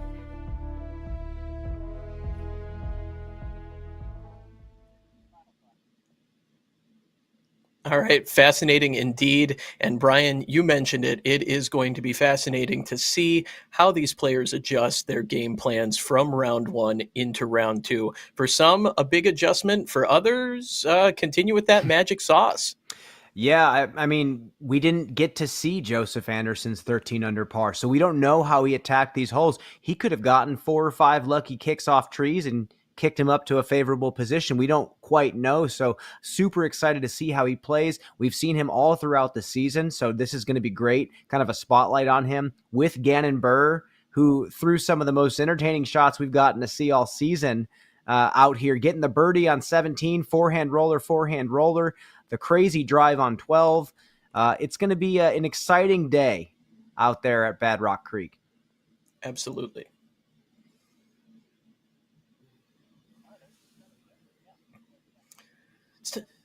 It's time for our OTB shot of the day. Let's go ahead and take a wild guess on what that might be this afternoon. I have to think it's Gannon's drive on number 12. I just love the ingenuity. I love a player that's thinking outside of the box. There's got to be something else that maybe went in the basket, but I'm thinking that's the one. I think you might be spot on.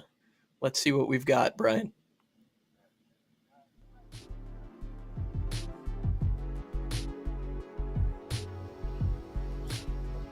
Oh, the forehand roller on 17. After the forehand roller drive, I suppose I'll let that slide. Yeah, absolutely. Back-to-back forehand rollers on 17. Definitely not something you see every day, but Gannon made it look easy. I mean, this was perfect. I got to give him props for this one. I mean, there was no other angle to the basket, really, unless you cut the corner.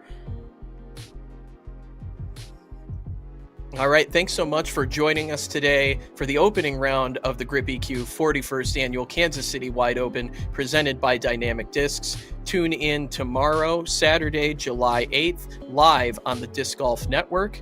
Our FPO card starts at 9 a.m. Central, 10 a.m. Eastern, and MPO kicks off at 3 p.m. Central Time, 4 p.m. Eastern.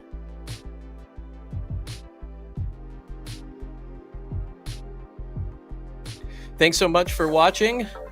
I'm Craig Caswell on behalf of Brian Earhart. Appreciate you checking us out on YouTube today. Tune in tomorrow on Disc Golf Network for FPO beginning at 9 o'clock Central. We'll see you tomorrow.